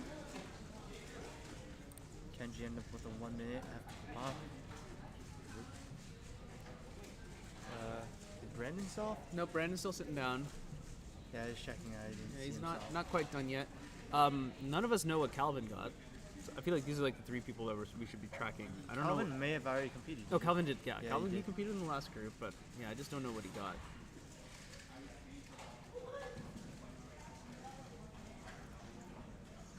Daniel is bringing someone up to the stage right now. It's like Ruby. Yeah, we'll watch. Yeah, we should probably switch to cam that with someone's up. Okay, we have someone else. Oh, we have Chris coming here. Switch over to Chris. Oh, yeah. It's I was like, Chris. there's no one solving. Brandon's still sitting down, and he's in the competitor waiting area. Probably. Chris looking hard at the cube shape here. Wow, that was a long cube shape. I wonder if there was some CSP going on. Yeah. I have no clue what's going on. Now he's on to his... Ooh. Fumble. Yeah, and wow, that is a lot of moves. Yeah. I have no idea what happened. That's probably some paired here. Yeah, so perhaps he tried to do some sort of CSP or something, and then it didn't end up working out. Anyway, so Chris is through 4 solves now. His best possible average is 10:38. Yeah, we can't see him. Yeah, we can't quite see Brandon, but we can see the time. The stack might's kind of, the problem is the timer's kind of faded. Ah, I see. Okay, so this one might just be one that gets lost to history. Yeah. Are you TheCubing? On you. Who is TheCubing? TheCubing isn't here.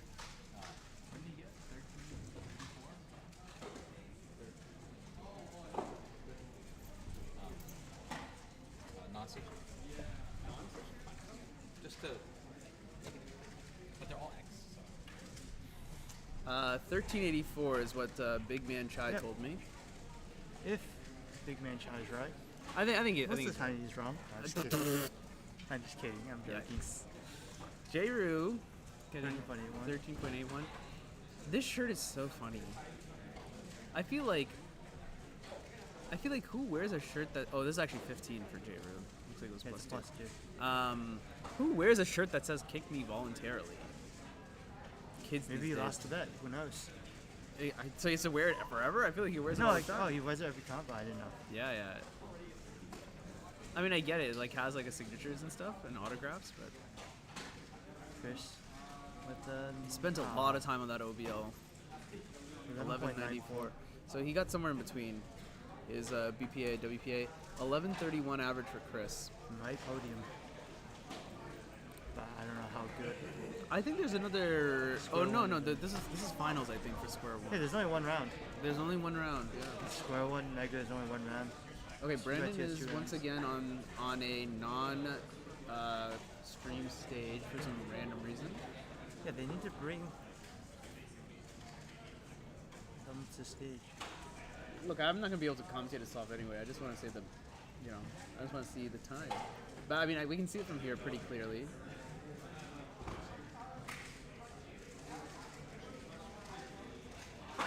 This one looks pretty fast to me. Looks like he did pause a bit on OBL. Yeah, we're looking at a solve.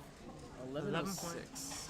11:06. I feel like he was turning pretty fast there. Yep. And I guess it just didn't quite materialize for him. We'll watch Kenji in the meantime. Hopefully Kenji avoids another catastrophic pop. No pops. Pops aren't fun. Alright, so there you go. He's off. Still working on his cube shape. This is a pretty long cube shape. He popped again. Yeah, that's... He popped again. Another pop. I feel like Square Ones haven't been popping for a while. Depends which one. Like, I don't know which one he's using. I feel like recent Square Ones have been like very anti-poppy, you know? I mean, it depends how you set it up, right? I guess that's kind of true.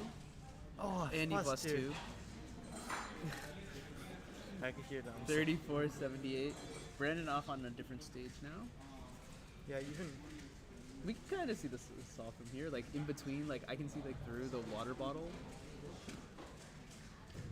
Oh, he's definitely counting. He's doing some CSP nonsense. Yeah. Dude.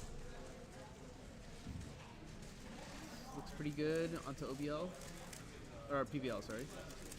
Oh, what happened? He like suddenly stopped, like turned very slowly. Yeah, you can't. I wonder if he definitely messed up. Yeah, he messed up. It's a bad solve. Rip, probably, hopefully not counting. This one is definitely not counting. There's no way. I mean, you never know. What happened? What? Yeah, dude. I have no idea. I guess he maybe... Still, timer's... Oh, 32 point... Wait. 32.72. Barely I think he just lost it. Like, he just didn't... He just messed up something in the middle. I was almost about to be worried that you'd be slower than the pop solve. Yeah, I mean... Yeah, I don't know what happened there. That one is like a forgettable one. I mean, after it went past 13, it was gonna be like probably the worst not one anyway. Yeah. So. Probably, unless hopefully he doesn't. Yeah, I think there's no chance he ends up counting it. I mean, you DNF or something. But that's really unlikely. Yeah, I think it's very unlikely. All right, this time Kenji is put off of the stream stage. So I think the next one. Well, there's literally only 2 people. Yeah, unless you want to switch the cam. Oh, just have someone sure. I didn't know. I thought everyone on the other side was also. Yeah, I don't know why. Chris was just so fast that like he just blew past everyone else. I wasn't that fast. I mean, compared to other people. I got like an 11 average. You got 11:31. Dude, it's okay. I got 3 parodies. Caleb is solving exactly how I solve it. Like constantly looking like up and down, trying to figure out what's going on. He's also... Yeah. What is that called, Polish? I think that was the American one. Clockwise? I think it's the Western grip is doing that. Polish is when you go back and forth. Okay. Well, Brandon's gonna start, so I'm just gonna switch over to Yes. Brandon. Sorry, Caleb. The original square one, the aficionado. Yes. He also has a Over very the unique build. turning style. I like the 9.86. wow. Okay. Wait, did he +2? I think he did. I think he did, but I can't tell. He DNF. He DNF. Wait, we gotta see this the cover move. Yeah, it's a DNF. Oh, that's a DNF. This is worse. So the 33 is counting. So the Believe it or not, in square one you DNF a lot more 32 is because counting, yeah. you predict the AUF and then it's the opposite way, so that becomes That ruined So the he average. ended up counting the 32. That's a 19.21 hammer. 19.21. I think he's gonna podium. Yeah, he's probably not. I think he lost podium.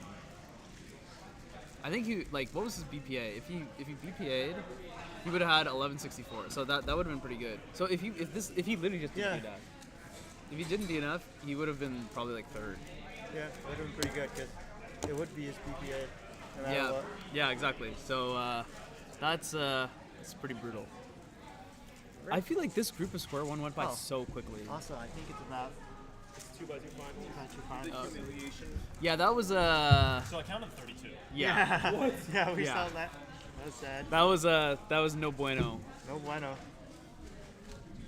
All right, everyone, we are wrapping up our evening. Yeah. We are going to be doing 2x2 finals. Please come up to the stage. The following: Micah, David, Mitch, Arnav, Amal, Austin, Zeroy, Athar, Stan Lee, Trevor, Gershon, Benjamin, Zane. You want to talk about your average? Yeah, I mean, square one, I just have to rely on no parity because I don't know CSP. Thanks so for writing the last Oh, name. you don't know CSP. If I get So 3 parity. I saw you doing this and doing this. Oh, thanks for writing the last name. And like this. So that to me made I thought you were doing some sort of No, CSP stuff. it's me trying to figure out what's the best way to do this suboptimal cube shape solution. I see, interesting. So, I still do scallop on a lot of things where I shouldn't. So can you explain CSP to the people who don't know? Yeah, CSP is cube shape parity, and it basically means that during inspection, you either use one of two methods. Most of them use, well, I could explain the methods afterwards, but it basically allows you to avoid parity layer in the solve because in square one, you are able to get single swaps of pieces, which we consider parity. It just means like And we're all good to go. odd parity in math terms, but it's just worst cases when it comes to twisty puzzles, and people devise methods to avoid it. So most commonly, like in 4x4, there's OLL and PLL parity. Well, PLL parity is not really PLL real parity you just have to but eat, like OLL parity is like there are methods to avoid that, and it's still debated if that's really the way to go. But square one probably since 2017, 2016. I feel like I started hearing about CSP in 2016ish. Yeah, like once people realized that the AUG set, even though it's like AUGs, like once they realized it was not too many and very manageable, it just became like you can't be good at square one if you don't know CSP. So. Interesting. I think this, for what it's worth, I think the same thing is eventually going to happen to 4x4. I think OPA is going to be required. Because at some point, someone is going to do it, someone is going to get a world record, and then like no one will get a world record until someone else who knows OPA is going to do it. I think the difference between what CSP was to square one and what OPA is to 4x4 is that OPA came so much later in the 4x4 game. That's true. So people have finished optimizing, and also OLL parity takes a much less percentage of the solve than parity did for square one. That's a good point too. Like when CSP became a thing, square one was still very unexplored. Like no hardware, still. Yeah, so I think OPA is going to take a little bit longer. Okay. And that's pretty much in part due to Mac's part, because he's able to get away with not doing OPA. I And guess same with every other 4x4 solver. I guess that's true, yeah. Until OPA gets like a top 3 time, I think it's not going to be seen as much. Okay. Because the only person I know who does OPA is Ari. Yeah, and he's top 10 pretty easily. Yeah, and Ari's great. But maybe if he wins, well, actually, he did podium at World Championships, didn't he? Oh, did he? If he does, That's or if he huge. did already, then OPA will definitely be more popular. Well, he's a chance next year also, so. Yeah. He's probably gonna win. Because he's definitely getting in. He's definitely getting in finals. That's for sure. Yeah, that's the thing about OPA is you're also more consistent. Oh, I guess that makes sense. Yeah, because I mean, I've commonly heard for 4x4 that both parodies are like 2 seconds each. Mm-hmm. So if you get both of them, then it's like, you know, if you didn't get them, you'd be about 4 seconds faster. Do you think that's accurate? Because this is something I heard, and I don't know if there's any science behind it. PLO is much faster than OLO parody. You can probably do PLO parody in like 1.5 during a solve. Okay. OLO parody can take up like 2.5 to 3. Mhm. So if you're averaging 21 seconds, that's like a pretty good chunk of the solve. But there aren't really any ways to avoid PLO parody just because there's... I actually don't it's know not what really even a causes PLO. I guess what causes PLO parody is like, if you solve, the centers like 90 degrees off of where they're supposed to be. I think it's also, yeah, when you're solving your edges and you're doing your edge pairing, you can, kind of misplace like just 2 edges where it's not a single swap, it's just a double swap, but Right, it right, ends right. up affecting 2 edges only. Yeah.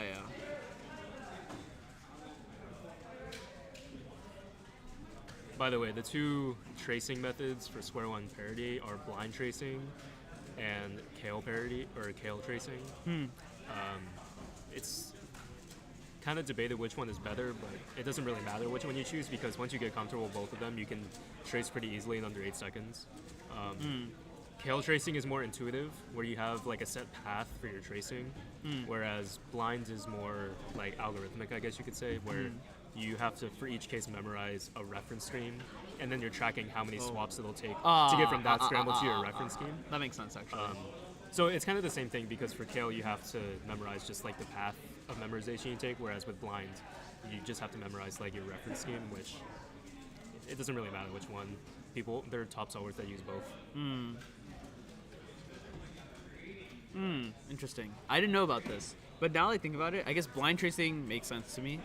And I guess Kale tracing also seems it's just, you just have different references to memorize too. That makes sense. Your friend Gabriel uses OPA. That's pretty cool. I mean, OPA has to do with like counting the number of slices that you do, right? And like every Y turn that you do before you solve your third center. So you can alter how you solve your third center to keep your count even. I see.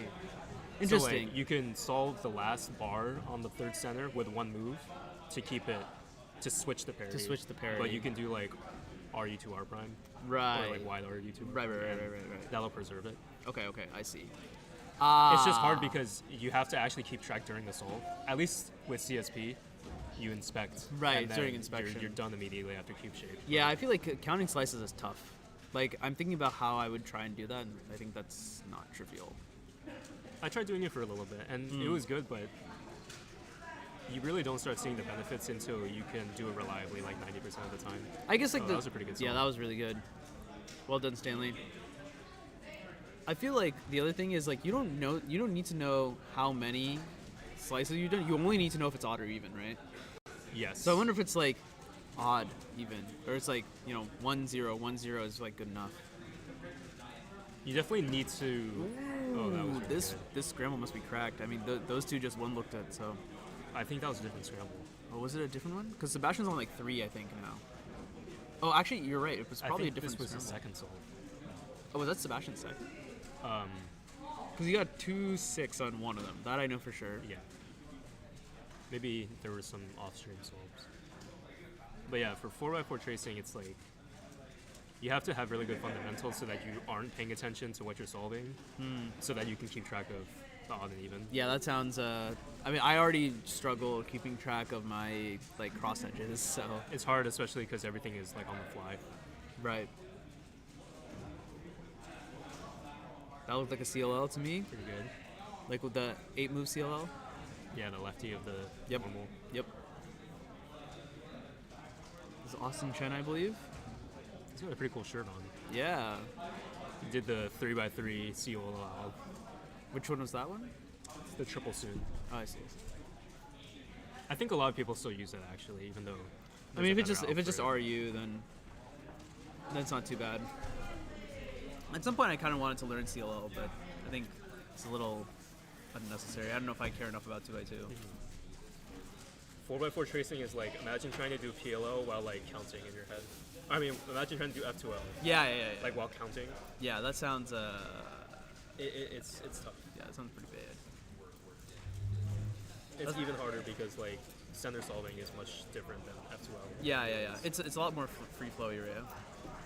Whereas like, that's why I like ZZ. Just get all my unoriented edges out of the way first.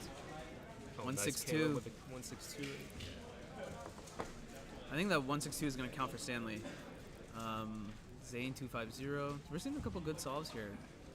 Sebastian got a mid 2. Got a, what was it, 140? Yeah, I think you're right.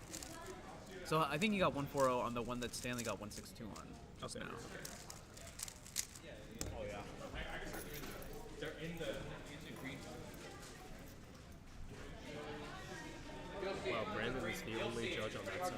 Yeah, I guess. Because it has the cameras. Yeah, because I guess we tore down everything except for that. Which is fair enough.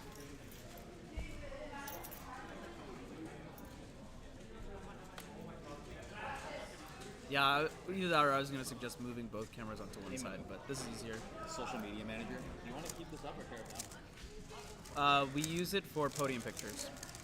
So this is the last thing that gets torn down. All right, David Lin, Mr. Cube pianist himself. He has his phone to record, but like the angle is so bad, and now the cube is the cover is in front of him. It's okay. He can always come back to the stream. That's true. There's a big block there. I wonder if he's gonna take advantage of that. No, he just broke it up instantly. Oh, and he did the up on bottom.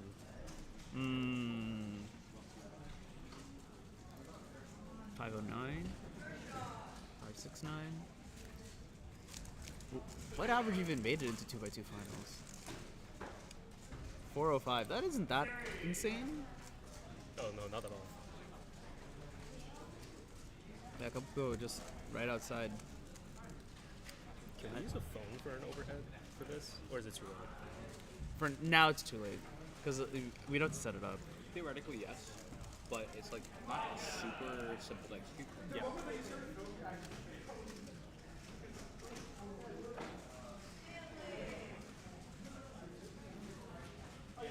Oh, yeah, what happened?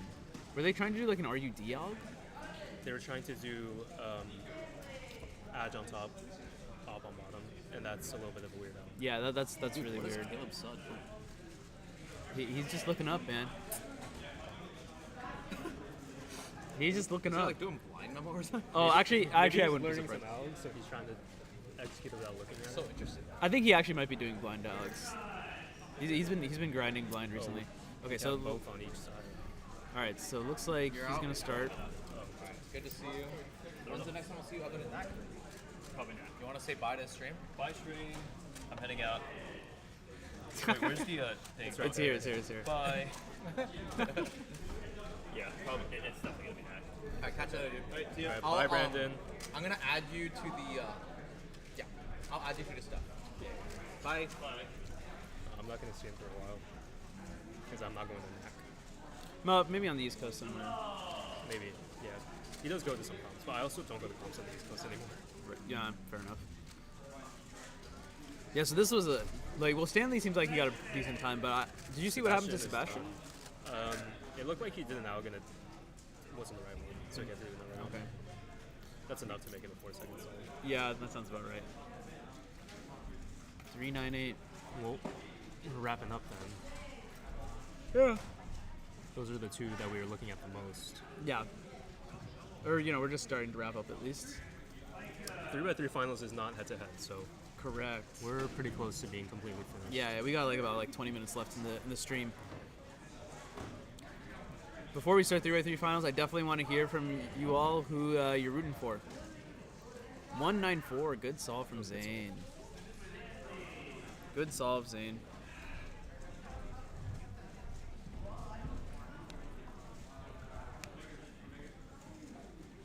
Everyone wants to know if you're here for the whole summer. Yes, I am. But right now, I'm only signed up for this comp and Berkeley. But Atherton is to be determined. Oh, that was unfortunate. Yeah, The yeah. It timer looks like he stopped. stopped at looks like he finished around 2.8, maybe 2.7, 2.8.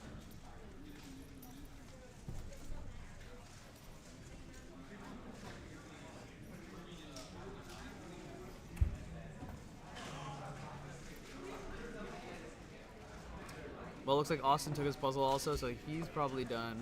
I see that someone came onto the other stream station.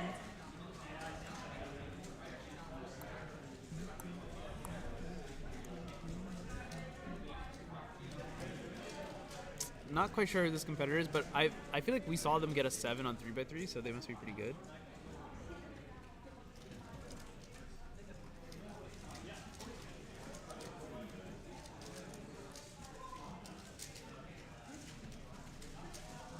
They're spending a lot of time in inspection here. Well, it didn't look like a good scramble.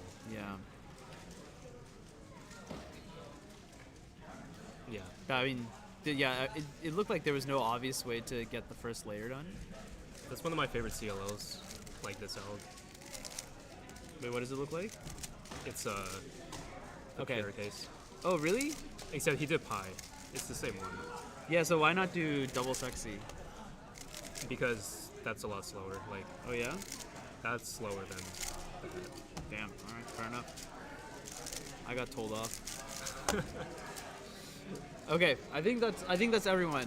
Okay, time to kick it to WCA Live. Let's look at 3x3. Wait, why is there? I have to refresh. I didn't even see second round standings. Yeah, I didn't see. Okay, there we go. All right, so everyone in the green made it into 3x3 round 2. Christopher Yen, number 1, Randy Zhang, Gershan Singh, Micah Yo, Zuri Chang, Zane Qureshi, Richard J.S. Apagard, Sebastian Stone, Aman Bhutani, Benjamin Shaham, Michael Chai, Ruby Liu, Ian Nguyen, Trevor Mendelson, Kenji Gibson Nam, and David Lin. Who are you rooting for? Who am I rooting for? Probably Richard. I always got to look out for the older guys. Yeah, fair enough. Now that I'm one of the older guys. Fair enough. Which sounds crazy to say. Aman Bhutani, Gershon, Micah Yao, Benjamin. Yeah. Ian Nguyen. That's fine. I got it. I can hold it down. I can hold it down. Randy Jong. Make sure you're in the right group, Randy. Christopher Yen. Think about this. This year, in a couple months, it will be 9 years of me cubing. Okay. I remember when I heard people say I'm going cube for like 7 years. I'm like, oh my god, that's like really old. Yeah. Now I'm almost at 10 years. So. Yeah, dude. Last year when I celebrated 10 years, I'm like, wow. Wait, so this year would be 11 for you? This year's 11, yeah. Oh, we didn't even start that much different. Yeah, not too different at least. All right, best of luck. I'm gonna take this. Yeah, go for it. All right, and now that Chris left his phone here, I get to steal his phone and I can post stuff on his Instagram. Anyway, I guess let's go back here. Okay, so here's what we got. I agree with you, Varun. I think, look, I just cannot root against Chris. He's just too good. He's too good. He's been one of my favorite cubers since day one. Nationals finalist. He's just too cool. I mean, I think Chris has a good chance of winning it. I think Richard also has a pretty good chance. I don't want to say anyone has a chance, but I think anyone in like this top 6 or 7 has a chance. Basically, anyone who got like a sub 9 average has a chance. Yeah, so I'm looking forward to that.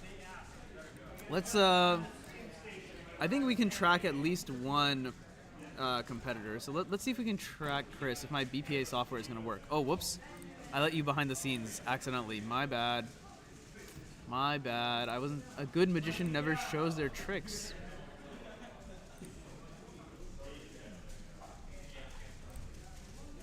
Okay, I think this is working. Let me try. Let's say that Chris got, I don't know, 313. And if I hit update, okay, it shows. Okay, cool. All right. So we're gonna keep track of Chris in this if we can. But this is not Chris. This is Micah. Oh, Micah has a very good chance to win also. Chris is gonna solve off stream. So let's see what Micah does here. White cross. Looking pretty good on his F2L. Had to rotate into complete F2L number 4, and then a little bit of like execution error on that M move. 969.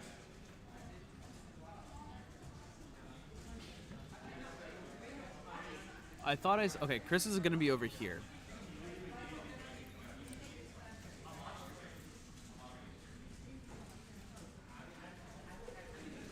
Oh, he's swagged out. He's swagged out. Mr. Chris Yen. All right. All right, everyone. Predict what you think Chris is going to get here. So remember, this is the same scribble that we just saw Micah do. Micah went on white cross, had a bit of trouble on the second half of the solve. Chris is looking pretty good right now. Yeah, a little bit of an execution error there, but yeah, that was the COL. 691, great start for Chris.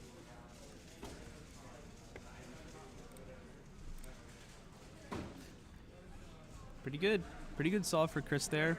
Able to, his F2L wasn't the best, but his last layer was really solid. COL into a U-perm, which is the best case scenario. Again, not entirely sure who this competitor is. They're also on white cross. It looks like okay, never mind. I thought they made like an X cross or something. I think it just happened to be two pieces that were next to each other. U2 for the PLL recognition. 927, not particularly moved by that one way or the other.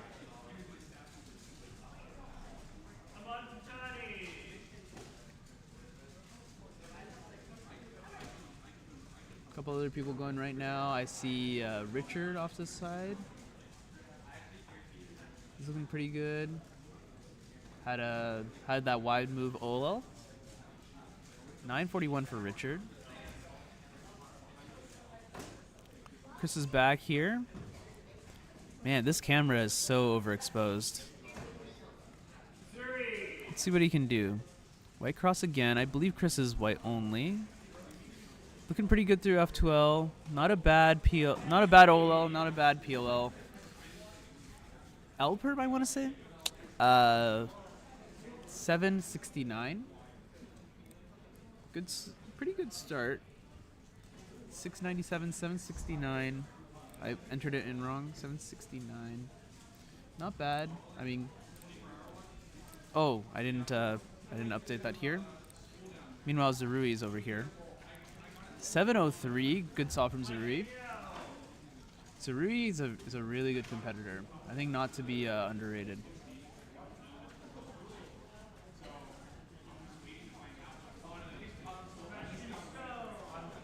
So we're going to get Sebastian on the stream next. Micah competing right next to him. Kenji off to the side. 854 average.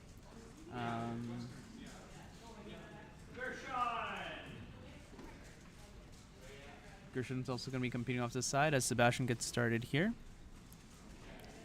Can't quite tell which one this is from him. That looks pretty good. Looks like he preserved that 3-move insert into the back. I want to say this F2L was really long. And yeah, just the execution was not there. It was a bit sloppy. 1196, not a good solve for him. Micah right next to him getting 854, which is also not a particularly good solve. It's relatively middling. Calvin has delivered Chris's cube onto the station. Now that we have a little bit better lighting. So Ruby got a 9. Gershon got an 8. Chris on this solve. Let's see what he can cook up here. Use a good amount of his inspection. That looked pretty good. Almost flawless. ZB to finish. 649. Good solve for Chris. He's well on his way to sub-9 average. Here's Zarui.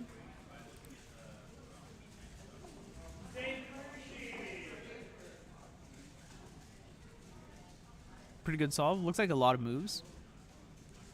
836.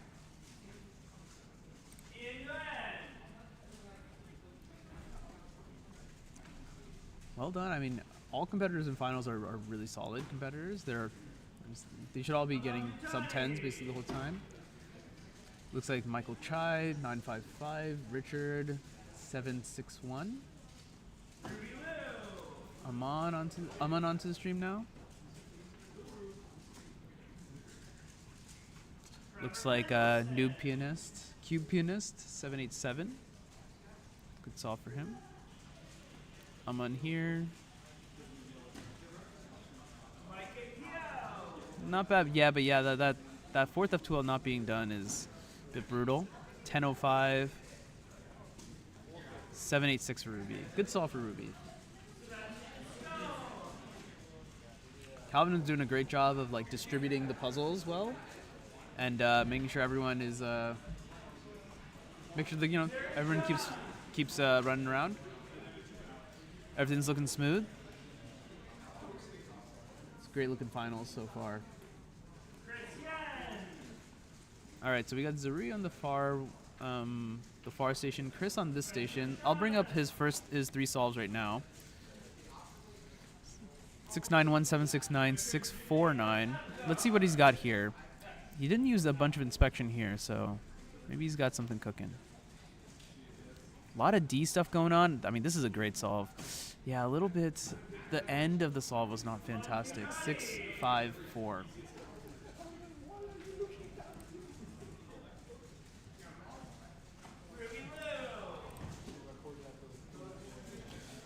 So real quick, I'm going to cut to Zuri just so you can see. 731, good solve for him. So yeah, Chris with the BPA of... I actually can't read that from here.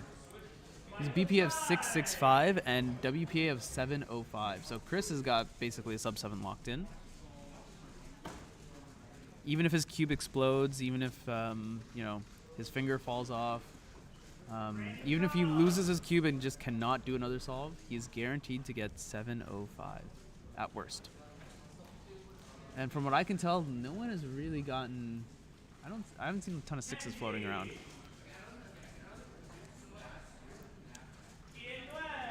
All right, Gershon on this side. Looks like he's going to get started. He's probably going to finish before Chai's done with inspecting. That was a pretty big pause there on that second F2L. All right, 8-12. Not bad. And Michael Chai. Backwards cap on red cross. Chai became color neutral relatively recently in his cubing career. 10:43, he's disappointed. Looks like the backwards cap did not give him the boost he was looking for. The level up. Randy off to the side getting an 11. I see Kenji with 919.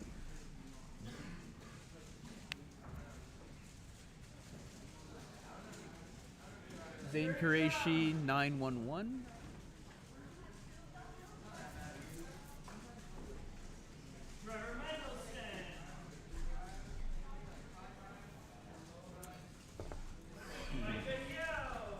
Couple more competitors. I see David Lin off to the side. 10-2-6. He instantly shook his head.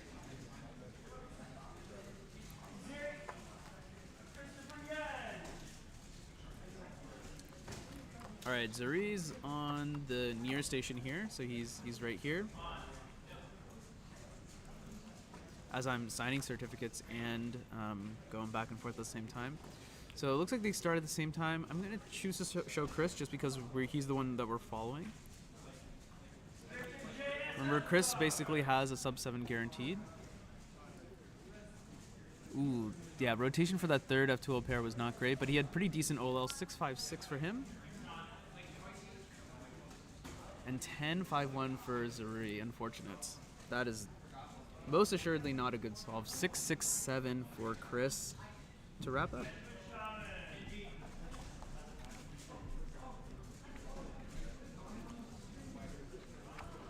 So yeah, not quite the sub 6 we were hoping for Varun, but Chris I think got it done. 6.67, pretty solid average. 6.67. 6.67. Yeah, I can never be mad at 6.6. Yeah, I mean it seemed pretty solid just front to back. So.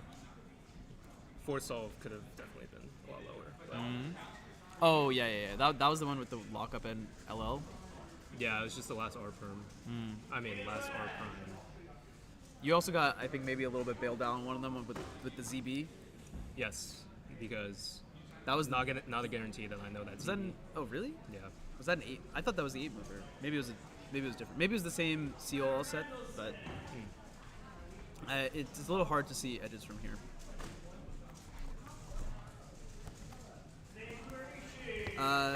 Yeah, you want to talk about your average? I don't actually remember too much of it now that you say that.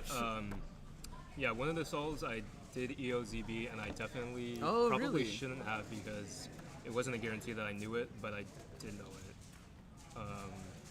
Which one did you have? Do you remember? I think it was the 649. Like which ZB did you have? It was a TZB.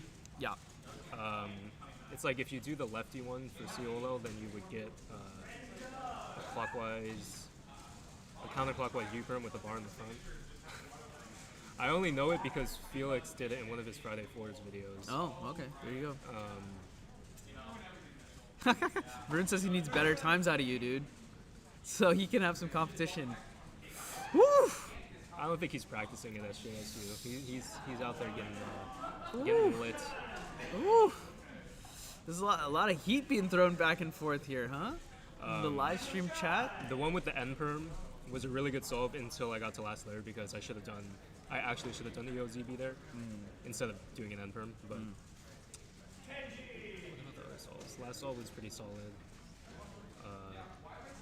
Pretty vanilla. I think the scrambles were pretty easy, so I should have done a little bit better. But I mean, again, I can't be mad at a 6.6 average. I haven't seen anyone else get a 6, so I think you've got it on lock here. This is a good solve. Yeah, this looked really good. Okay, well there you go. That's a 6. Yeah. Yeah. That's a 6. 691. He's pretty jazzed about it too. Yeah, I mean, he was on turning. last layer at like 3.7, 3.9 or something. Yeah, a little unfortunate with the aura. Soon into I mean, like T. his F2 just looked so good there. Well done, Gershon.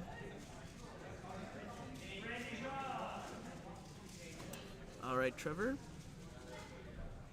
Yeah, I'm gonna have to look back at what exactly I did. Well, we got all 5 of yours on stream, I'm pretty sure. So.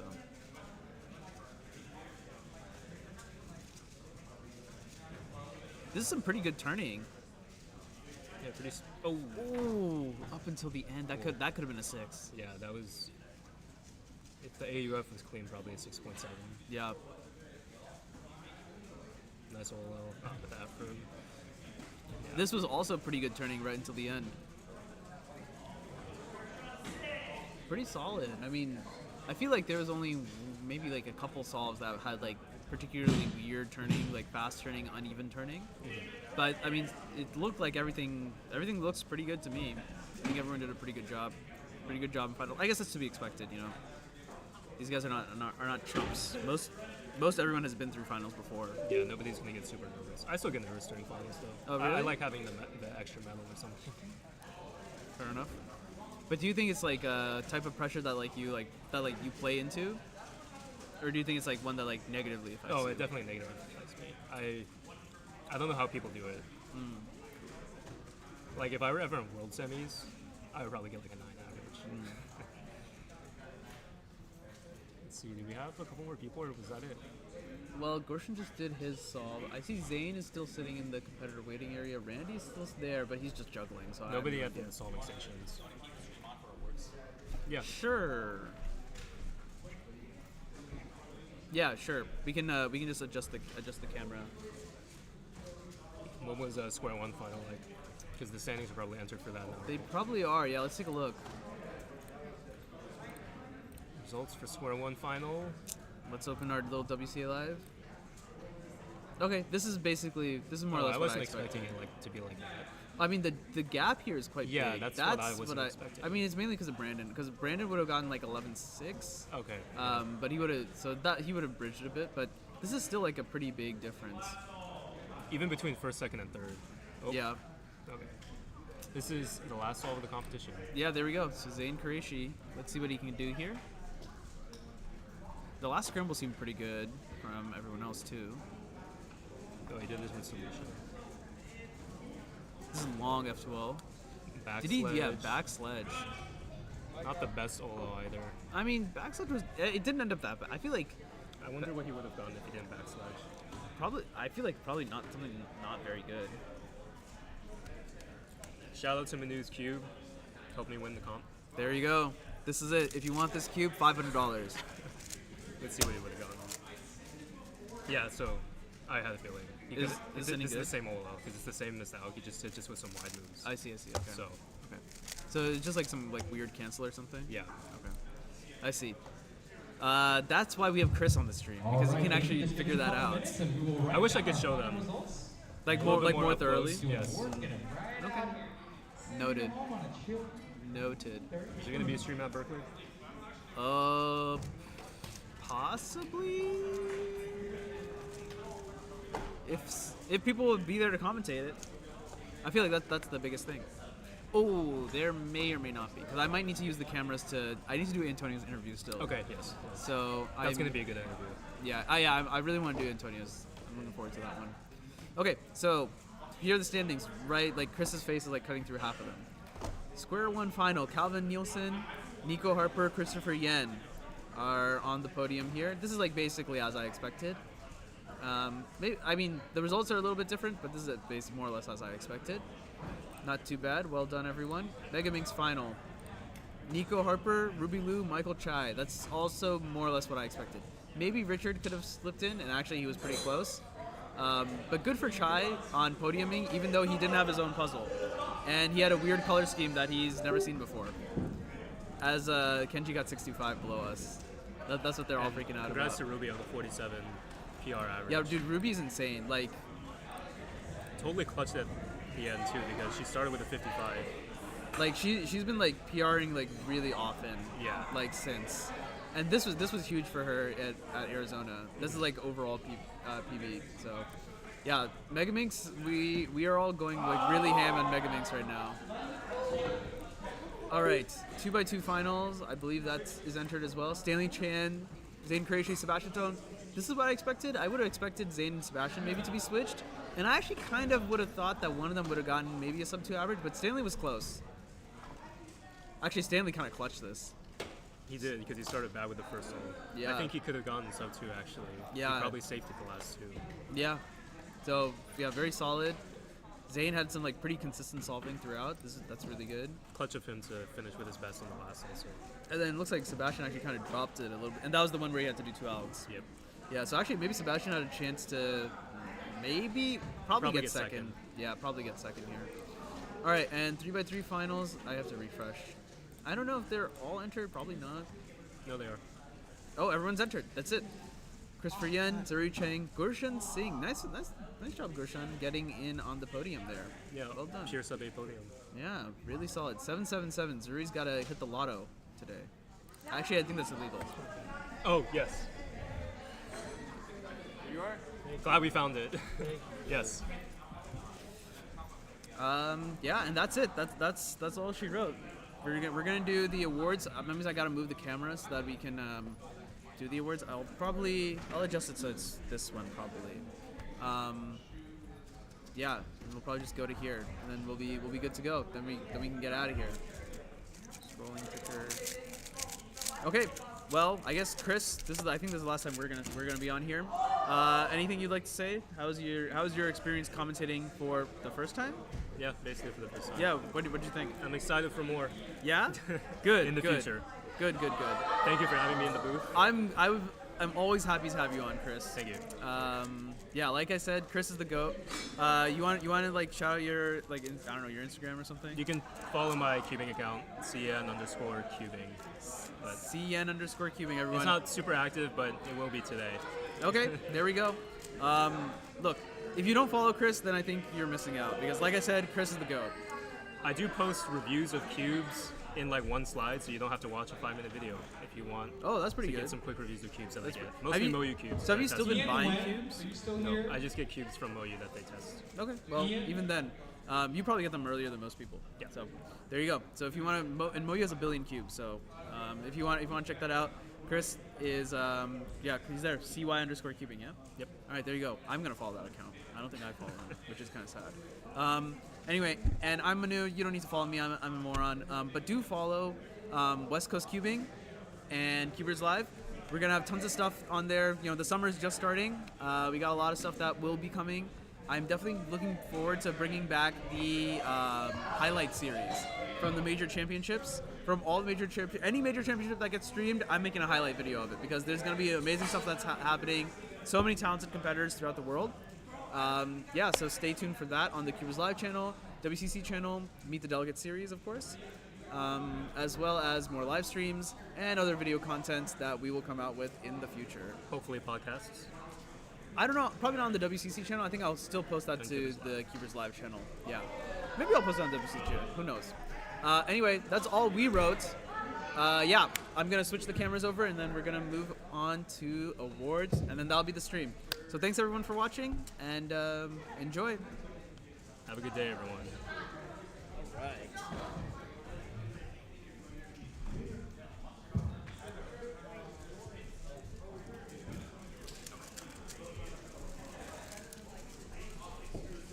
Which one is it on?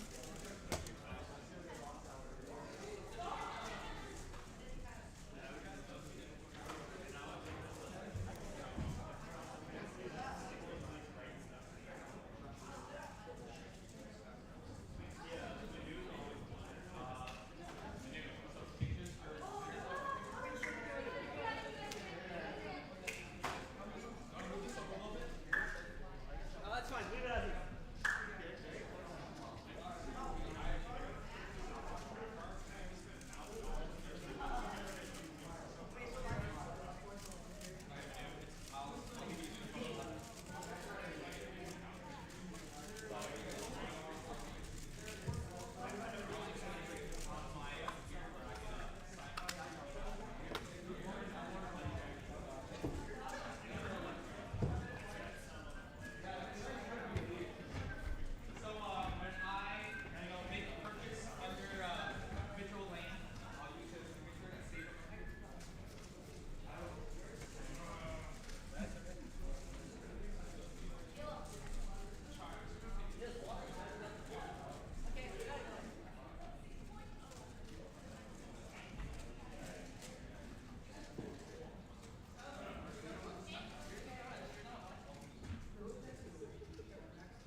All right, ladies and gentlemen, we are now going towards our awards ceremony where we will celebrate our fastest competitors in a given event, such as 4x4, such as Square 2, such as Pyramids.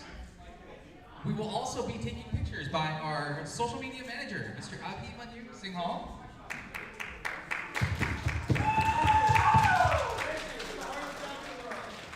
In third place for Square 1, with an average of 11.31, Christopher Yen.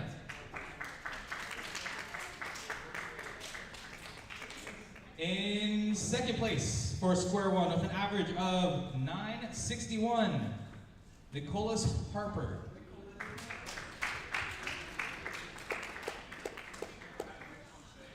And in first place in Square 1 with an average of 8.47.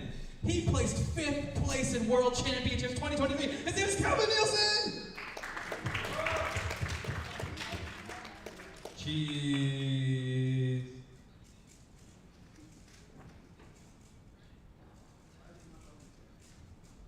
Say Piolo.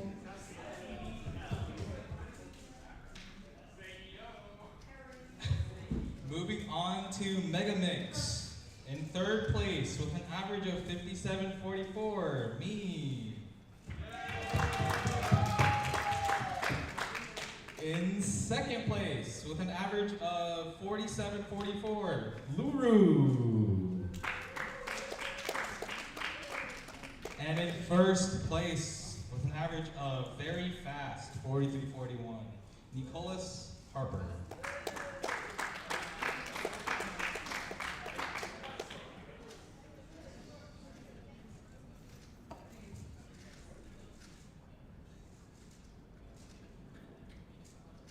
Hola.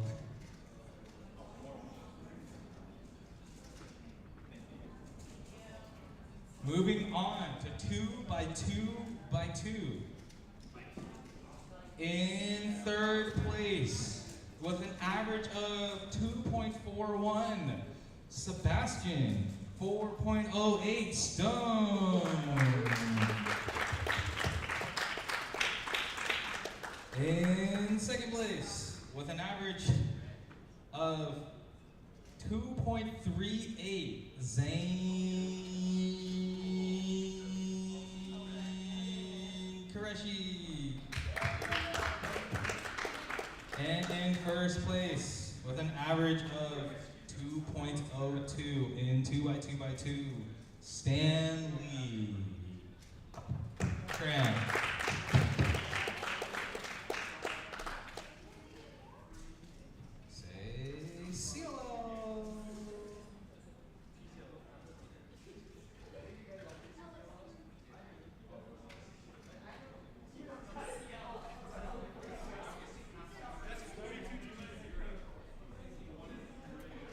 And before we move on to the fastest and coolest event, we have a special award, the ceremonial Vincent Shiro Award. In last place of 3 by 3 finals, with an average of 9.80, David Lynn.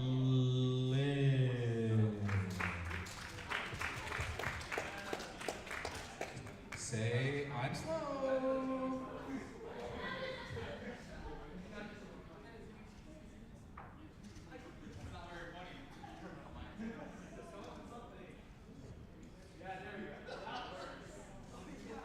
And for third place in 3 by 3 by 3 with a result of 7.84, Gershon Singh. In second place with an average of 7.77, Zeroy Chang.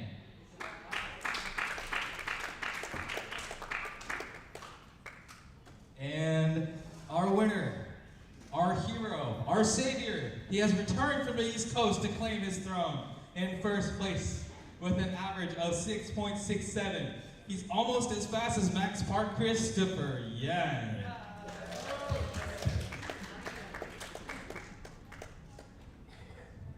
Say I'm fast.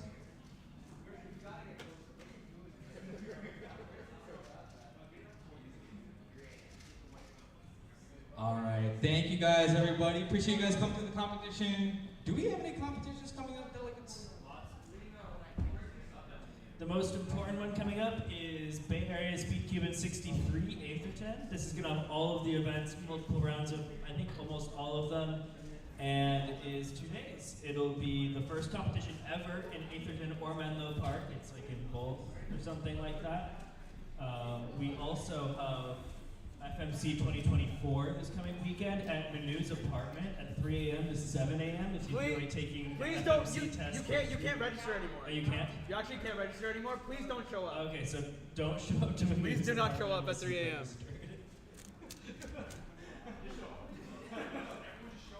That's a joke. Please do not show up.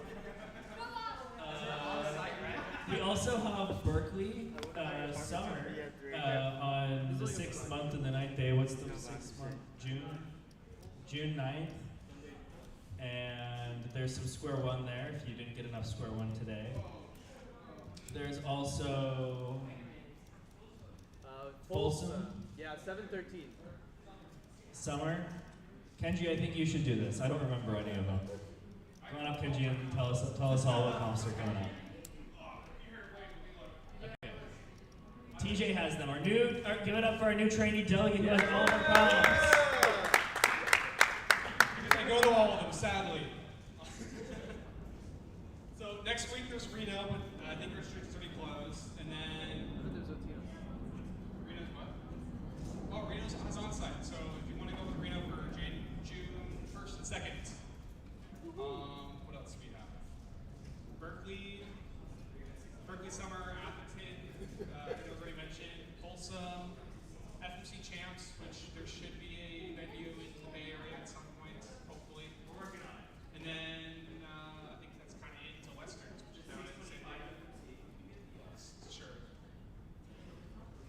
We're planning on taking a pretty long break in August after Western Champs, so don't expect any competitions in August. We'll resume having competitions again in September. There's also WCC FMC on 6/25. All right, you guys don't want to listen to this anymore. I'm gonna cut the stream. I hope you all enjoyed. Yeah, this has been a Cubers Live production in collaboration with WCC, BASC 62 Live. Yeah. Anyway, hope